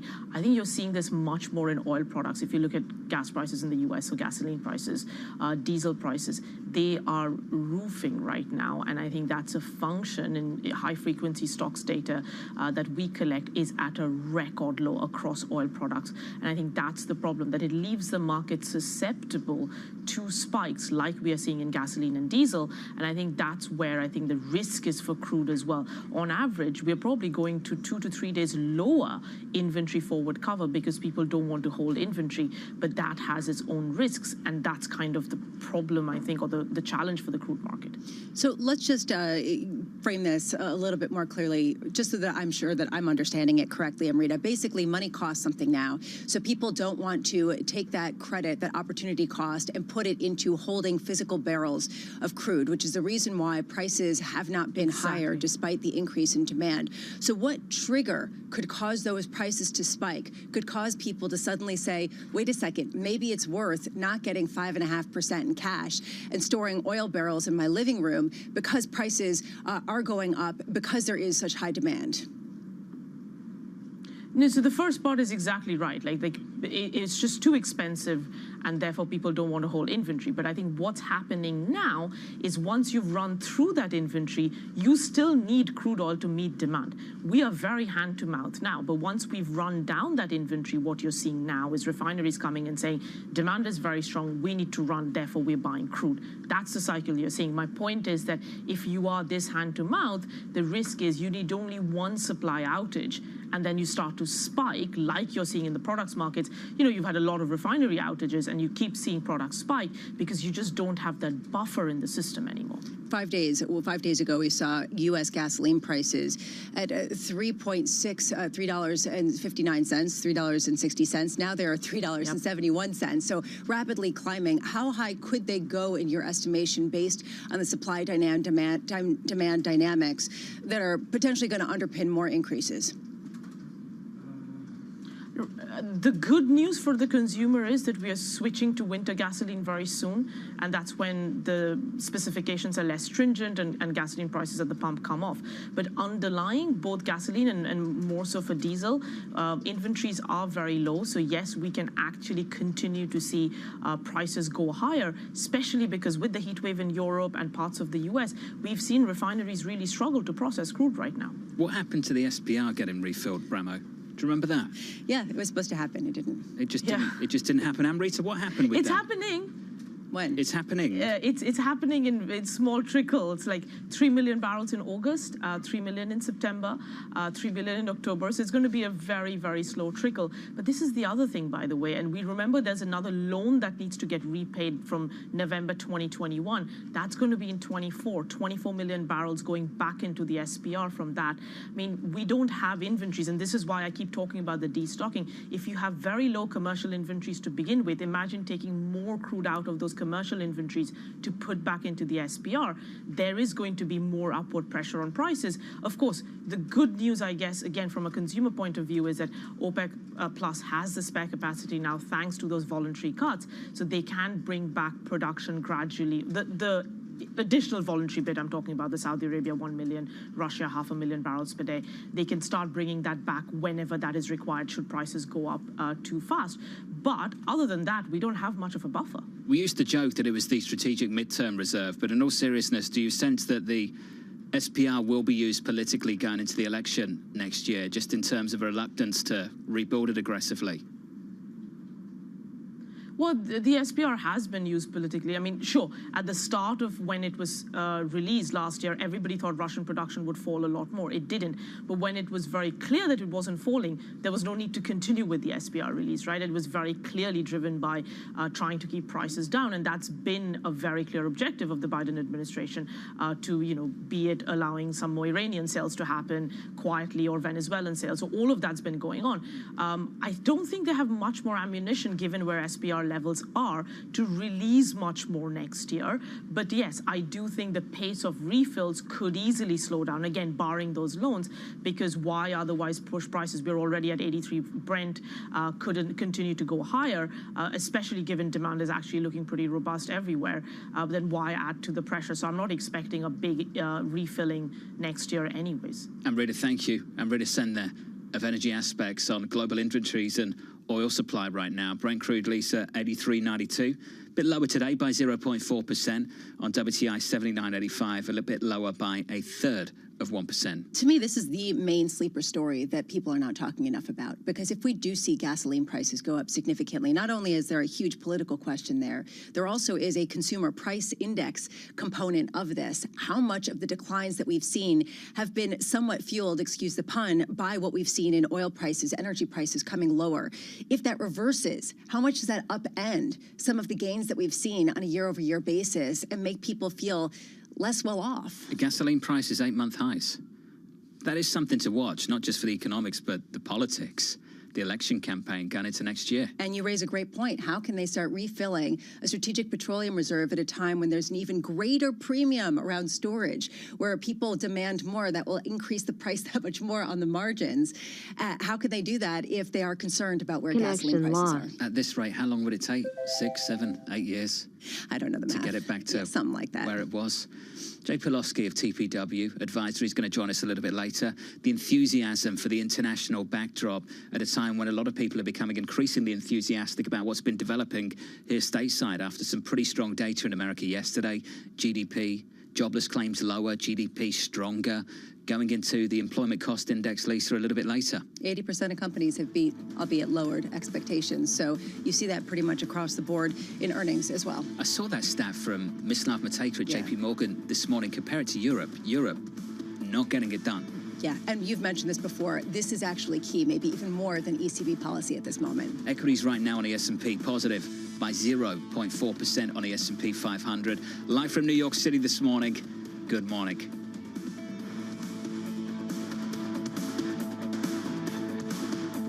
People ask me all the time, what is the key to being a really good investor? And I tell them it's to surround yourself with and work with the best investors you can find. On Bloomberg Wealth, I'm going to take you to meet the greatest investors in the world, the people that I would like to have managing my money. It's a hurricane over real estate right now. We're in the Category 5 hurricane, and it's sort of a black cloud hovering over the entire industry until we get some relief or some understanding of what the Fed's going to do.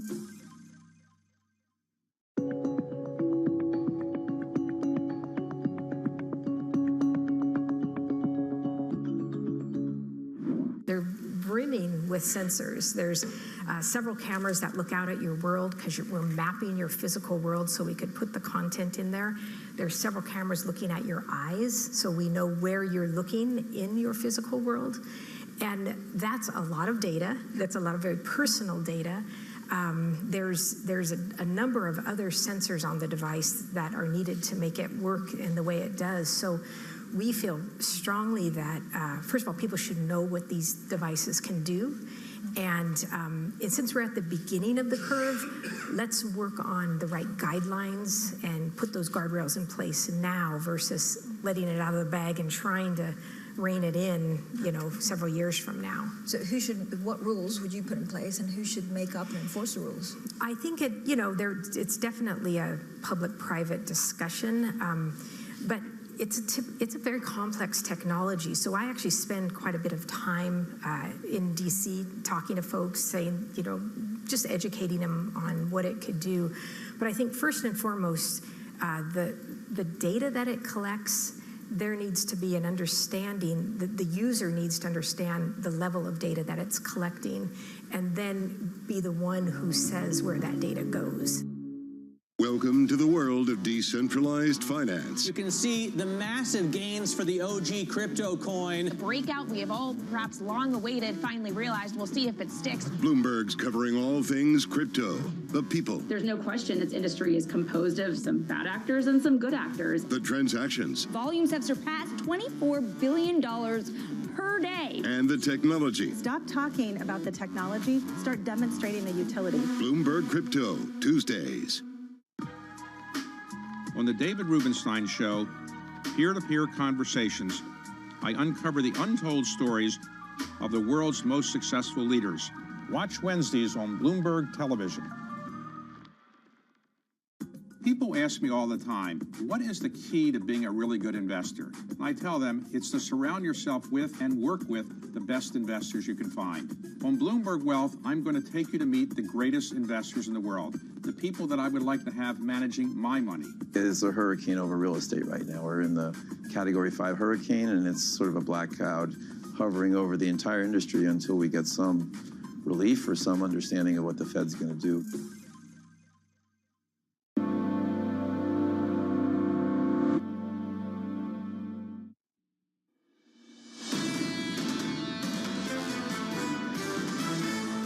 Wants to stop if they can. A lot of companies are feeling that strain and will continue to do so as those rate rises. It's really still an earnings story. They seem to be guiding us to a slower pace of policy. The bigger risk is for the Fed is to declare mission accomplished too early. This is Bloomberg Surveillance with Tom Keene, Jonathan Farrow, and Lisa Abramowitz.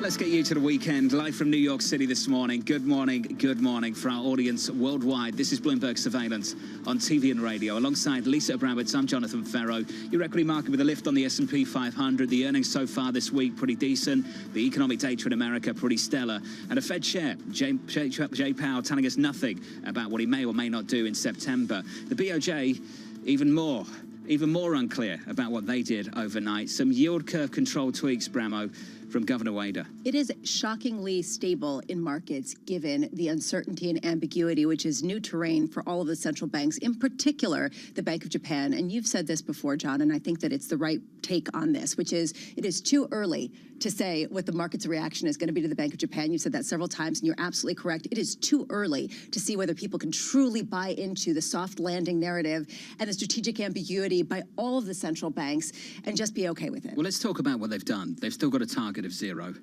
They've got a ceiling of 0.5, but they seem to allow maybe a drift above 0.5, and they're not going to address that with, what did they say, rigid, in a rigid way? Yes, correct. Okay, that's the new word. And ultimately, if it gets to 1%, they'll step in every day and buy JGB 10-year yields at 1%. So where's the line in the sand now? Where's the market going to push this? We've seen a 10 basis point move overnight, which in Japan is a real move. Let's be clear about that.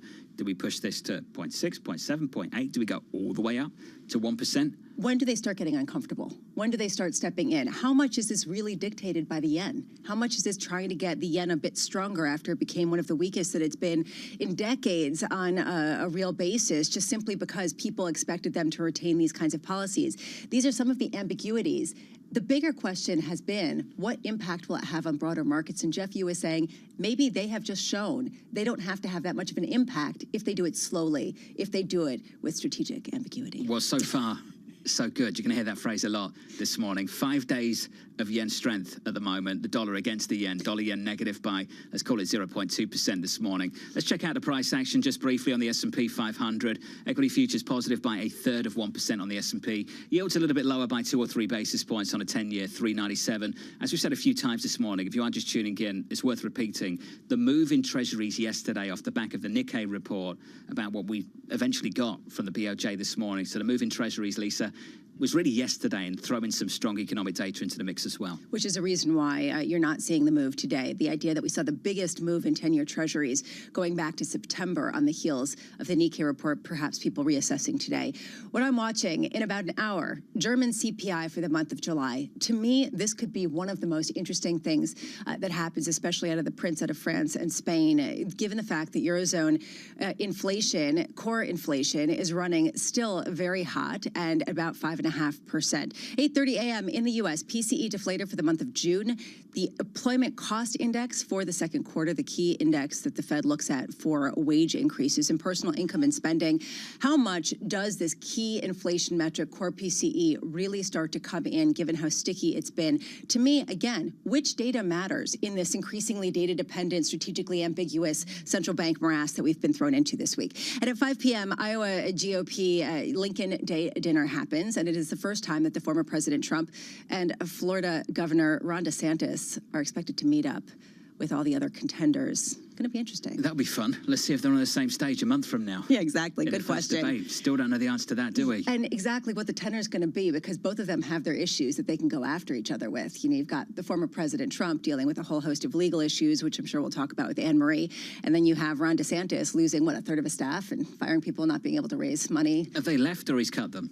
I think that he's cut a number of people because of the budget cuts, but I have not spoken to them personally. I do not know. Okay, we'll try and find out. Have you seen these Procter & Gamble numbers? Yeah, pretty good. On the top and bottom line, revenue in at +8%, the estimate +6%, EPS growth 6 to 9%, revenue came in really strong. Lisa, EPS 137 against an estimate of 132.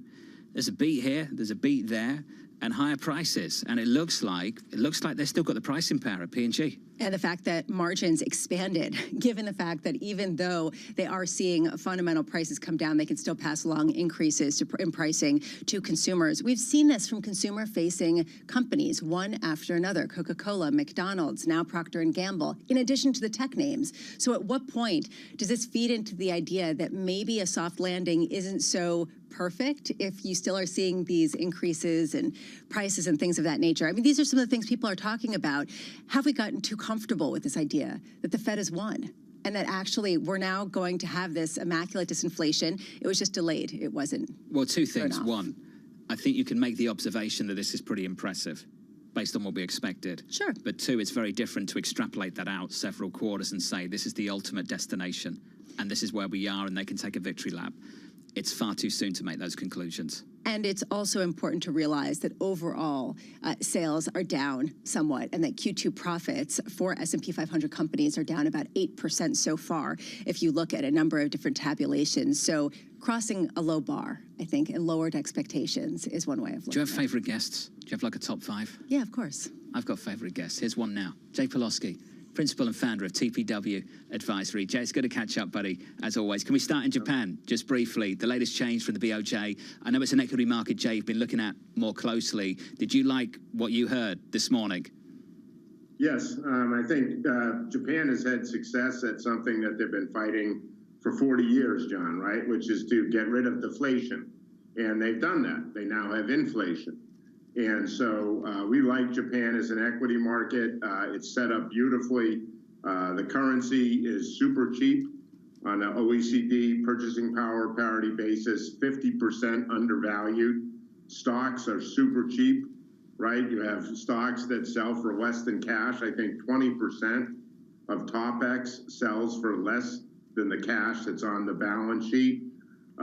We like Japan a lot. We think the BOJ is exiting yield curve control. That's going to set off not only a potential allocation out of foreign assets, which is what Japan institutions have been doing for years, back into domestic assets, but also within the domestic asset allocation, where the famous Mrs. Watanabe, the retail investor, has been doing nothing but buying bonds. Now bonds in Japan are going into the same bear market that U.S. bonds and European bonds have been in for the last, year and a half or so. And so that means a allocation shift to equities. And so Japan is, we think, one of the most attractive markets in the world at this present moment, looking out on a 6 to 12 month basis. Jay, just to build on that, yesterday evening I was going through some decks, some slides from Apollo's Torsten Slok on Japanese banks and looking at net interest margins. It was shocking to see just how narrow those net interest margins are at a Japanese bank compared to, say, a Wells Fargo, which is at a multiple of that. Jay, would you play it through the Japanese banks, and how much of a move have we already seen anticipating what we got this morning? Yeah, the banks have moved first, obviously, because as rates go up, that issue that you spoke of gets helped out, as we've seen with U.S. banks, right? We've been in this extreme low rate environment, and one of our key conclusions, Lisa was talking about strategic ambiguity, brought me back to my national security days studying for a master down in D.C. But they're looking to do something different, and the opportunity is to grow the economy and to have inflation come back, and that helps the margins, that helps earnings. And just as we look at it in the U.S., right, high nominal growth, John, you remember we've been talking about this for ages, high nominal growth. The same thing applies in Japan, which is why you're going to have good earnings, you're going to have good bank results, and again, you're not paying anything for it. Less than cash, 20% of the market sells for less than the cash on the balance sheet. It's a value player's dream. It's a growth player's dream. The currency's going to appreciate. Rates are going up. Bonds are going to sell off. People are going to buy stocks. Really, I think it's a fantastic setup. To be clear, it was Jeff Yu who coined strategic ambiguity. I was just parroting a perfect explanation of central banks this week. You say a value player's dream over in Japan. What about in Europe, which you have been overweight? Is there still a value player's dream in an area that has disappointed in a way that the U.S. has not? Yeah, I mean, Europe has more of a challenge on the economic front, Lisa. I think that's pretty clear. But I think, again, the sentiment, look, one of the things that we've been talking about is this tremendous gap between data and surveys, and sentiment. And the data continues to come in pretty good, and the surveys and sentiment continues to be, for the most part, pretty lousy. And data is winning out. And the same applies in Europe. You talk about banks, right? John knows this. And Lisa, we've talked about it over time. We've been a buyer and an owner of European financials for the last several years, and they continue to hit new highs. Just hit new highs in the last couple of weeks. So we think the situation in Europe is better than it's being portrayed. But to be clear, we were bullish Europe last year. We've been bullish Japan and Asia this year. We've talked about rotation. We wrote a piece called Rotation 2 months ago. That's been what's going on in the markets. We have a rolling rotation. So now, looking forward, we're all about what's next, right? We want to look forward because markets are moving very, very fast. And so to us, what's next is we have clear skies. We have a manufacturing recovery. I think that's what's going to be the surprise in the second half of the year. Manufacturing is going to pick up as we restock the inventory drawdowns that have taken place. You're just talking about that on the oil side. One reason why we're bullish energy is exactly that thesis. And so we think the big opportunity right now for the next 6 to 12, 18 months is in emerging market equities and commodities, both of which are at 15 to 20-year lows relative to the U.S. equity market, as an example. So lots of upside in those two segments. Do you need stimulus out of China to make that work, Jay? No. We think China is, again, China's another, the poster child for negative sentiment. Just ridiculous about how negative people are about an economy that's a, massive, second biggest economy in the world that's growing at 5%, double the United States. It's growing at 5%, John, with pretty much an assurance. And they're making shifts, right? They're welcoming back the tech companies because they need them. So the whole issue around China tech is over. And one of the things we've talked about in the last couple of weeks